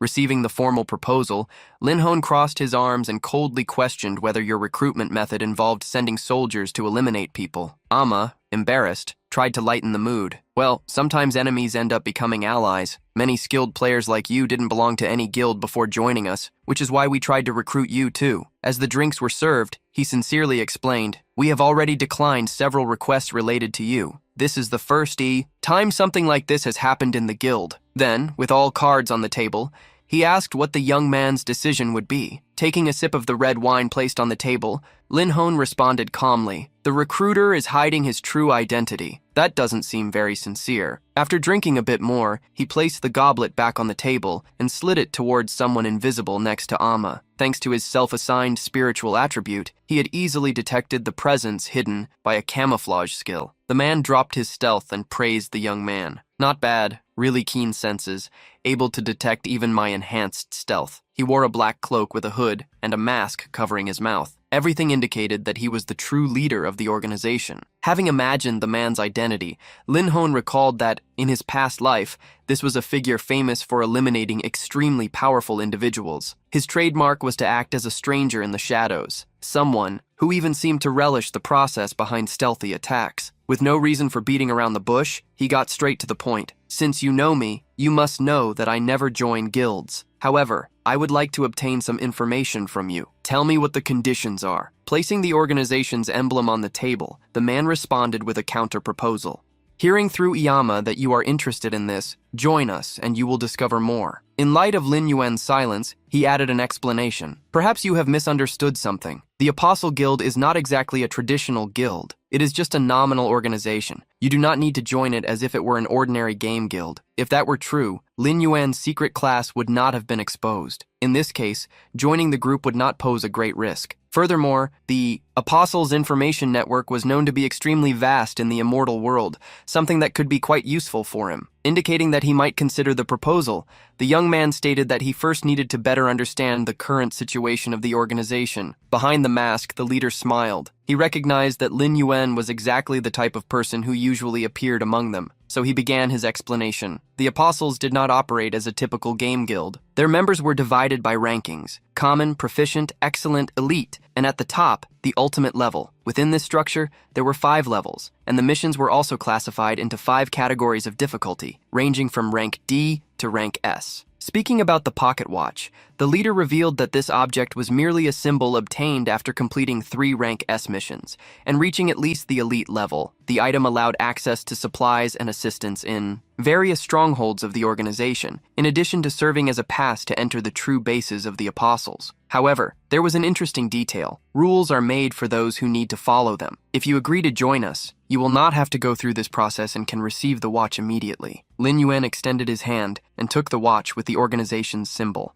And Amma rose beside him, smiling as he remembered, "Didn't I say you would get a pocket watch soon?" After handing over the item, the leader clenched his fist and formally introduced himself. "I am Declaration of Slaughters. I now officially invite you to join the Guild of the Apostles of the End. Our organization is divided into 4 levels: Guild Leader, Department Head, Group Leader, and Member. Upon joining, you will immediately become the head of the Department of the Western Desert Branch." Lin Yuan imagined that Amma was the current head of the Desert Branch, and asked if by accepting, he would truly agree to that. Contrary to what the protagonist imagined, Yama himself seemed excited about the idea. "I've long wanted to leave this tiring position. I'd rather go back to the battlefield." Moving a little closer, he finally revealed his true name, something Lin Yuan did not yet know. As it all seemed favorable, the young man accepted, extending his hand to Declaration of Slaughters. The two sealed the agreement, knowing there were still many questions to be asked. Yama decided to leave them alone with the leader, saying he would take the opportunity to go drink elsewhere. The protagonist then got straight to the point. He explained that he was looking for someone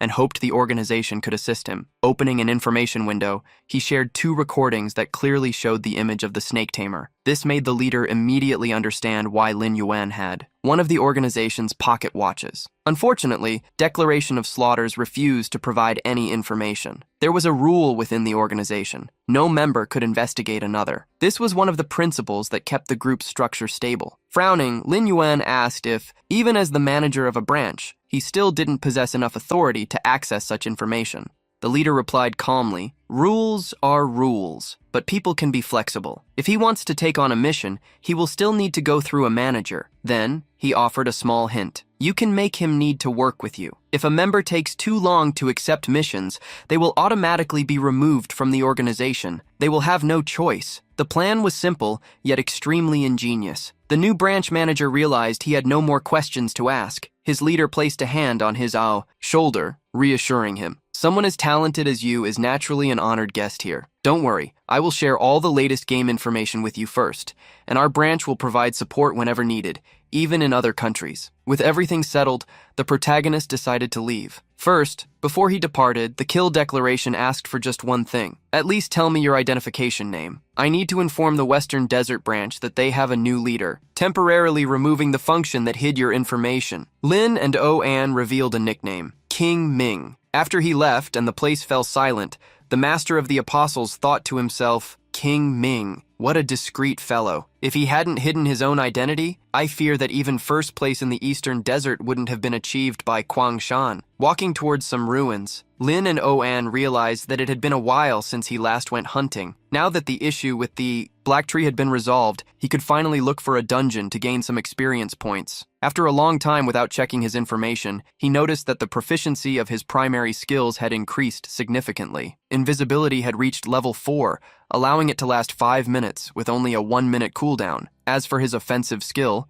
Soulfire now at level 7 caused a 300% damage multiplier, with only 4 seconds between each use and an extremely low mana cost. Among the techniques acquired later, body explosion was at a reasonable level, level 5. The Dark Curse, being the least used, still remained at level 3. Even so, its effect of restoring 20% of an allied zombie's health every 6 seconds was not as useless as he had initially imagined. Moreover, the Dark Curse also dealt damage, based on the target's maximum health, making it quite effective against weaker enemies. However, when used against high-level monsters or bosses, this percentage of damage ended up being reduced. Based on his experiences from a past life, he knew that low-level skills could evolve only through proficiency, while more advanced techniques required special conditions to evolve. Lin and Han still held onto 2 scrolls they had obtained earlier and planned to use them wisely, so they decided to save them for gold tier skills. The real problem at the moment was another. The portal to the underworld needed to be replenished with stronger zombies. Since these creatures could not level up, the gap in attributes grew larger each time he faced more powerful opponents. While thinking of ways to resolve this issue,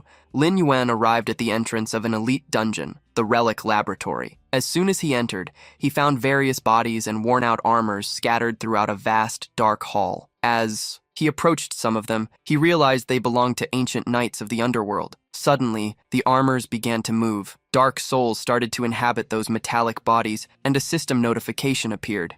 He would face elite necromantic knights, level 18 monsters. Hollow creatures like those were particularly troublesome, but in return, they offered more experience than other monsters of the same level. With the help of the scarab beetle, the assault on the dungeon began. A beam of energy left a trail in the air as the insect advanced, striking the first knight. The phantasmagoric monster raised its sword to retaliate, but the beetle was too quick. In a nimble move, it dodged the blade and hit the enemy directly. Even so, upon receiving the blow, the knight showed virtually no effect. Realizing this, Lin and Anne needed to take action personally. The soul flame burning in his hand was capable of penetrating the enemy's high defense. The attack on the knight's back formed a magic circle that released waves of energy, reverberating throughout the hall and hitting the other knights around. The remaining monsters did not stand idle.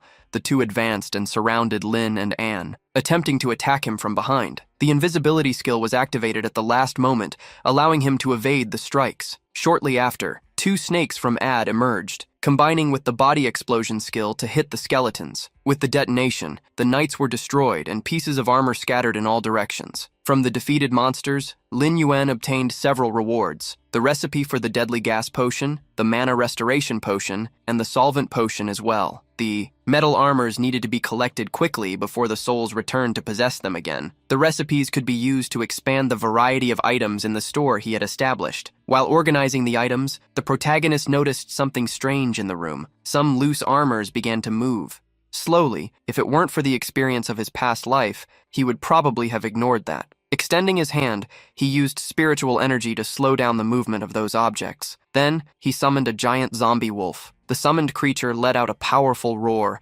unleashing a wave of destruction that completely evaporated the fragments of the armors. A cloud of dust spread throughout the hall. The destroyed monsters, even before they formed, were precisely elite undead knights. For Lin Sao and Oan, the outcome couldn't have been better. He gained a large amount of experience, enough to reach level 17. According to the information the protagonist had, the defense of the Necromancer Knights was extremely high, and even the gigantic zombie wolf could barely deal significant damage. Although it was a Necromancer boss, its level was still relatively low. Still, the roar ability was extremely useful, making it hard to abandon that level 16 monster. With a furrowed brow, Lin and Oan wished there was some way to evolve his zombies. Many of them were between levels 5 and 10, and there was already no more room for them to fight in direct combat. In practice, they ended up serving only as resources for the body explosion skill. Rare creatures like the scarab were extremely uncommon encounters. Deciding to renew his stock of undead, Lin Yuan extended his hand towards the fallen armors and commanded, using his necromantic power, "Be useful to me." To his frustration, nothing happened. The armors remained motionless. Those undead monsters could not be targeted by the awakening skill, which was particularly irritating since they were quite powerful creatures. In that vast and dark dungeon, he realized that in the future he would have to control the ratio of low-level undead more carefully,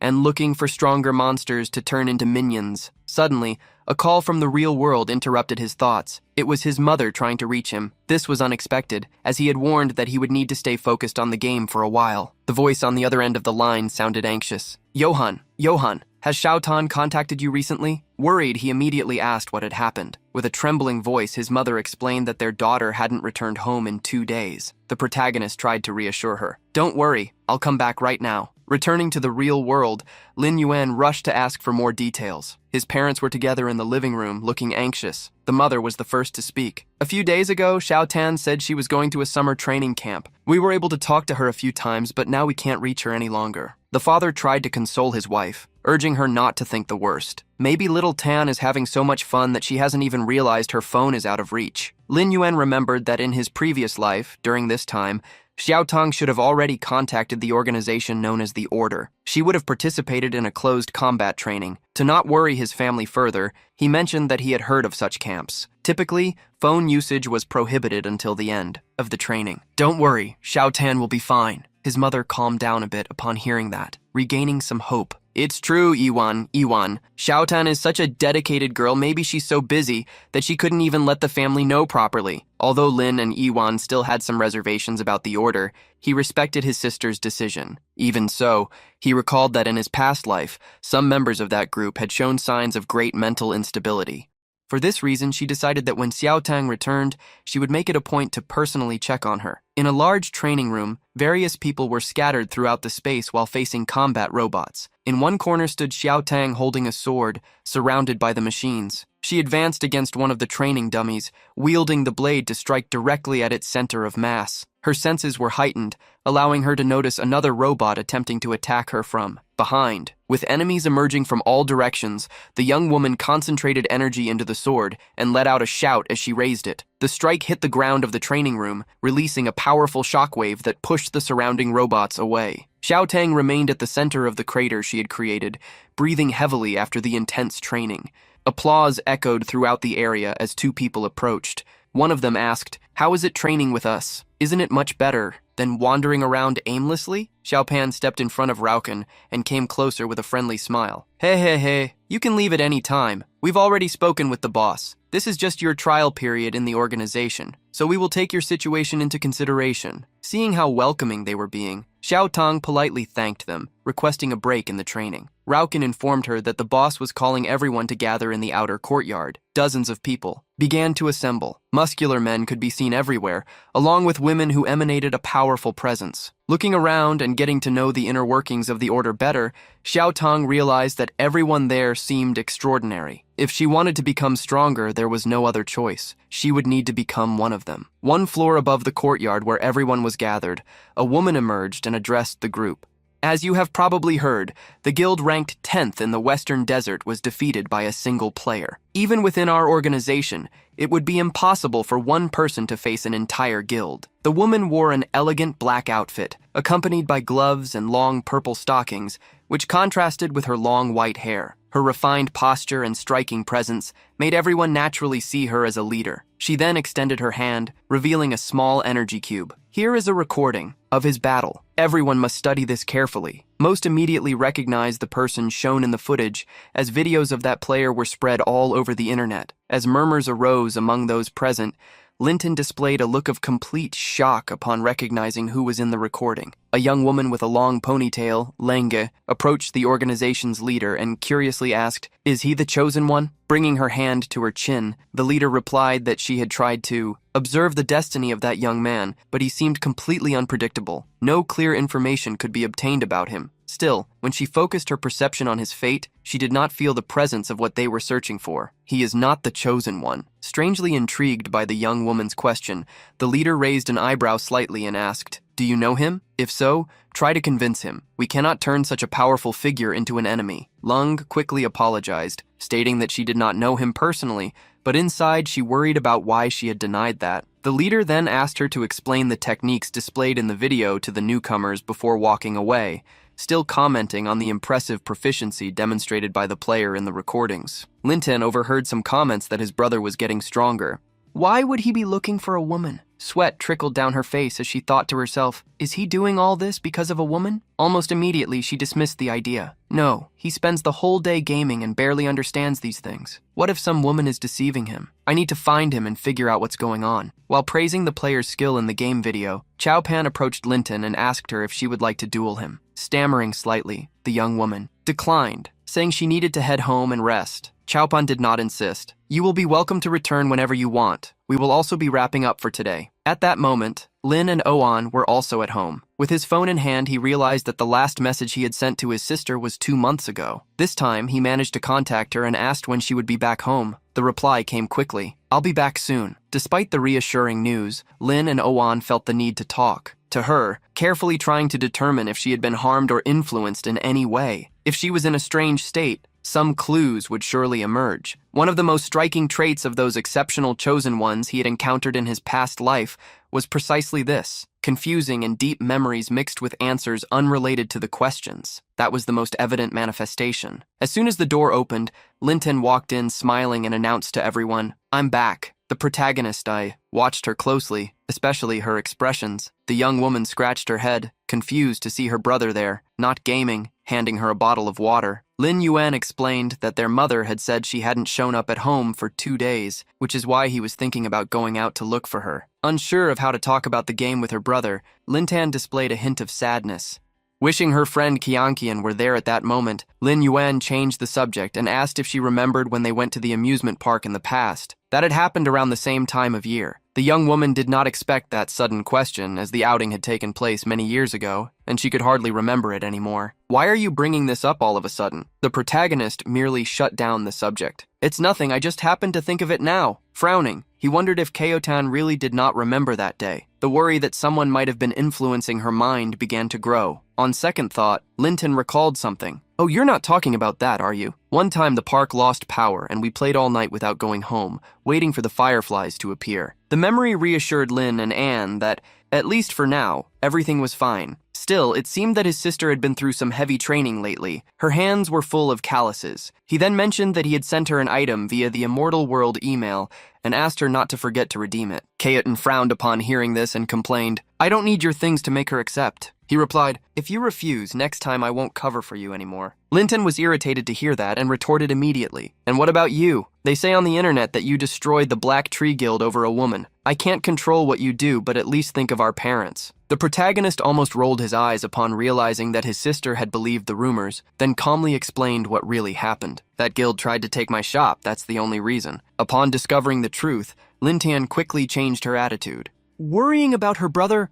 Seriously, well, anyway, be careful. I'm going to rest now. After saying goodbye, she tried to quickly escape to her room. However, Lin Yuan interrupted her. I'm not going to ask what you're doing, but please be careful. Some people are not as simple as they seem. With melancholy and exhaustion in her eyes, Xiao Tana felt it and entered her room. An alarm went off on Lin Yuan's phone. A rank S mission request had been sent to the manager of the Eastern Desert Branch. The level of the mission surprised him. It could be a welcome request from the president. While playing with her snake, a mysterious person asked how things were going. The voice of the hooded woman lacked a tone of happiness. Her information was wrong. Anna complained to her source. That guy joined the Apostle Guild and seems to have become a high-ranking member. Do you know how much it costs to hire someone of caliber to eliminate someone like that? 200 gold coins. While Anna was complaining, she noticed that the person she was looking for had appeared. She quickly covered her mouth, stopping her complaints. The snake charmer approached her with desperation in his voice. Did you manage to send the mission to the island? Anna didn't want to help. She didn't even know why the master valued this charmer so much. The only mission they had was to capture high-level monsters. The monsters that could be found at this stage of the game had a limited level. Only the civilization of the snake men hid high-level serpent monsters. The civilization of the serpent people and the western desert were deadly enemies. Therefore, to gain the favor of the serpent civilization, Anna had been sent to incriminate the nobles of the ancient kingdom of the eastern desert. Originally, her intention was to set up an altar dedicated to the snake men.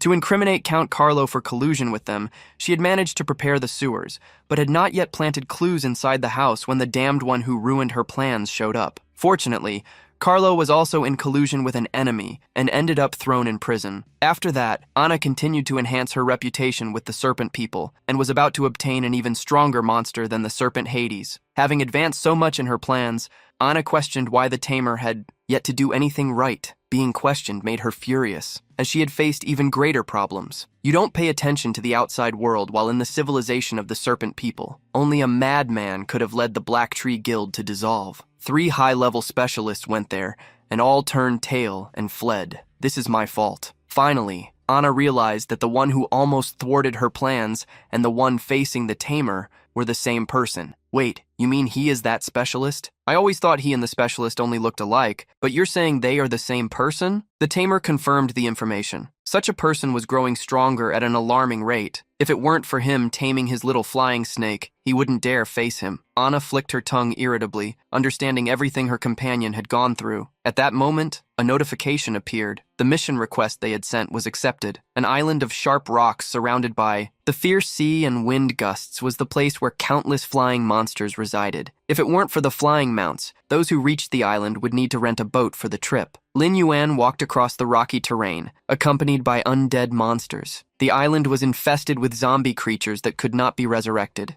Using the magic of dark summoning, they offered less experience and lacked unique characteristics. This left the mission requester confused, who truly wanted to come here to level up. The sound of earth being stirred spread throughout the surroundings as skeletons began to rise from their graves. An army of skeletons surrounded the protagonist in an attack he had already endured countless times since his arrival. The skeletons were normal rank monsters at level 14, well below those he was seeking to face, yet their looks were terrifying enough to frighten those with weaker hearts. Opening the gate to the underworld, Lin and Juan allowed their wolves to play with the skeletons. They especially loved the succulent bones. After securing the entire area, he used the explosion of bodies to completely rid himself of the undead monsters. Despite each monster giving little experience, the sheer number of them made the total experience quite satisfying. The beetle flew toward Lin and Juan coming from a distant region. It had gone to patrol after its master's order. There was no one on the island, which made the situation suspicious. Another trap must have been set. Having already uncovered everything, he planned to lure the mentor. The protagonist also recalled that the island's boss monster possessed a treasure chest that could provide random quality skills of its class. So, since he was there, he could try to obtain something good. While lost in thought, Lin Yuan was attacked by a wave of skeletons once again. This time, a giant lizard was summoned. Its spiritual fire breath completely decimated the enemy monsters it hit. Some skeletons managed to escape and jumped on the necromancer master. As the boss monster had a skill that sacrificed smaller monsters to restore life, he decided to eliminate the skeletons before facing the main course. As the flames of the soul engulfed the battlefield, so too did the sword strikes of Lin, and with every monster he faced, he tasted the essence of his attacks. In seconds, he managed to defeat the skeletal soldiers guarding the boss's resting place, gaining additional experience. The last of the skeletons fell before Lin Yuan. Now there remained just one target. The next enemy he would face was the boss monster. For this, he headed towards the mysterious ruins, where only the howling of the wind and the rustling of the tree leaves could be heard. As he advanced, passing through the entrance, he arrived at the heroic dungeon, battle for the king of the sea's castle. The world around him started to change, and he found himself inside a grand tower, where at the center, an equally immense throne was occupied by a skeletal king. The soul flame that Lin Yuan wielded brought a bit more illumination to the place. Approaching the skeletal king, who leaned on a sword at least 5 times. His size, Lin Yuan asked him. Aren't you going to get up and greet the guests? The Sea King moved slightly. The level 24 boss monster possessed an immense attack in the range of 1250, along with summoning abilities and sword techniques. With one hand, the Sea King leaned on the throne and stood up, raising the giant sword with the other. Lin Yuan entered a state of maximum alert. An evil energy coiled around the giant sword. The Sea King lifted it with both hands, roaring to activate the Catastrophe Descend ability. The protagonist stared at him seriously, waiting for the onset of disaster. The sword strike fell upon him with extreme ferocity, and anticipating the attack, he jumped to the side. Something seemed off about the Sea King. The attack he used to initiate the fight was an attack that he had never seen in his previous life. Originally, it should have been the skill King's Intimidation. While continuing to dodge the attacks, Lin Yuan noticed that a dark slime began to emerge on the walls, caused by the Sea King's attack. The protagonist's eyes widened in surprise at each difference in the dungeon patterns. Summoning some undead, he sent them in to test what the terrain change could cause. As soon as one of the summons touched the slime, it began to continuously inflict damage, 100 points per second. Before long, the wolf was eliminated after its health points reached 0. Discovering the damage effect on the terrain, he realized that if he let the boss attack freely, there would be nowhere to step. Soon, a bolt of dark energy struck Lin Yuan, who relied on his reflexes to lean his body and dodge. He counterattacked using the sword and the soul flame for a direct confrontation between energies, remembering that in his past life, the treasure chest was hidden within the throne of the king. Lin summoned the underworld gate, calling forth the largest creature he possessed, the Ashen Lizard King, to destroy it. A burst of flames was unleashed by the lizard. It fell upon the Sea King, who tried to block it. The power of the Ashen Lizard King's attack was devastating. The energy completely engulfed the Sea King, who had difficulty dodging or deflecting the blow. The poisonous gas on the ground had yet to dissipate, meaning that more summons could not be brought into the battle at the moment. They would only be consumed. The protagonist believed they needed to make the boss's attacks hit a single area and then lure him to destroy his very own throne. Otherwise, they would not be able to obtain the treasure chest. After much effort, the Sea King finally managed to dodge the attack and moved forward toward the Ashen Lizard King. As expected, Lin and Anne, the shadows present in the boss's sword, diminished in intensity. It had its limitations and a cooldown period, clearly defining its targets. Lin and Anne joined the battle. As he swung the sword, it summoned dozens of skulls bearing soul energy. The Sea King was distracted by the small targets, making it easier for Lin and Anne to approach while also avoiding his attacks. The giant sword was raised by the Boss King, who once again activated the Descent of Calamity. 15 seconds had passed. Having counted every second precisely, the protagonist managed to understand the secret behind the strike. This time, a scorpion was present to assist. Through the scorpion's tail, a powerful lightning bolt was unleashed. The magic struck the Sea King, who turned towards the invocation that successfully attacked him. The scorpion drew the boss's aggro, facilitating Lin and Anne's next actions and the execution of their plan. The scorpion, being of a lower level, was, pressured by the Sea King's energy. The sharp sword, combined with the dark energy, slammed it against the ground, but this was exactly what Lin and An had expected the boss monster to face. Their creature was creating an opportunity. The explosion of bodies was activated, using the scorpion as a catalyst. All the damage inflicted fell upon the boss, who roared in surprise. Even so, such tricks would not be enough to stop him. Quickly recovering, he raised the great sword with both hands and spun around, employing his royal sword technique. The energy cut unleashed by the Sea King devastated the entire hall. From the ground, the walls, and every point struck, a fountain of dark energy spread throughout the environment. Lin and Anne, however, were already behind the boss, avoiding being hit by the attacks from the royal sword technique.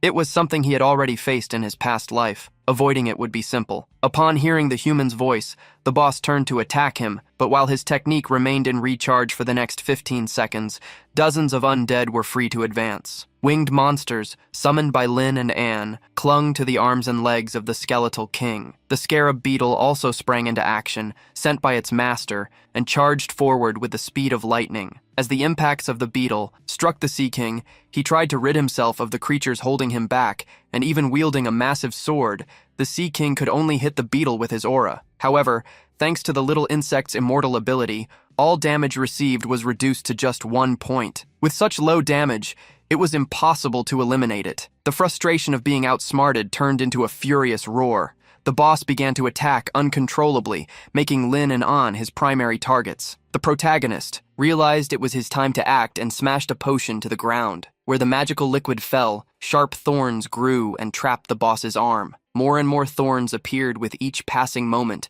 wrapping around and restricting his movements. Lin Yuan's gaze showed how satisfied he was. I still hadn't used the potion that Lua Kingin gave me. This is a good opportunity to test the effects of its creation. As an alchemist, the thorns didn't hold the Sea King for long. His massive body broke through the first ones, and the swinging of his sword destroyed the others in his path. With a long roar, he attempted to summon his subordinates, but the summoning failed since there were no skeletons to answer the call. The Sea King fell to his knees on the ground. Lin and An, in front of him, mocked. "Did you want to restore your health points?"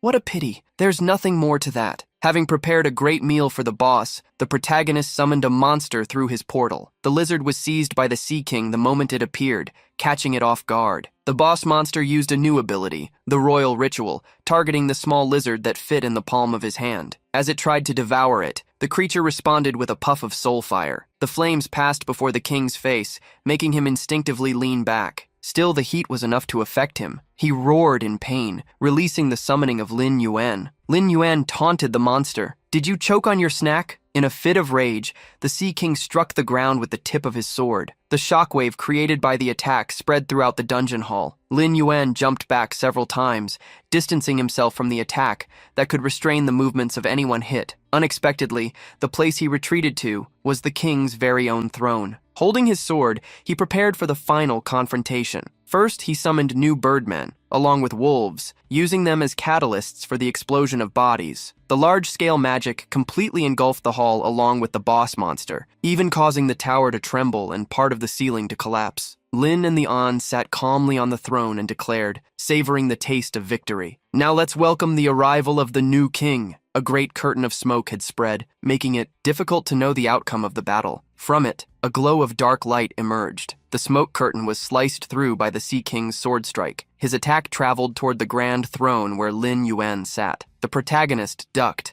and the strike passed over him, hitting only the throne. Part of the structure crumbled, and the top of a giant chest was revealed. The Sea King gritted his teeth upon seeing his great treasure being discovered. The invocations of Lin and Oan continued to pour out from the gates and leap onto the monster one after another, clinging to the boss, flying through the air, or using their claws to scale its enormous body. With the chest revealed, Lin and Oan smiled at the creature. I will gratefully accept this treasure chest. Once again, he extended his hand, activating the ability. Body explosion. The explosions caused the Sea King to vanish, swallowed by them. As the series of detonations ceased, the Sea King emerged once again, this time weakened. He dropped his sword and knelt before the throne. Lin and Oan pointed the sword at his shoulders, bidding farewell with a final strike. He concluded the dungeon battle, the Sea King was eliminated, and a great sum of experience points was gained. Now that he had dealt with all the monsters, Lin and Oan could approach the treasure chest. He hoped to have better luck this time, as in his past life he had only obtained a silver-level skill book. When the chest was opened,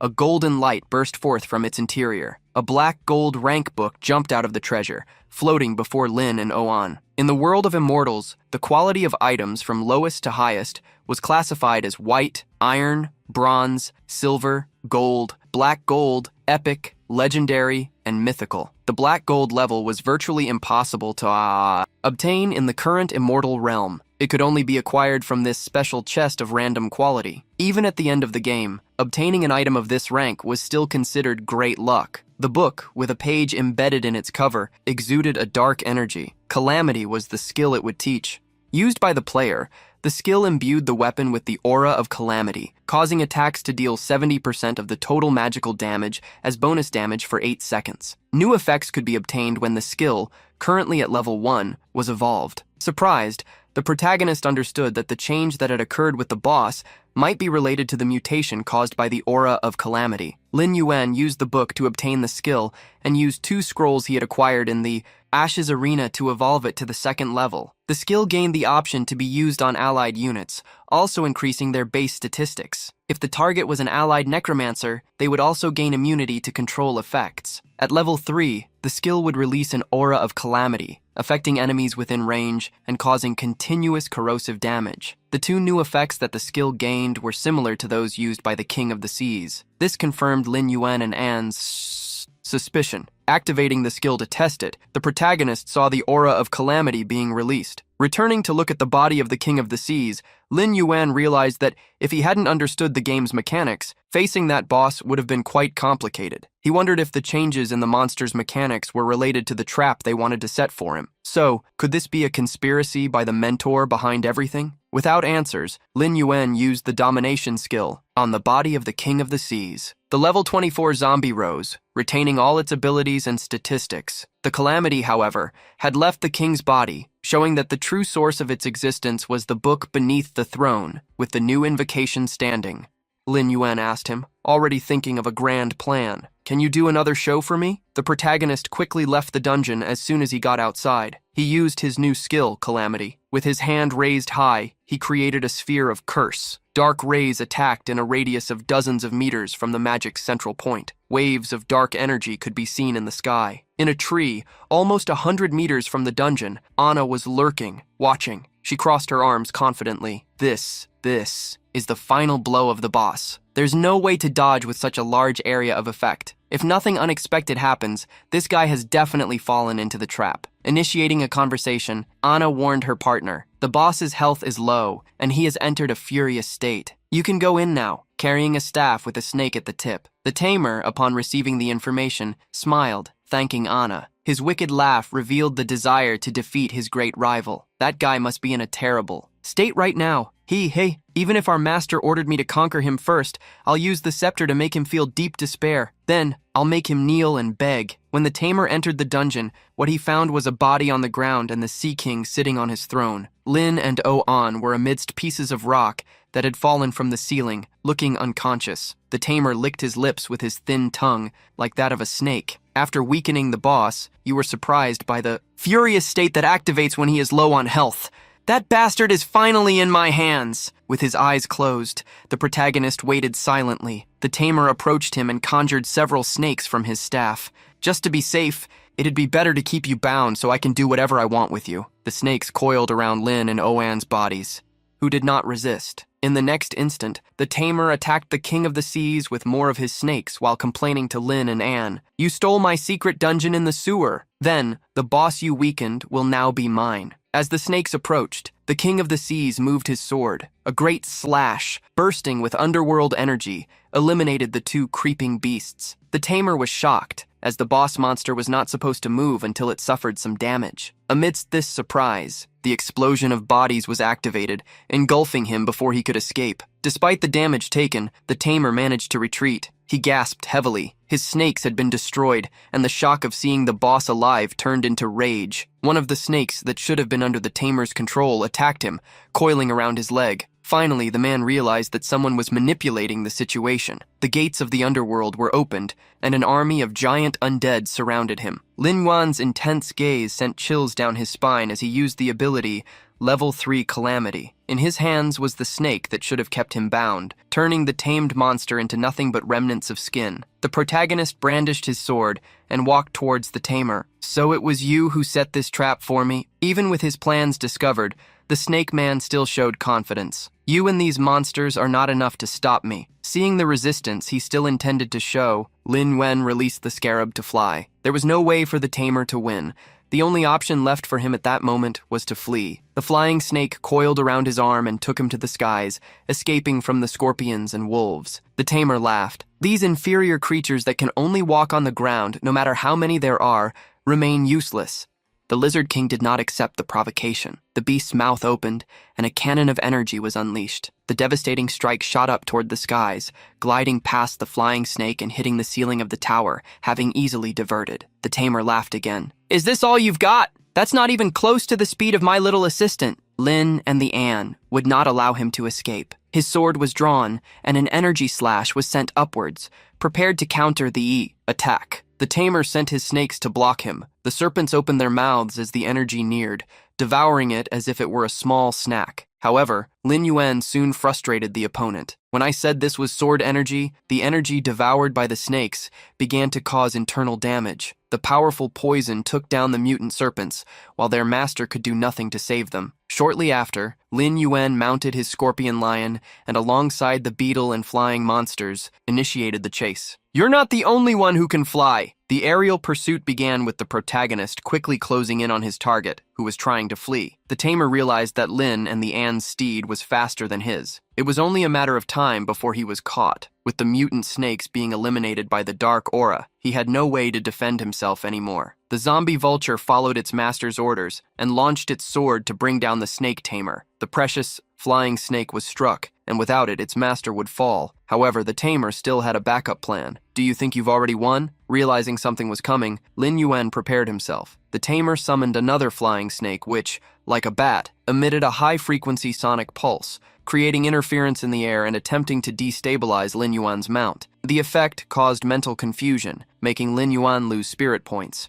And it greatly complicated the control of the mount, but the manticore was not the only piece in his plan. The protagonist sent the beetle, which being so small, went unnoticed until it hit the target at high speed. The bolt spread through the tamer's body and also through the serpent. Both began to fall disoriented. Below them, ready to capture them, was Lin Yuan, with his sword already in hand. The protagonist chose to make a landing first. He jumped off the scorpion lion while returning it. to the mount inventory, assisted by the vultures that held him by the shoulders. Lin and Han managed to land smoothly and safely, unlike the tamer, who fell to the ground like a comet. It was time to test the calamity magic with a damage amplification. The outstretched hand began channeling the attack amidst the cloud of dust raised by the fall. The snake tamer got up, complaining about being forced to use a decisive skill just to survive. As he recovered from the impact and looked up, he saw a great dark energy falling upon him. With no time to dodge, he was hit by the attack that seemed like a curse, with various ghostly skulls flying alongside him. Lin Yuan charged forward. "I will capture him first, and then interrogate him calmly." Such words sounded like a provocation to the tamer. "Let me show you how weak your attacks are." Lin Yuan would not allow him to speak or react any longer. The movement of his sword unleashed a cut,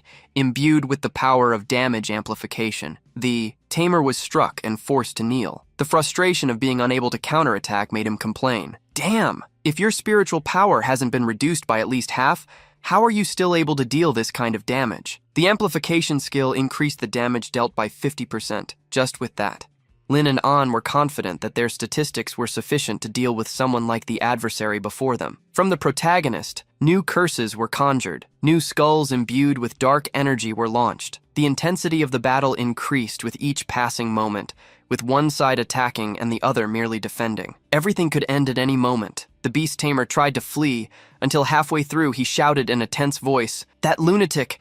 No, I can't fight him. Hand to hand." Maliciously he smiled, as he had drawn Lin Yuan closer. One of the tamer's snakes carried a binding scroll that, with a golden glow, was activated. A magic circle emerged around Lin Yuan, forming a divine barrier. The scroll that created the circle cast a curse upon him, reducing his agility. The tamer, carried by two of his flying snakes, laughed maniacally. "As soon as you fall for this trick, you'll move as if you're in a swamp, as slow as a turtle. Ha ha ha ha ha ha." The time had come for him to strike. One of the flying snakes lunged at Lin and An, opening its mouth to devour him. Falling into the trap brought the internal shadows of Lin and An to the surface. Anger and determination overtook him. He would not be defeated so easily. Activating the ability of his equipment, Lin Yuan dispelled the control effect and swung his sword to eliminate the attacking snake. The tamer's advantage did not last long. Lin Yuan soon counterattacked with the scarab. Upon seeing the little insect again, panic showed in the hooded man's eyes. The insect flapped its wings rapidly, zigzagging and making it difficult to predict its movements. The tamer resorted to new scrolls. Two of them, of golden rank, were used just to try to stop the scarab. A sphere of light surrounded the small insect during its flight.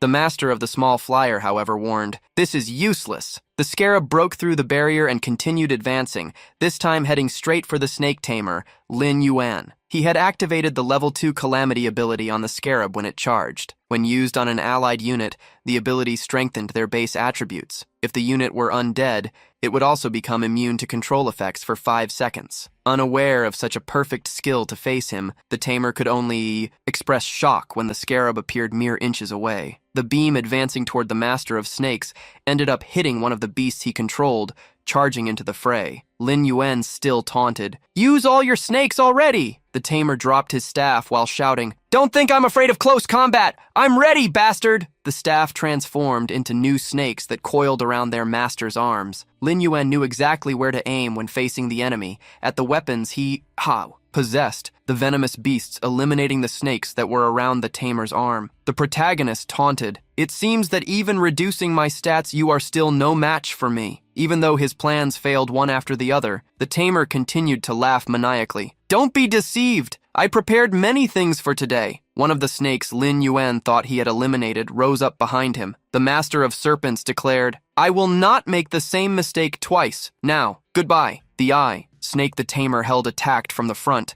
while the second blocked any escape route. Lin Yuan stood still, knowing nothing would affect him. A spiritual flame emerged between him and the snake in front of him, eliminating it. The serpent behind him was crushed by a giant paw. The Lizard King destroyed them alone.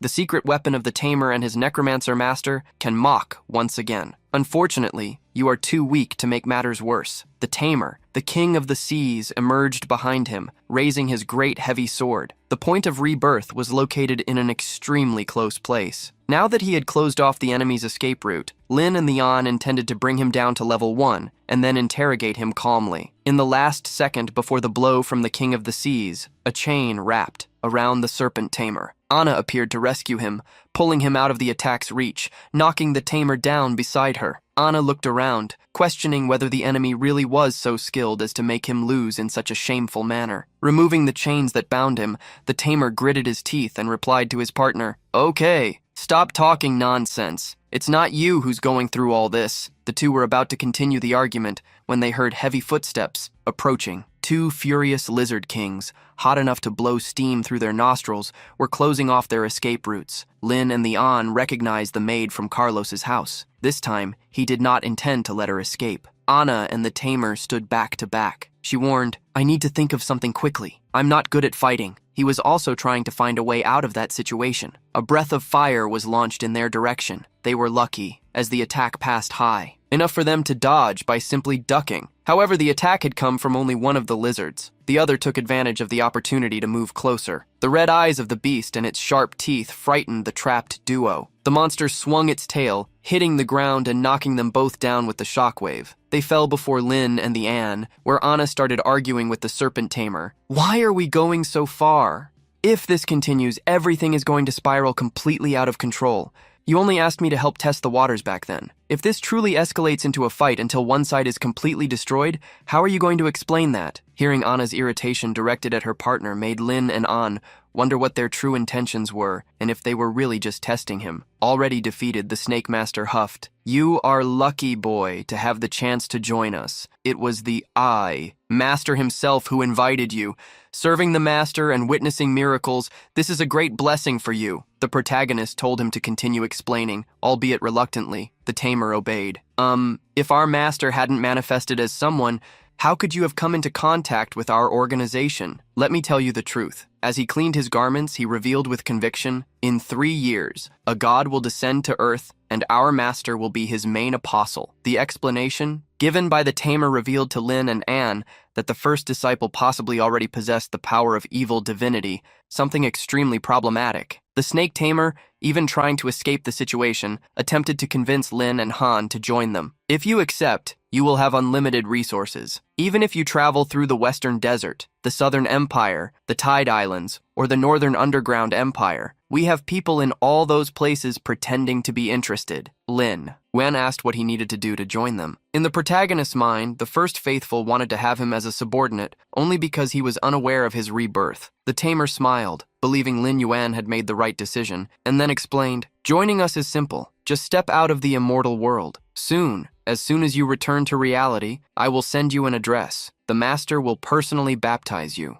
As soon as you accept divine grace, you will become one of our members." However, he had one demand. "You need to prove your sincerity to us. Reveal your information, and let me see what you're capable of." The request made Lin Yuan's expression turn extremely grim. With a cold voice, he murmured, "What a pity." Hearing this little phrase, the snake charmer became confused. Lin's response and the momentum came with the movement of his sword. Caught off guard, the snake master couldn't dodge, and the attack struck him squarely. With blood gushing from his chest, the charmer ground his teeth in fury. "Damn it! You ambushed me!" Placing his hand over the wound, he urgently called out to Anna, his ungrateful, "Come help me!" Anna was merely a character in the game, a level 15 servant. As Lin and the momentum looked at her, a chill ran down her spine. The grim look and firm voice of the protagonist terrified her. "I'll deal with you first." Anna tried to flee while explaining, "Since the Snake Master's mission failed, I'm leaving. I was just helping a little. Don't expect too much." The snake charmer, while cursing her for running away,